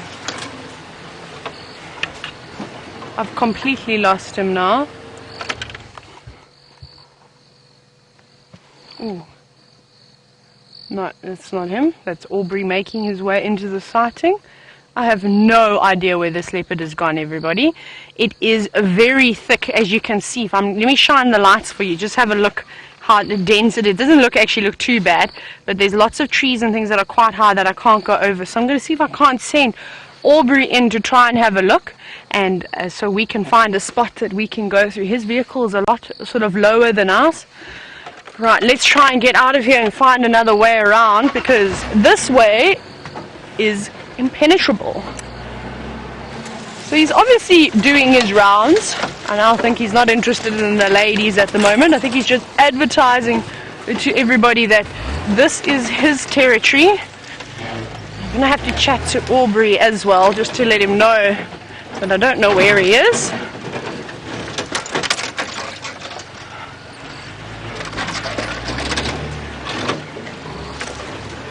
I don't know, maybe we can go through here. We can only try. Please excuse me while I maneuver around everyone. I apologize for not chatting away to you. I'm trying my best at multitasking. Sorry, I almost had a stick jump out and bite me on the head.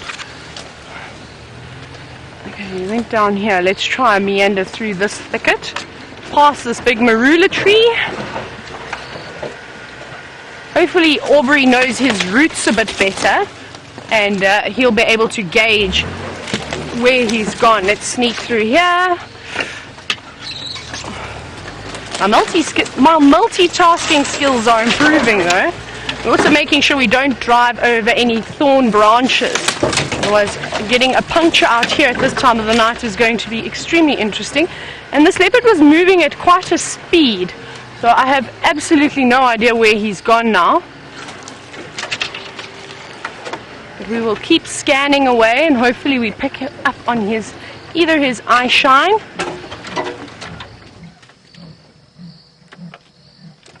He's given us a slip. He's gone more west of us, everybody. I don't know if you heard that in the distance. Let's quickly head around. And it just shows you, even though we've got spotlights and cameras and all sorts of things on him, we can't get him. Right, let me send you over to James, I think. I'm gonna have to do some very nice bundu bashing, as we call it.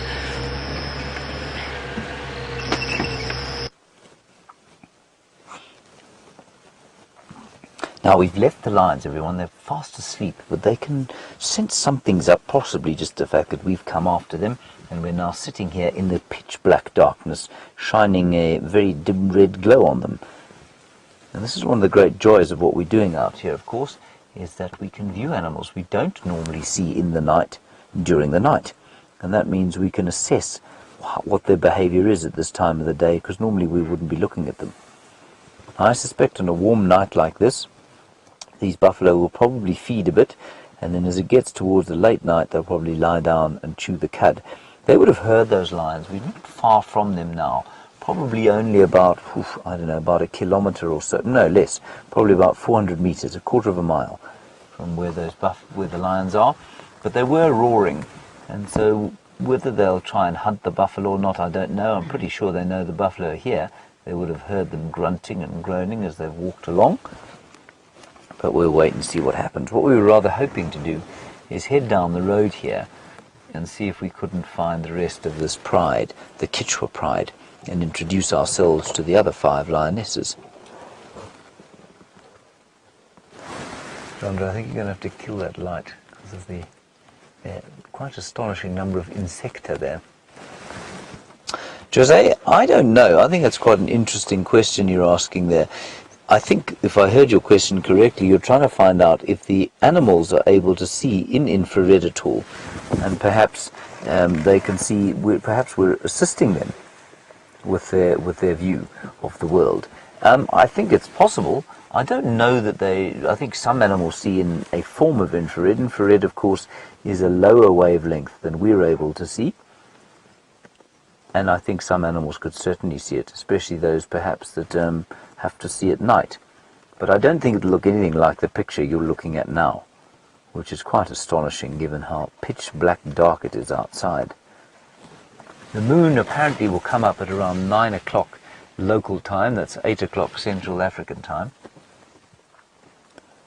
So that'll be quite interesting to see. I'm not sure, looking above me here, there are some stars, a smattering, but it's quite a cloudy night. So we'll sit with these beefies for a little while, and then we'll make our way down the road and see if we can't find those other lionesses, because it would be just very special to see the whole pride and introduce ourselves to them so that they all know what you look like and what you sound like, and me too. And they know what Jeandré's socks smell like.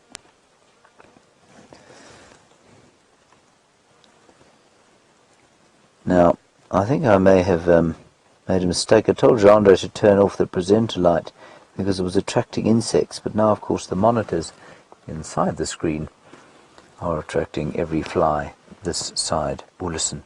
Listen.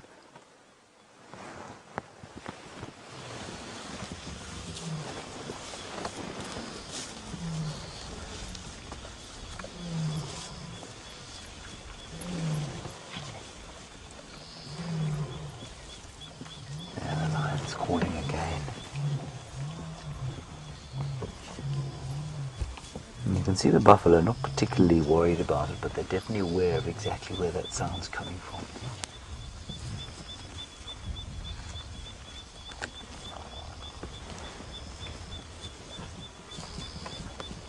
So they all turn to face, obviously decided they're not close enough to be of too much worry, and they've got on with it. They may well lie down here. They haven't moved very fast since we first spotted them with the flare. And maybe, Jeandré, shall we try another flare shot?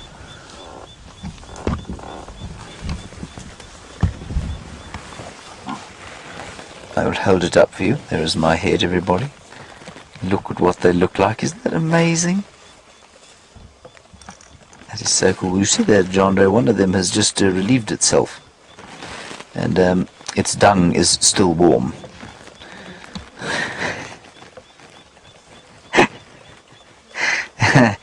That's an astonishing thing to behold. It's quite a good way of tracking, I suppose. You can tell how fresh some dung is. Now that buffalo looking at us, I think, is looking at the sound of my voice. There I am, everybody. I don't think it's... Oh, it probably can smell us too, obviously. But I don't think it's looking at us. It's so cool. Chewing the cud. Herds of buffalo here compared with the Sabie Sands, I thought have been quite similar, you know.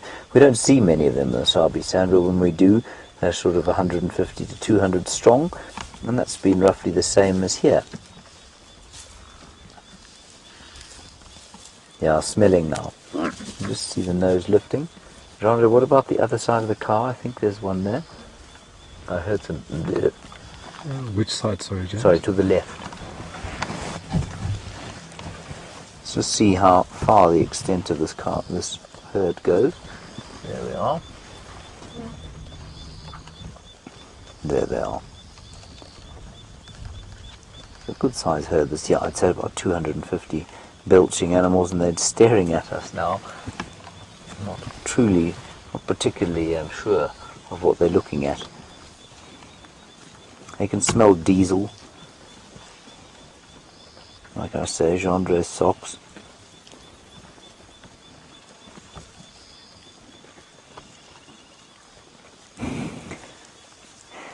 Yeah, one of the members of the back of the vehicle making a slight belch there, and I'm sure they can sense that, wondering what it is. Maybe they think there's a buffalo in the back of this car.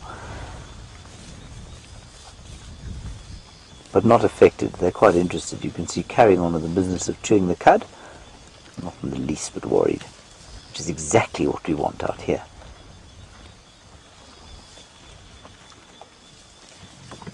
Cool.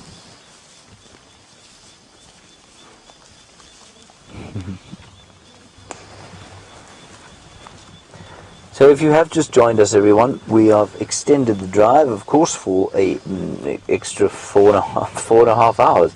Quite a nice extension to our normal drive. And that is, of course, to explore the night creatures that are going on in the Sabie Sands in South Africa, and, of course, here in the Mara Triangle. And what we're hoping for over the course of the next 5 nights is to be able to follow the lions on the hunt. And it's a unique opportunity here, because you can basically drive over an immense area, and we also know, of course, that it's clear, it's open. It's not the woodland of the Sabie Sand, and while the Nkuhumas have killed 3 times, I believe, in the last few nights, and you may well get an Nkuhuma kill while we're watching these shows, we're hoping that we're going to get a Kenyan kill over here in the Mara Triangle. It will be very special indeed. Especially if the wildebeest come back. We've had rain for the last 3 nights. We think they could well come wandering back here. That one's just having a sniff at the air. Wet nose, obviously in fine health.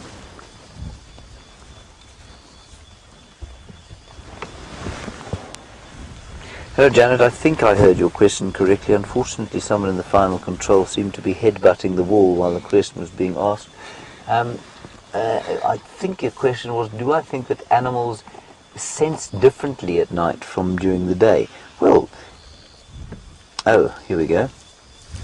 Am I not a bit afraid of being next to the animals in the dark because they may scent us differently in the darkness? No, I'm no more afraid, because I think they're very used to us. It's an interesting one, though. You know, if we were in a completely open vehicle next to lions we didn't know at all, would I be a little bit nervous? Maybe for a little while, but we know those lions in the Sabie Sand, we can sit next to them all night long, and we have done often with the lights off. They don't treat us any differently from the way they treat us now. And so, no, I'm not nervous at all. Do I think they scent us differently? Yes, probably slightly, but in the same way that you at night, when you wake up in the dead of the night and you perhaps need to go and get a snack from the kitchen, you use your ears and your sense of touch and your sense of smell to get you to the kitchen rather than your eyes. And I think it's the same very much for these animals here. Oh, Tayla's got a very interesting little primate to show you. don't know if you're going to be able to get a good view of this, everybody. We're just trying to find it. Go down a little bit, Eggsy. Down. There we are. Now you can see a little tail, and we have actually got a bush baby in the tree. We were racing around to try and find a Tingana who was moving through some thick vegetation, but we'll hopefully try and follow up on him. There we go. Look at this bush baby. Look at the little. Oh, have a look at the fingers. Look at the hands. If it does sit still again, that's going to be amazing. But unfortunately, they do jump quite a bit. And let's see if we can maybe get one more glimpse of it. Maybe it's come out into the open for us. It's a nice warm evening. Oh no, unfortunately I can't find it anymore. Where did you go? Oh, there, I see movement on the trees. My goodness, it's hopping away. It's over here. There it is. Can you see it? Have a look, have a look. Oh my goodness, you are so lucky, everybody, to be seeing this little bush baby. So if you can zoom in a little bit more, I want you to have a look at its feet and its hands. It's quite difficult. It's obviously quite dark. Maybe should we try infrared while it's sitting here? Let's have a look.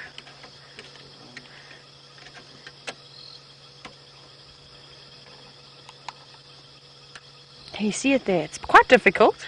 You can just see the glow of its eyes now. But what I wanted to tell you about this Gallagher, this bush baby, sorry everybody, I got so excited, was that they've got incredible little hands. I don't know if you saw very quickly a glimpse of how fat their fingers are. Now we can't go in too much with it. Oh, there's another one! What on earth is going on this evening? We have been so lucky. Look at the two of them. I'm chopping and jumping. I'm so excited. Did you see how they were grooming each other? And I can hear Tingana in the background as well. I think he may have crossed out of our property, unfortunately, but we'll spend some time with these bush babies. So these look like two adults. Possibly it's a male and a female. Now, both of them are territorial. They both actually mark and defend territories. And very much like a leopard, you'll have many females that have got much smaller territories. And then you'll have a male who comes through and sees all these lovely females. So that is quite amazing. Normally you just see them on their own, but unfortunately they have leapt out of our view now. But that was quite spectacular. As I drive, we're going to try our luck and see if Tingana is still around. I wanted to tell you now about their hands, and I don't know if you managed to see the very broad fingers that they had. And those are amazing how they've adapted for obviously climbing as well as for grabbing insects. They'll grab insects while they're leaping in the air. They'll grab a flying insect, or they will grab something on the ground too. That was very special, everybody. A very short glimpse, but how amazing to see two unusual creatures. Let's head back to James and see how he's faring in the Mara.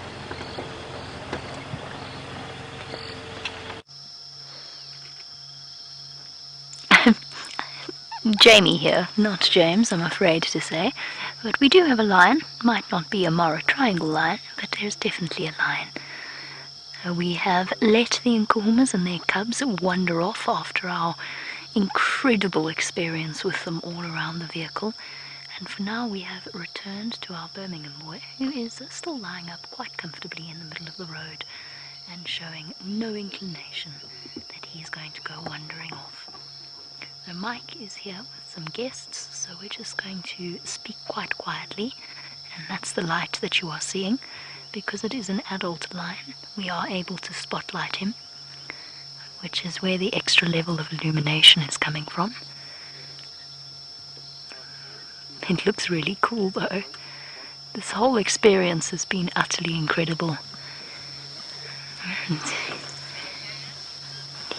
he goes about cleaning his mane.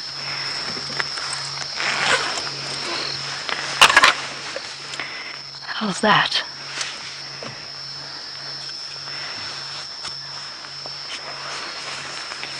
This is all very, very cool. Such an amazing experience. I haven't even thought about my lunchbox. That's how amazing an experience it has been. Oh wow, those scars look even more impressive in this light.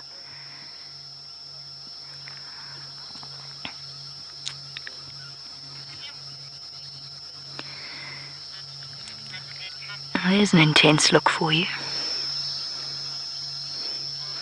Now, James Bear, my goodness, yes, you asking a question that I was asking myself as well, which is are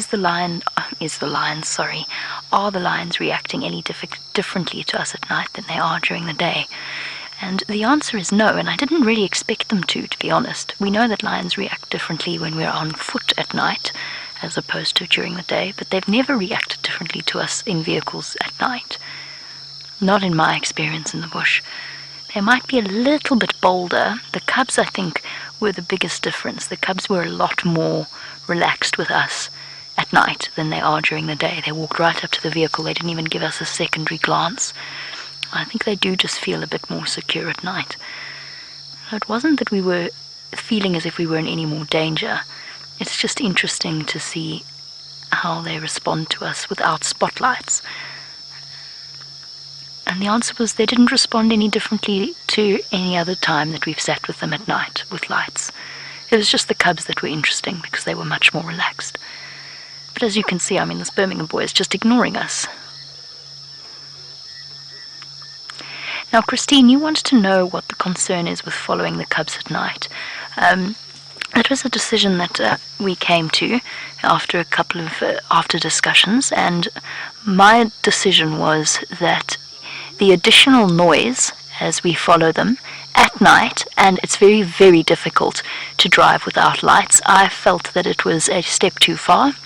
I didn't want to interfere with their nightly activities in a way that might compromise them, and I can't see all that well when I'm driving without lights. So I can't drive purely with the infrared. I have to have lights on, and if I didn't, I wouldn't be able to see more than 10 meters in front of my vehicle, and I'm not prepared to take that chance. So that was my reasoning behind why I decided we would not be following cubs at night. Extra noise, extra sound. I can't see as well as I can see during the day or with my lights on. I'm trying to move out of your way.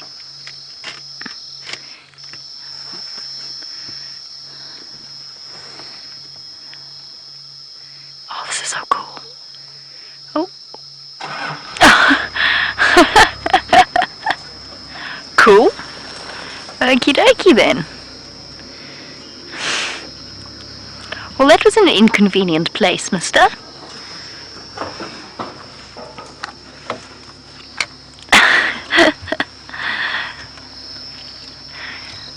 Oh, this is so weird. I'm staring into the darkness. I know there's a lion there, but I can't see him. I can only see him on my monitor. Amazing. Alright, let's head across to Tayla and see what she's up to.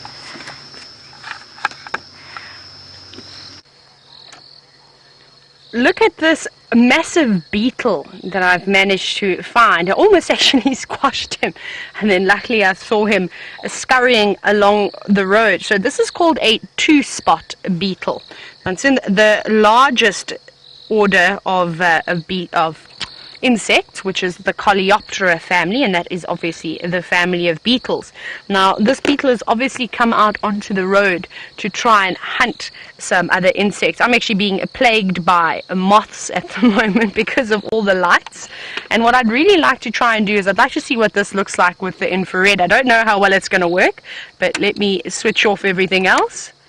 Let's see how it goes. No, nothing.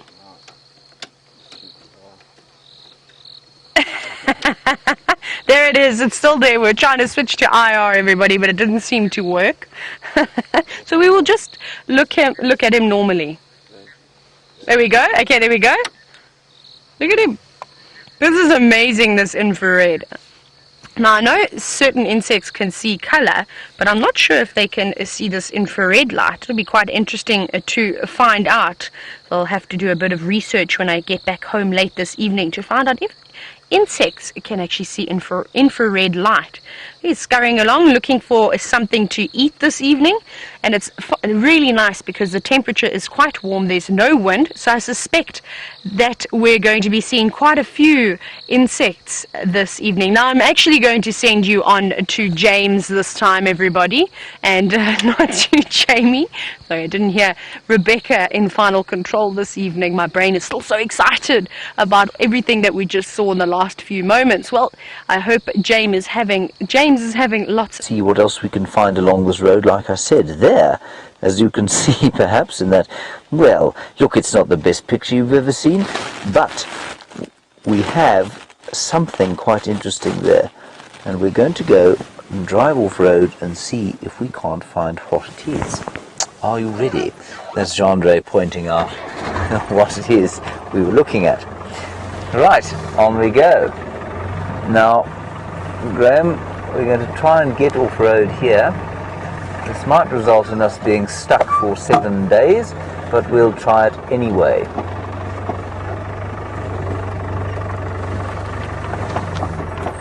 Are we still going towards it, Graham?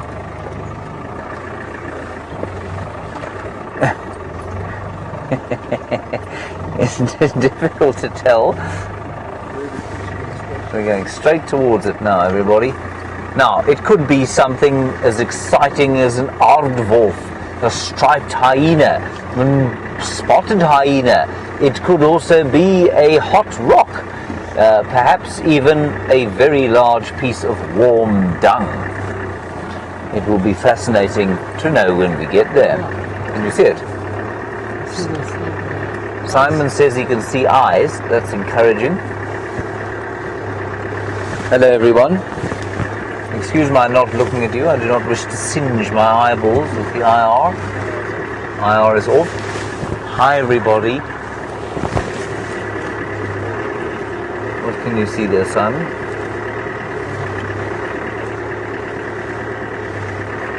We're getting closer. Oh, I can see eyes. Oh.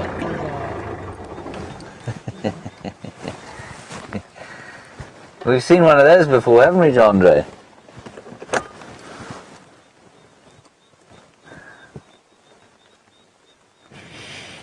There you are, everybody. It's your first Mara Impala.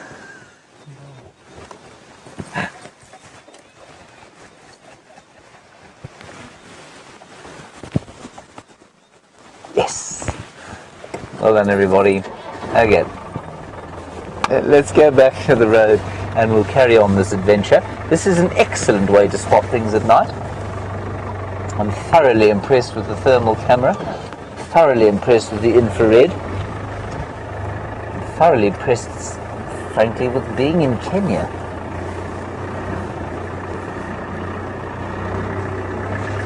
I haven't seen Meryl or Robert just yet.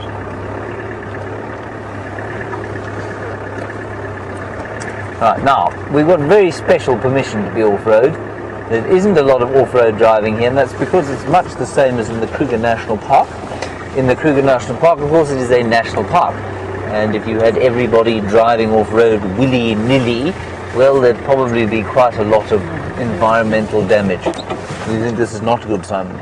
You think we must go to the right? Ow, I've just broken my elbow on one of the sharp points that the Land Rover designers have very kindly put in here. We'll try and get back onto the road. What do you think, Simon? Do you think we'll make it? You think we'll get stuck for 7 weeks?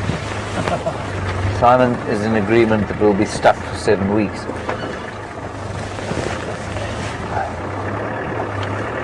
There we go. So what we're going to do is continue driving along this road, see if we can't find the other 5 lionesses. Perhaps they are in the process of hunting, and we might be very lucky. Oh, there goes my water bottle.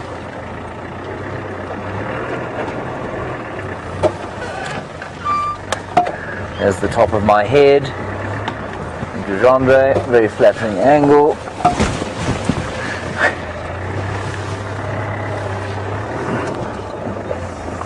So, we don't have a roofless car, everybody, for the same reason that most people don't have, just like in the Kruger, most people don't have open cars because, of course, this is a national park and you can drive your own car. Jamie apparently has some lions. That is going to be much better than watching me contort myself to look at you. Let's go and have a look at them.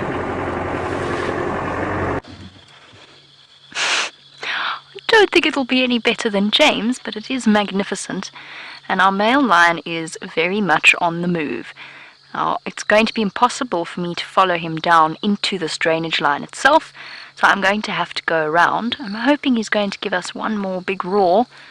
Oh, I can do this actually. There we go. He's been marking his territory pretty much consistently since he stood up a little while ago. And off he goes. He's going to go and investigate where that kill site was. That's exactly where he's heading. And that is our cue to start going round. I'm hoping I can meet him on Central Road. I'm hoping that's the direction he decides to take. But we'll trundle slowly along and see what we can find. This is such a fun experience. Okay. I'm not going to try follow him down there. I'm just going to wreck the vehicle.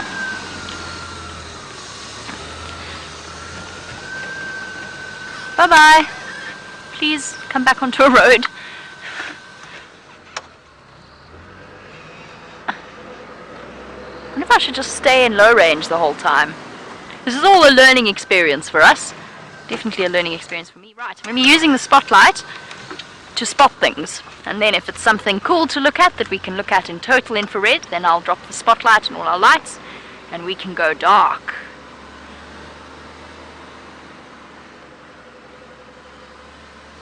So the lionesses and the cubs have walked west. They've gone into the block towards Central Road. Tayla might bump into them at some point as she trundles along. We're going to go and see what else the night has in store for us for the next however long we're out for. I'm in no rush for this incredible safari experience to end. I'm hoping we're going to catch up with the Birmingham boys slightly separately to the rest of the pride. Maybe we might even find the young Nkuhuma lioness and her companion that I assume she must have.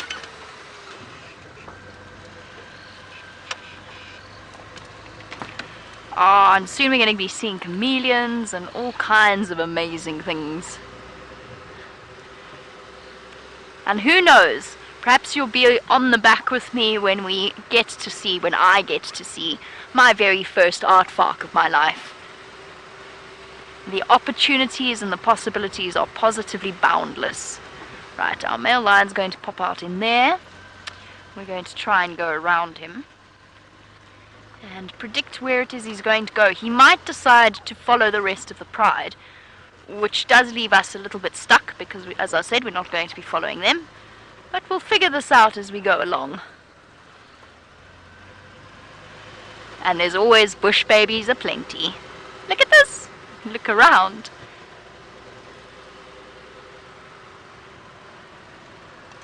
Now, Jason, you want to know how dangerous it is to be sitting next to lions with no lights or following them.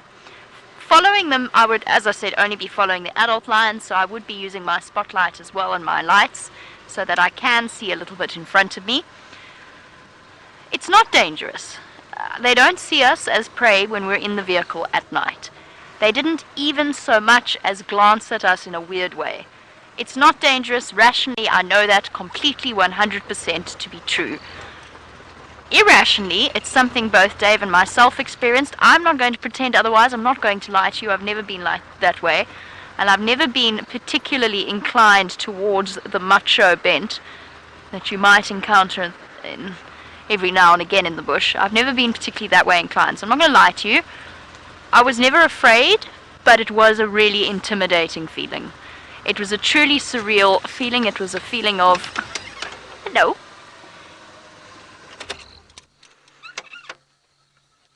And Gracie, as we watch our little scrub hare hop away, he's not very scary, is he, Dave? No. Gracie, who is 9 years old, said she would be a bit scared in the dark, and was I scared at all? Gracie, kind of. Not very.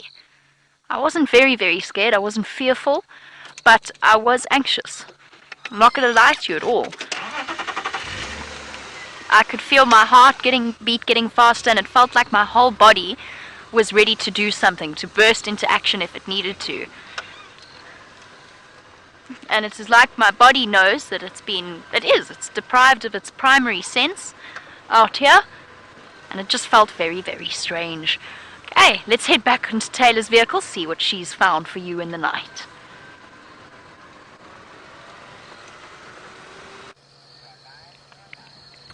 I am finding all the creepy crawlies of the night, and we're looking at a cricket, everybody. I'm not sure what type of cricket we're looking at, but it is some form of a cricket, and they're interesting little creatures. I haven't been seeing too many of them. You often hear them in your rooms at night, and I know that as a guide they tend to plague us, because you'll go to sleep, you'll turn the lights off, much like the mosquitoes, and they chirp away, and then when you try to find them to try and take them outside and release them safely, they go quiet. Can you believe that? He's on the move. Is he proving difficult to keep up with? He's the fastest cricket in the world, everybody. Now, crickets are omnivores. So they eat other insects, they'll eat leaves. He's going to disappear out of range and he's going to go underneath my vehicle, I'm afraid. And they eat, they are omnivores, and they eat a variety of different things. So from the vegetation, so to the leaves and fruit, as well as to other little insects. Now I'm a bit worried that I'm going to squish him, seen as that some places around the world believe that crickets actually bring you good luck. Now I would hate to squash an insect that brings you good luck. So maybe we'll have to wait for him to come out on the other side of my vehicle, and then we'll be able to reposition quite safe, well, him being safe. And isn't it amazing how we've only just been out for I think an extra hour or so, and the different things that we have found already have just been phenomenal. I'm quite enjoying finding all these strange little insects, and those bush babies, those lesser galagos, some of you may know them as, was quite amazing. To see that interaction between, I'm pretty sure it was a male and a female, was unbelievable, how they groomed each other and then they carried on and bounced away. Now I have a question for all of you that are watching the show. I tried to do some research on it today and I couldn't find the answer, so perhaps all of you that are watching us this evening could possibly help me. So I'd like to know, how far can a lesser galago or a lesser bush baby leap? I was trying to find the answer. So if you manage to get that answer for me, please let me know. You can either hashtag Safari Live, or you can also send us an email at questions@wildearth.tv, and I'll be adding that answer to my notebook, everybody. So just once again, if you can try and find out for me how far can a lesser bush baby or a lesser galago leap, that would be incredible. Let me just double check over the side of the edge if our friend the cricket has gone. Eggsy, can you see anything? No? That makes me nervous. Maybe I must go straight back. I think let's do that. Let's go straight back, and hopefully we don't squash him.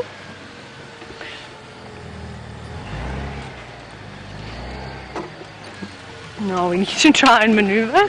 Please, Cricky, please don't get squashed. Just checking to see if I can see it. I cannot see it. So I think we would have been okay. I didn't hear a crunch, so that makes me feel a bit better. So I'm going to keep driving with my lights on, everybody, just because it's a bit easier. I cannot see anything with the infrared. Oh, I've come unplugged. I'm unplugged, everybody.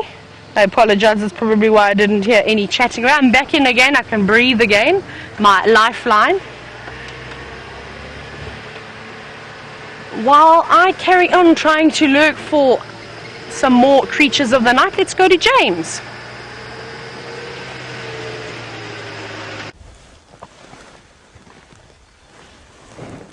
Now look at that.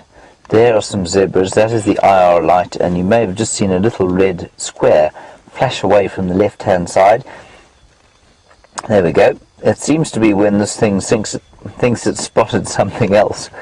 Then it puts a little red square around it, which is very National Geographic of it, rather, really, isn't it? It's amazing. Look at that. Now these zebras are grazing completely contentedly next to us, probably, I don't know, about 30 meters or so. And you can see that they are most certainly mammals. They're very hot. 37 or 8 degrees or so. That's so cool. Isn't that amazing? Now, just to explain a little bit about this, of course, it's a thermal imaging camera, which means it's picking up different kinds of temperatures, or different temperature variations, and then sort of converting them to the picture that you see there. And the reason that it isn't in the sort of glorious high definition that we normally get is apparently you need to be part of the military to have a very particular fancy one, because I think they're used for nefarious purposes. But this one is good enough for us to see that zebra way behind there on the right hand side, she's pregnant, and there are lots of pregnant zebra around here at the moment. Look how fat her belly is. The one that just had a flash over her. Let's go back to the Isle Jeandré and see if we can't get a slightly better view of them. There they are over there. That's it. We're a little bit far from for the IR to work particularly well, but there you can see them grazing contentedly, completely free of us. Now look how many there are. When I got here, well, for the first time 2 weeks ago, and then again now, 4 days ago, just astounding the number. This must be a herd of some, I don't know, 100 or 200 zebras. In the background, a hyena is calling. There is a hyena den somewhere around here, but we've yet to be able to find it. Masses and masses of hyena research has been completed in this part of the world. And that's because I think it's just quite easy to sort of drive around here and find them, and you've got this great expanse of land with clans of hyenas, apparently up to 50 strong in some cases.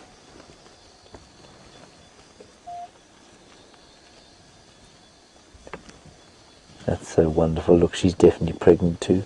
Look how fat her belly is. Now they move, of course, with the wildebeest, the zebra do, and there are something like 300,000 of them that follow the 1.4 odd million wildebeest that move here. 300,000 zebra. Now that might sound like a lot, of course, but at the end of the day, if you compare it with a human population, it's less than a small city would have. This is the Grant's gazelle, as I said. Not gazelle. It's not a gazelle at all, is it, Jeandré? No, it is an equid. Jeandré's not talking to me anymore. That's very sad. I wonder what I've done. It's a Grant's zebra. So same as the plain zebra we get back at Nkuhuma, just a slightly different subspecies. And I think that the most distinctive look on the zebra is, listen, there's a jackal calling.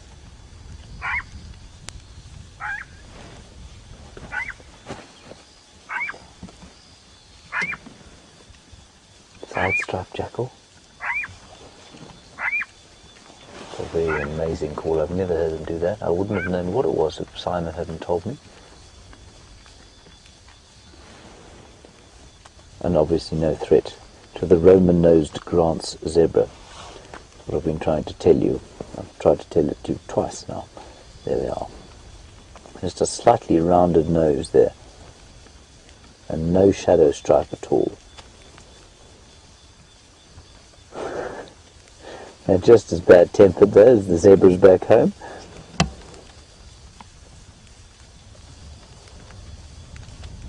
Lots and lots of pregnant females. And look, I mean, they're supposed to have exactly the same sort of structure, social structure, and it's very clear to see when you go to Nkuhuma. And you've got a very clear stallion, his wives, 1 or 2 offspring, and that's how they move along in what we call a kinship group. This, much more difficult to tell, of course, because they move as a great big group of 200 or 300 quite often.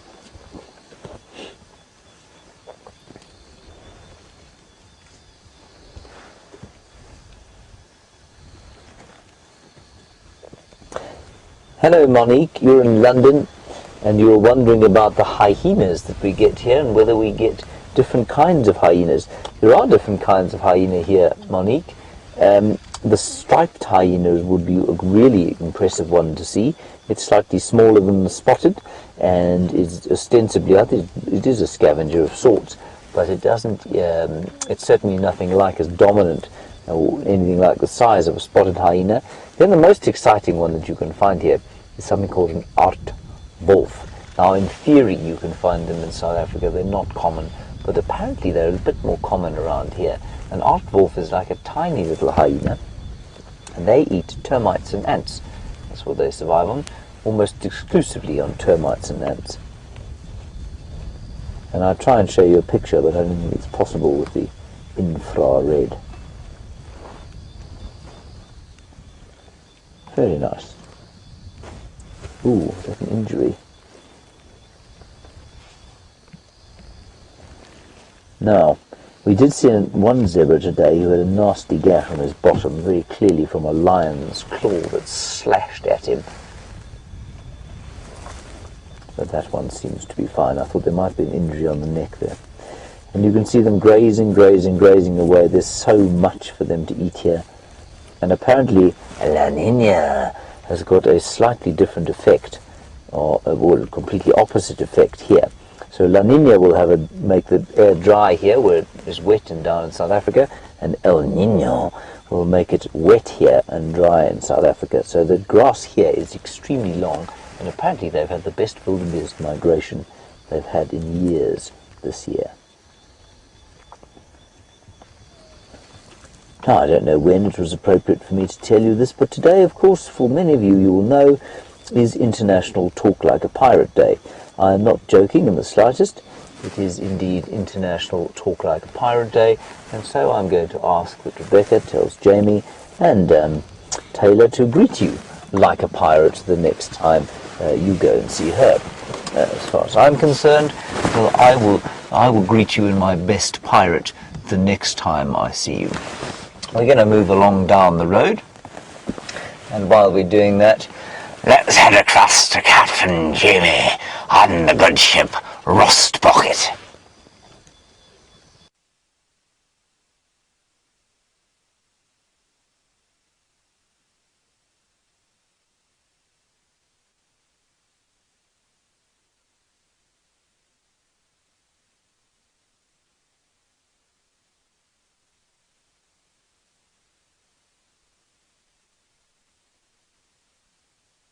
No.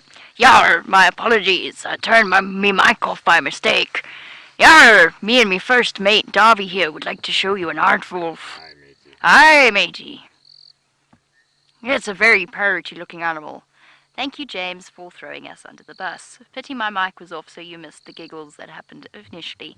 That is an aardwolf, everybody. It is a beautiful animal, and we shall continue the pirate-themed talking as we go on. But for now, that is an aardwolf, often argued to be in the hyena family, but there's much debate about that because, of course, it is an insectivore. It does not have the strong bone-crushing jaws of our hyenas, our spotted or our brown, and it is an animal that I've been fortunate enough to see many, many times when I used to work in the Kalahari, and it is an incredible creature to see. They're fascinating looking. And then in my old job, just before I came here, we knew of an aardvark den. So we used to go and watch little aardwolf. I've got aardvarks on the brain. Aardwolf den. We used to go and watch little baby aardwolves wander about. They are absolutely amazing an animal. Now, hello to any new viewers that might be joining us for the first time as I put my aardwolf away. I would greet you in a pirate voice, but I feel as though perhaps a decent impression needs to be made first. Otherwise, you might think we're slightly mad. As you come to be addicted to Safari Live, you will know that we are slightly mad. My name is Jamie, and this evening I have the wonderful, dazzling Downpour Dave on camera with me. There's a history behind his nickname, but you'll have to just stay tuned to future Safari Live drives in order to find out the history. We are coming to you live in the middle of the night from a place called Djuma Private Game Reserve. Tayla and myself are driving around to seek out all of the nocturnal mysteries of the night in the African bush to show you, and James presenting to you live from the Mara Triangle. Can you believe it? All in all, you are in for a fascinating experience, and I'd like to welcome you on board. We're right up in the top northeastern corner of South Africa, by the way. So not only is this whole experience live, it is also interactive, which means that you can send through your questions on hashtag Safari Live on Twitter, and you can email through to questions@wildearth.tv as we head out and start filming in a combination of normal camera and infrared light, depending upon what we see. Isn't that exciting? I was going to continue on my explanation. However, what shall we call Tayla? I can't think of any more piratey terms. This is ridiculous. No, I can't call it that. That would be true. I can't call it that on live. We're going to go over to Tayla now, and I'll think of better pirate speak as we go along.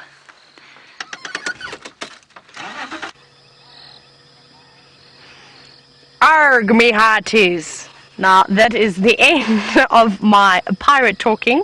I've been trying to practice on what else I would say and how I would say scrub hair with a pirate accent, and it sounded horrendous, so I thought I'd spare myself the embarrassment and just admit that I'm not very good at talking like a pirate. But here we have a pair of scrub hairs. Now, you can't see the other one because it is just out of screen and it's a bit too far away just to reach with the infrared.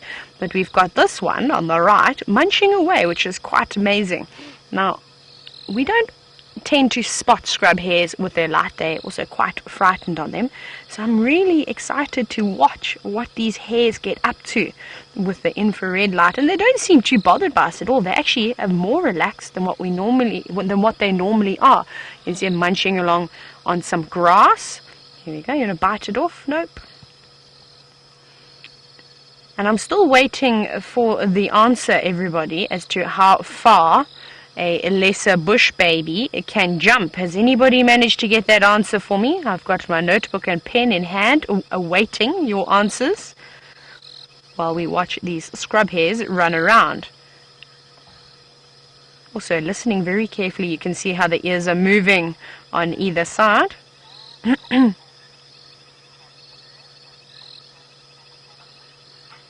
Wow, everybody. Daryl, Mick, and Jeandré, thank you so much for your speedy responses. So they have sort of commented that a bush baby can leap up to 2 meters. That is a huge jump, everybody. That's quite impressive, and that explains why they disappeared so quickly from one branch to the next tree. So thank you so much, everybody, for those answers. I've added that to my notebook. And a lot of people get confused. I've noticed being out on safaris, the first glimpse, everybody always shouts, "Rabbit!" But now in this area, we actually don't have any rabbits. We've just got the scrub hares, and there's quite a significant difference between the rabbits and the scrub hares. So firstly, if you have a look at those pointy ears, you see how they are pointed up towards the sky? That's very typical of a hare. Rabbits' ears tend to flop slightly. And also, as it's been moving around, did you notice how it wasn't it wasn't hopping, it was actually walking and running, so they can run at great speeds. And another difference between hares and rabbits is that a hare doesn't burrow. So those of you who have ever seen rabbits and had them as pets possibly, you know that they love to burrow. Now, hares don't do that. They'll sort of rest underneath a shrub or underneath a tree, use the leaves and branches as a bit of shelter. There's the other one popping up now in the background.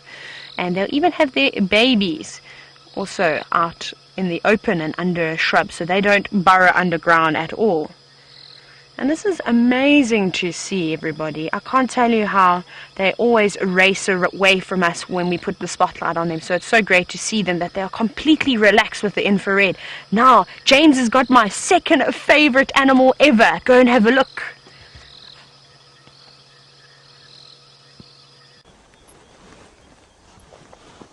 Now everyone, there they are, 3 hyenas, 3 Mara hyenas from one of the big clans in this area. We're not too far from the Mara River at the moment, and we're heading off-road to have a look at them. That's a youngster there, and I so miss my hyenas. And we'll just try and follow them. It's lovely and open here, so that should be quite easy for us. Shouldn't be too much bouncing. Jeandré, I'm afraid you're going to have to stay zoomed in on them because I cannot see where they've gone.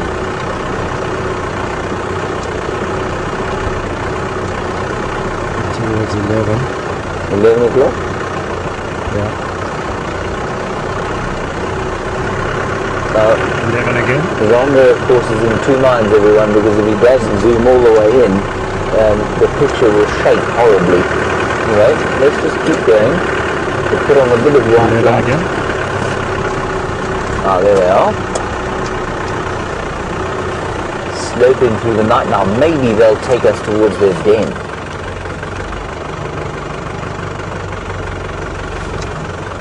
Hello Rain, you're 16 years old and you say that a bunch of you and your mates are watching this at school on your lunch break. That is awesome. It's really, really good to hear from you. And I'm so glad you're enjoying it. I'm going to assume that you're in the States, If you're having your lunch break now and you're watching this at school, that's so great. Thanks very much. Tell us what your mates are called. Ask us a question. We'll be more than happy to talk to you. Thank you very much for giving us of your time during your lunch break to watch us. That's fantastic news. Exactly why we do this, everyone. Now, who knows what these hyenas are going to do? Maybe they'll go back towards a den site. 11 John. There is apparently a den site somewhere around this area. There's another road there.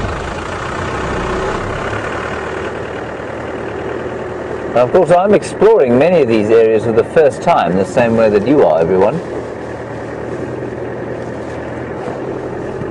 Now, Jason, you're wondering about their calls and whether they act differently in the night time.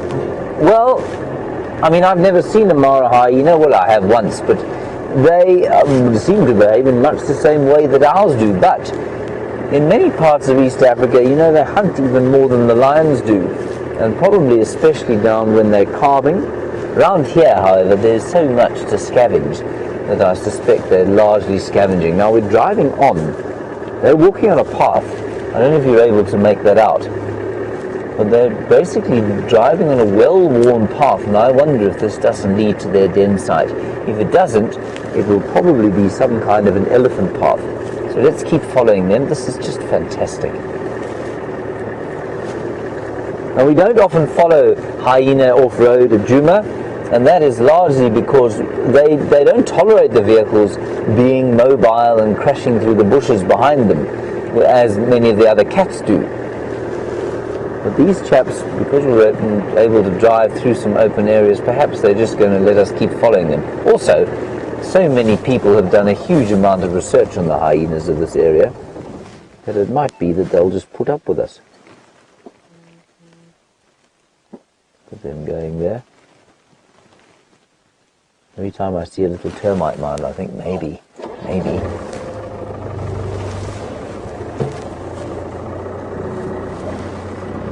Fantastic. This is exactly why we wanted to come out here. Well, essentially we want to see lions hunt, but this is pretty good. We'll go back to those lions just now. We'll let them digest a bit of their food.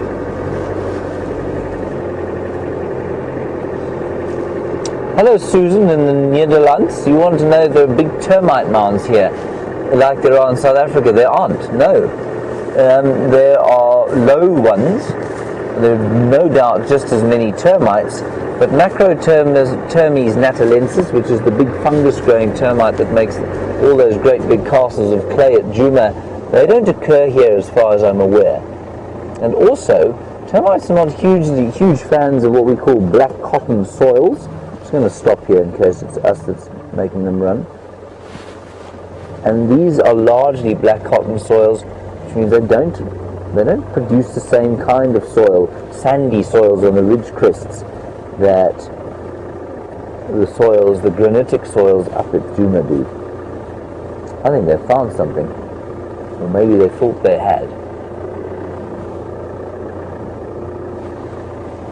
Now, I cannot see them at all with my naked eye. It's quite interesting. Only Jeandré has got sight of them, and you, of course. Oh, they're there, to the left. There they are. They're searching for something, you know.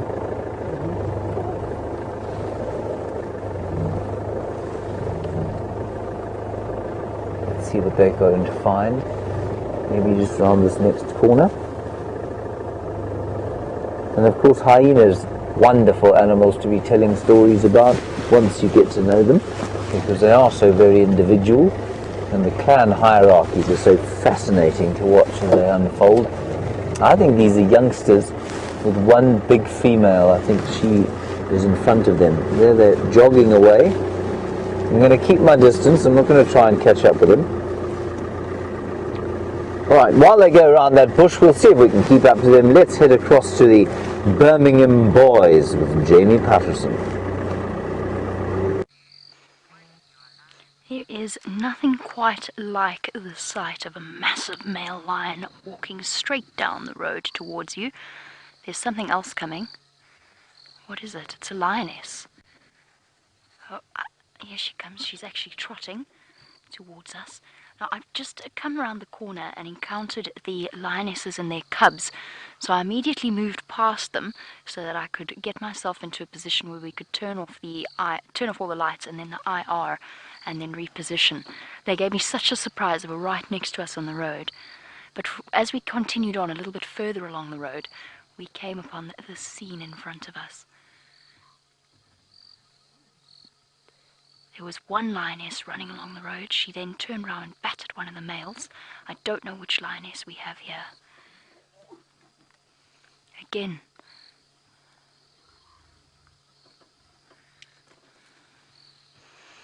That's suitably intimidating.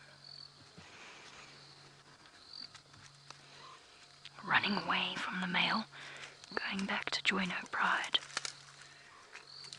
Oops, she's got herself stuck in the tree. There's a male right next to the vehicle.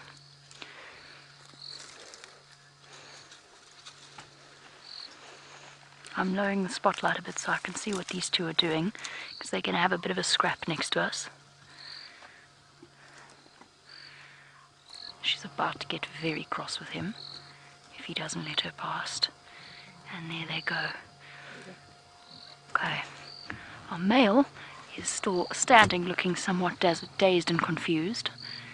A little bit like he's not quite sure exactly what he did wrong to deserve that growl that he got and the sudden exit of his female companion. And there he settles down. That wasn't really what I had planned, because behind me I can hear lots of growling, but I can also hear the cubs, and that means they're on their way towards us. So I'm sitting with my lights off behind me and just the spotlight in front of us. And so we find ourselves in the position once again, Dave. Aren't we lucky? Oh, this is so amazing. I'm going to take, Dave, if I take my spotlight off, you see what happens. Sure. I'm just experimenting here. What I'd like to do, with Dave's permission, is I'd like to actually switch off the IR, just in case you don't believe us that there is absolutely no light. Yeah, it's just going to be black there. It's just going to be black, just to give you an idea of what I'm seeing with my eyes. Thank you. IR is gone. That's what the IR sees, and then what I'm seeing is pitch black. Amazing how the tapetum lucidum of these animals reflects the infrared light. That's fascinating. I suppose it makes sense.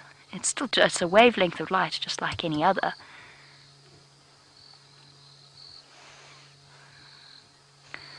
Now what I'm going to do, because of the position we find ourselves in, I'm going to pop the spotlight back onto the male in front of us. And I'm just going to give a cursory examination of my surroundings, so I can see exactly where we are and where we should be. If the cubs start walking past us, or the lionesses decide to come in this direction, then we will immediately turn off the spotlight and just let them come past. But for now, they're quite a way behind me. They're a good couple of 100 meters behind the vehicle.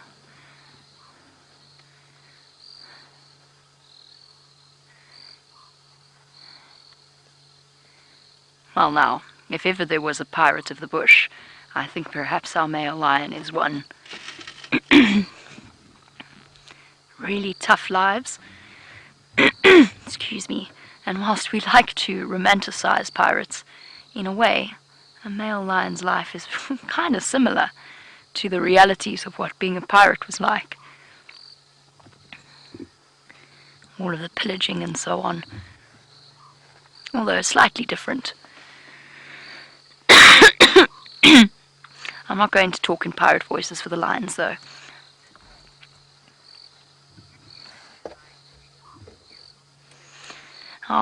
Earlier on, one of the Birmingham boys walked right past the vehicle and then scent marked the bush next to us. Cindy, you were wondering if we've ever had a lion scent mark the vehicle. Not intentionally, Cindy, so they've never intentionally done it, but they have scent marked in that they have walked up and sprayed the bush next to us some of the residue has perhaps landed a little bit too close for comfort. The closest thing I can remember, closest person to becoming, start that sentence again. The closest I can remember any of us coming to being scent marked by a lion was James. I happened to be in final control that day, and there was some deep concern from James's part that he was about to be scent marked by a large male lion, and I think he nearly was. I think the vehicle got some of the spray. Oh, such an exhausted boy.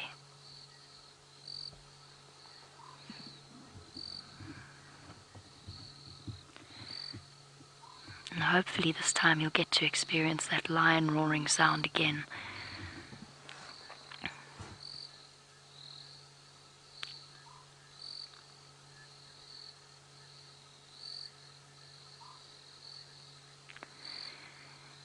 There is an incredible silence in the African bush at night.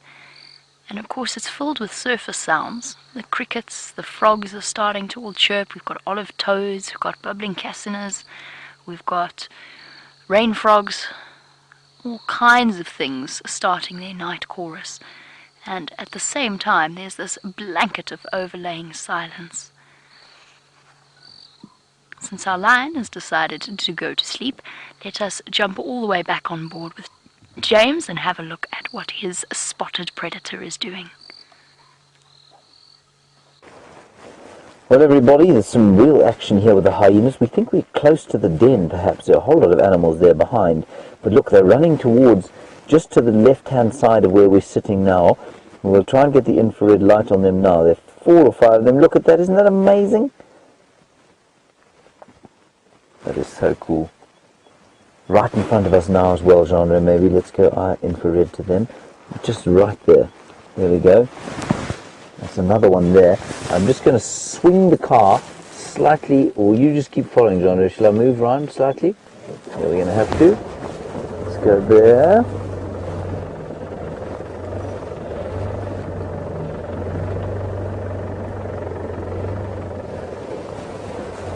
Now, if you're wondering why there is such a clearing here, you might be thinking, gosh, Cheetah Plains has got larger than when I was last here. But you'd be wrong, everyone. This is the Mara Triangle, the spectacular piece of land up here in Kenya,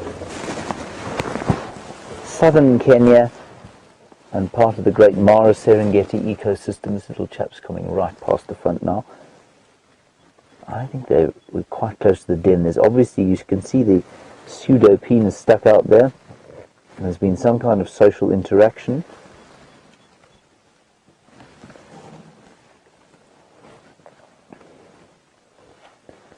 Cannot be comfortable walking through the grass like that, but there's a couple of animals that do it. Here comes a much bigger one.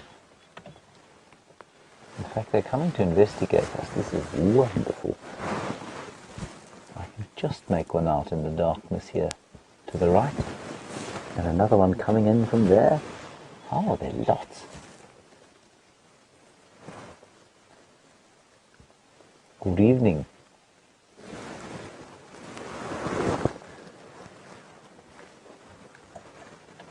Little one now. That's quite close, everyone. That's probably only about, oh, I don't know, 3 meters, 9 feet.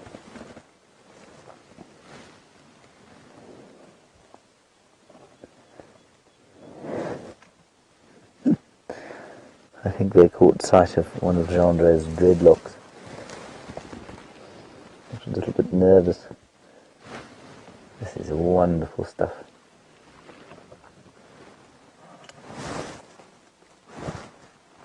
There we can see the thermal imaging camera.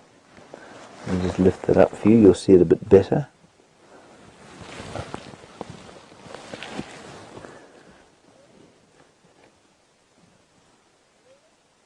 I can hear one way in the distance across the river going whoop.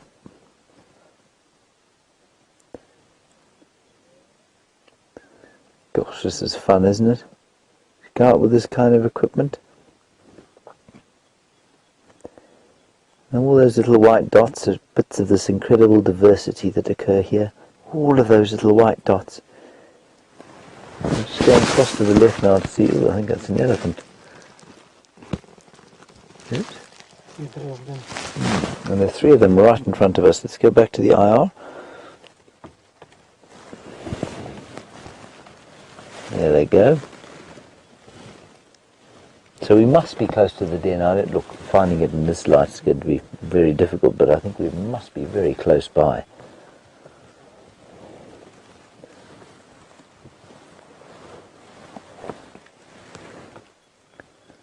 Brilliant stuff. And that long loping gait, of course, they're designed precisely in the same way that a wildebeest is, so that they can run relatively slowly for a very long time.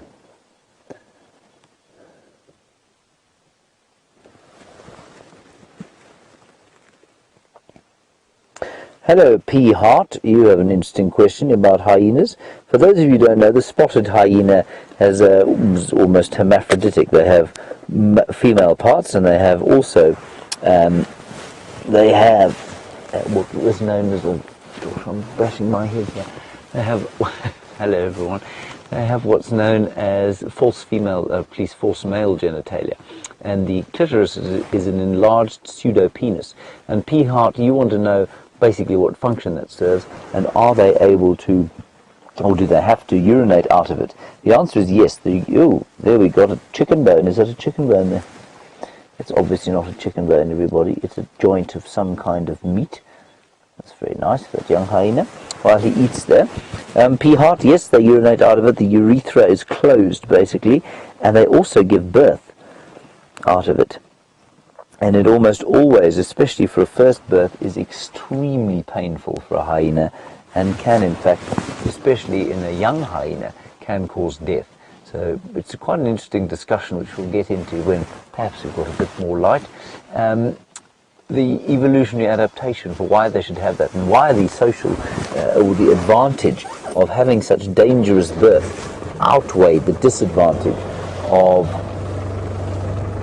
or the advantage of having that strange genitalia outweigh the disadvantage of the dangerous birth. Right, well, let's see what else Graham can find us. Graham, where are you pointing? Looks like some elephants up ahead.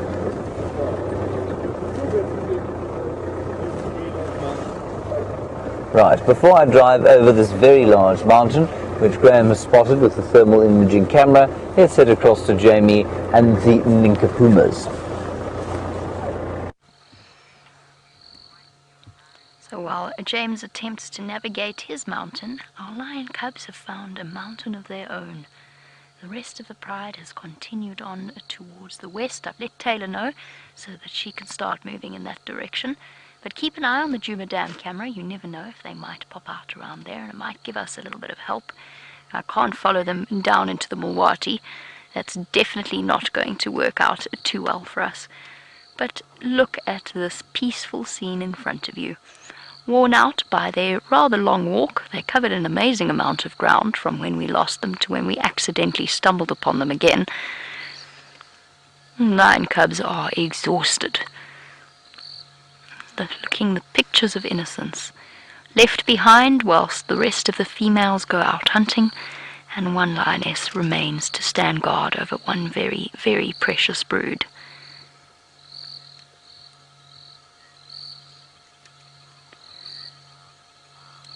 An awesome picture.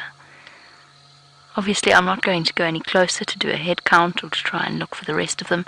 I can only see 5 of them. I'm sure the rest are there as well. They're just scattered on that termite mound. And isn't she just the picture of a guardian? Patiently protecting their very, very precious little group, while the other lionesses head off to go and find them some food. The recipe behind the success of lions as a species, their social bonding and their social teamwork, and the division of labor, the fact that a lioness suckles cubs that are not only her own but also her sisters or her mothers or her daughters, and then is invested in protecting them, whether they are hers or whether they are not. And she knows that her sisters and the rest of her pride will be out providing food. I've never ever got to see this before. In the middle of the night, in the darkness, with little lion cubs all flat out on a termite mound. And a lioness standing guard, or just lying guard, but you know what I mean. And whilst one lioness might not seem like much, she will absolutely be a force to be reckoned with. She is more than equal to almost any threat out here, from hyenas to leopards. The only thing she would not be able to save these cubs from is a strange male lion.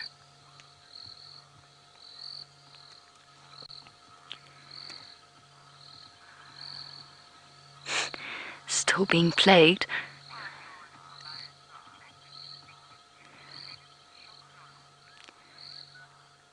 As our little lion cubs snooze away. Daytime nap or nighttime nap time. Let's jump on board with Tayla, who has got one of the creatures that we only see after it rains. We've got millipedes, everybody, and not just one, but 3 millipedes. Can you see the other one over there? And then we've got another one further to the right. So many millipedes this evening, but let's go back to the one that was closest to us. And I'm watching it, and I'm seeing that this millipede has actually got mites on it. You see on the back legs, how those back legs, I don't know if you saw that on the left-hand side of your screen, that's the back end of it. But just watch carefully, because when it was still, it sort of looked like there were a few mites going around there, and it almost looked like this millipede was getting irritated by the activity of the mites, and I'm not sure what they would be feeding on. But millipedes are detrivites, so they eat organic matter. Like you can see, it looks like it's nibbling on that leaf, and they are quite lethal to a certain species of animals. They contain cyanide as a chemical defense, but fortunately for you and I, it won't do too much damage to us. It just is quite a foul-smelling substance that they produce. Now, if you were to eat a shongololo, the scientists reckon that you need to eat about 100 for it to affect you quite severely. But something like a civet, let me actually show you a photo of an African civet, everybody. Let me get my Big Mammals book out. Can you see the civet on the left? That is a civet, everybody, an African civet, and that creature loves to eat millipedes. Let's go back to our millipedes, though, and get zooming on in there. Look at them go around, and it is amazing. You normally see 1 or 2 crossing the road here and there, but to see 3, a herd of millipedes, if you will, in an area, is quite hysterical to see. And these are large ones as well. I reckon this one that we're looking at now, the one closest to us, is so big it could probably wrap around my wrist. So I could have a nice little African bangle, I suppose. That one, how it's lifting its head up as it moves along. Now, they don't have a brain. They've got ganglia, sort of like nerve endings. So all those little antennae that you see are sort of little feeling receptors, and that is directing and telling it where it should go. So even a millipede may even walk into a wall, but it will then turn around and realize that it's hit an object and have to go somewhere else. And it's quite interesting to see what this little one is getting up to this evening. So remember, everybody, you are watching this live. This is all happening right now. And, oh, look at the mouse! Look at the mouse above it! Look at the little one. Where did it go? Where did it go? Oh my goodness, sorry, everybody, that happened so quickly. There was a tiny little mouse that jumped over the millipede on the left at the bottom of your screen over there. And I don't know where it's gone. I'm just having a quick scan. I think it's possibly gone into this termite mound where this millipede is disappearing into as well.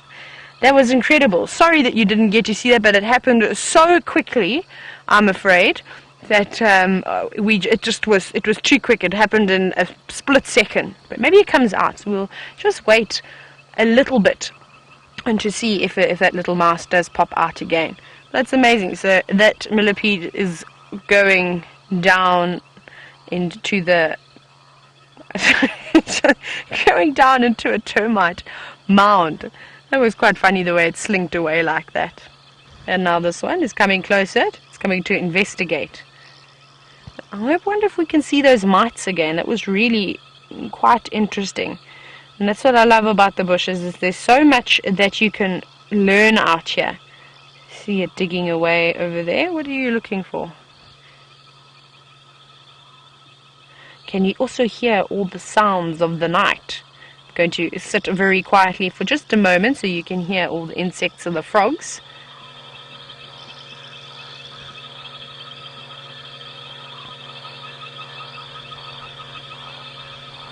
Can you all hear that? It is amazing.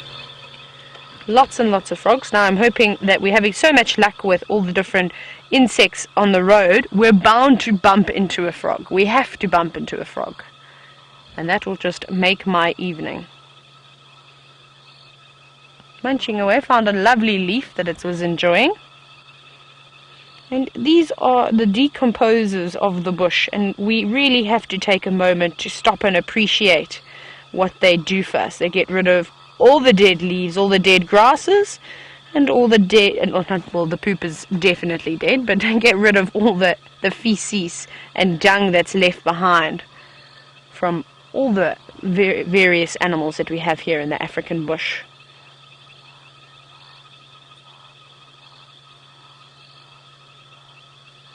Have any of you ever heard of the word shongololo? If you haven't, it's the South African word for a millipede, a shongololo. Right, I think James has got a hippo for you.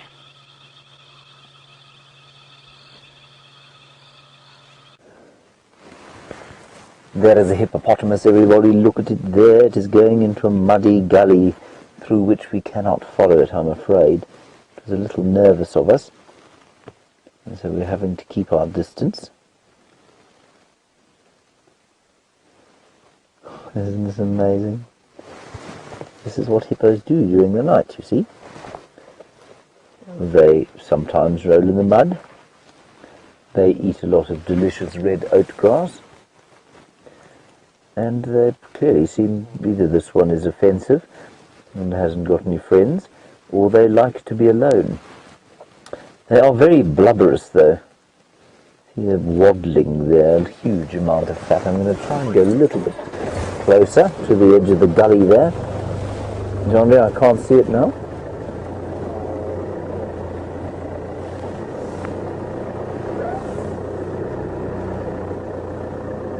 There it goes, disappearing to the night. I'm afraid I think that's going to be the end of our hippo sighting. We'll see what else Mr. Wallington and his thermal imaging camera can find us. We went back to a road, and Graham then found some shining things, and those shining things turned out to be dung. We'll try and find the road again. Of course, this is the problem with being completely unfamiliar with an area.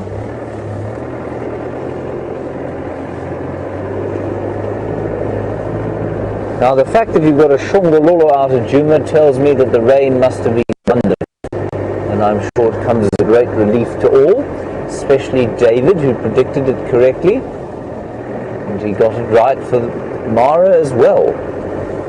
We had a storm on exactly the same time that you did over there in Djuma,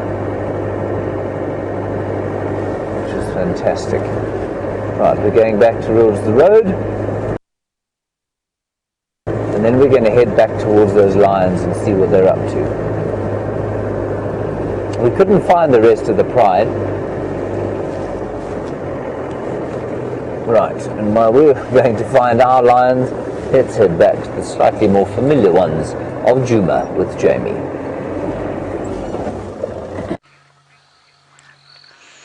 Our familiar lions indeed, and my mistake. I thought the rest of the pride had gone wandering off, but they came back again and all popped out and lay down with the rest of them. So the females are there's at least 4 of them here that I can see. I didn't even realize the whole time I was talking about excuse me, I didn't even realize the whole time I was talking about the adult female being on her own but there's actually very clearly a lioness head on the right-hand side of the termite mound. But in my defense, this whole deal takes a little bit of getting used to. Oh, it's not a lioness head at all. It's a blade of grass, and a shadow, and a cub. It is. I thought there was an adult lioness there. Oh, there you go. I told you. It takes some getting used to. It is the very surreal experience. But for now, our lion's resting up quite comfortably.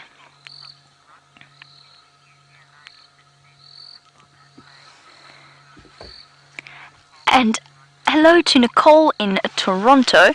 You wanted to know if there is usually a lioness sitting with the cubs whilst the rest of them go hunting. And the answer, this is really weird because now I'm taking my eyes off the monitor and I can't see anything.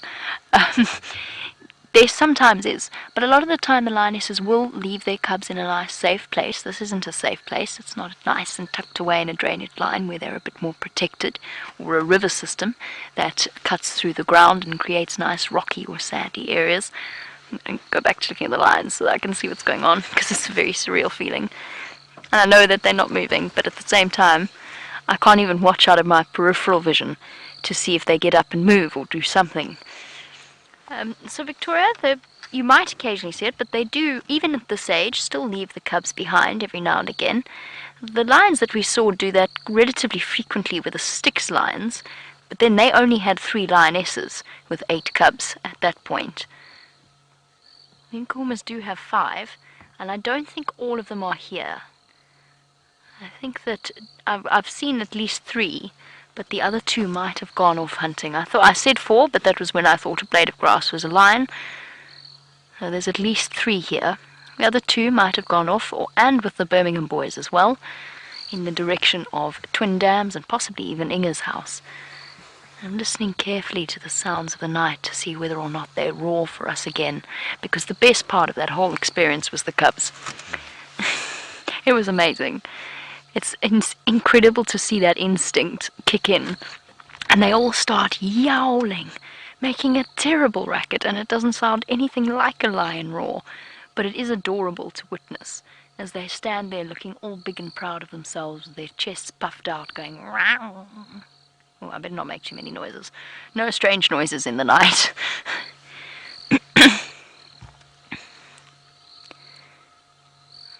It is interesting. This whole experience is going to give us a brand new insight into the way in which all of the animals operate at night. Not just the Nkuhuma pride, although we've been very fortunate to kick off with this, but leopards, elephants, even the other mysterious nocturnal creatures that we have a chance of seeing, like, dare I say it, an aardvark, but also just civets, white-tailed mongoose, honey badgers.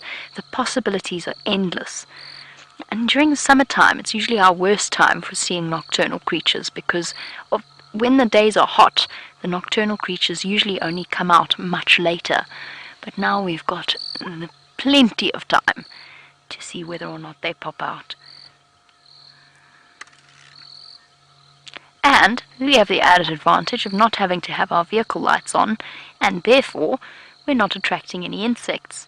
No moths or anything like that for now, although that will form part of the exciting safari.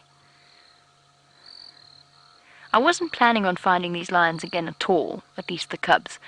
I was looking for the male lion, and then if I hadn't found him, I was going to go and do a full boundary patrol of Djuma to see what nocturnal creatures were scurrying about there. This has definitely changed my plan for the evening, and just goes to show the futility of even having a plan most of the time when you're doing safaris. Plans never ever go as they should.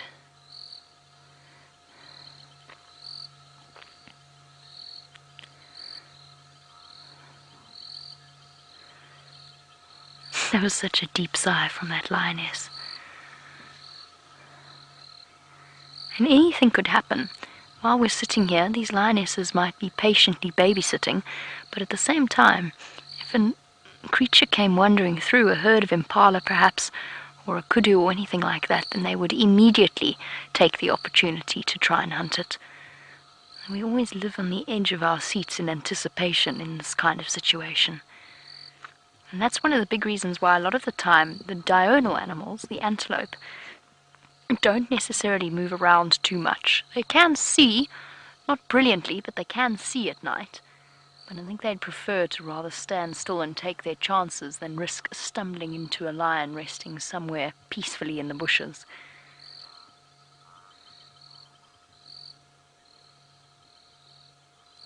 Can't believe how deeply these cubs are asleep. I suppose it makes sense. They've got lots and lots of growing to do. And they need plenty of rest. And we all know that lions can be champion sleepers. So it only makes sense that that's another instinct that they have inherited. But I do imagine that there are some people with very small babies and children that would wish that their little ones could sleep quite so peacefully. Bear with me one moment. Taylor's trying to call me on the game drive comm, so I just want to give her a little bit of info as to where the lions went. Standing by.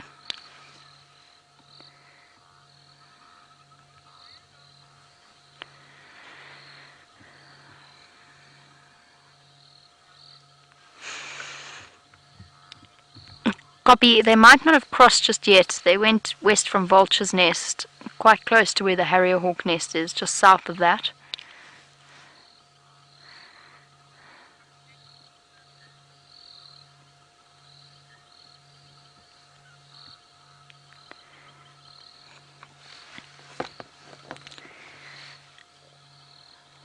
Fast asleep.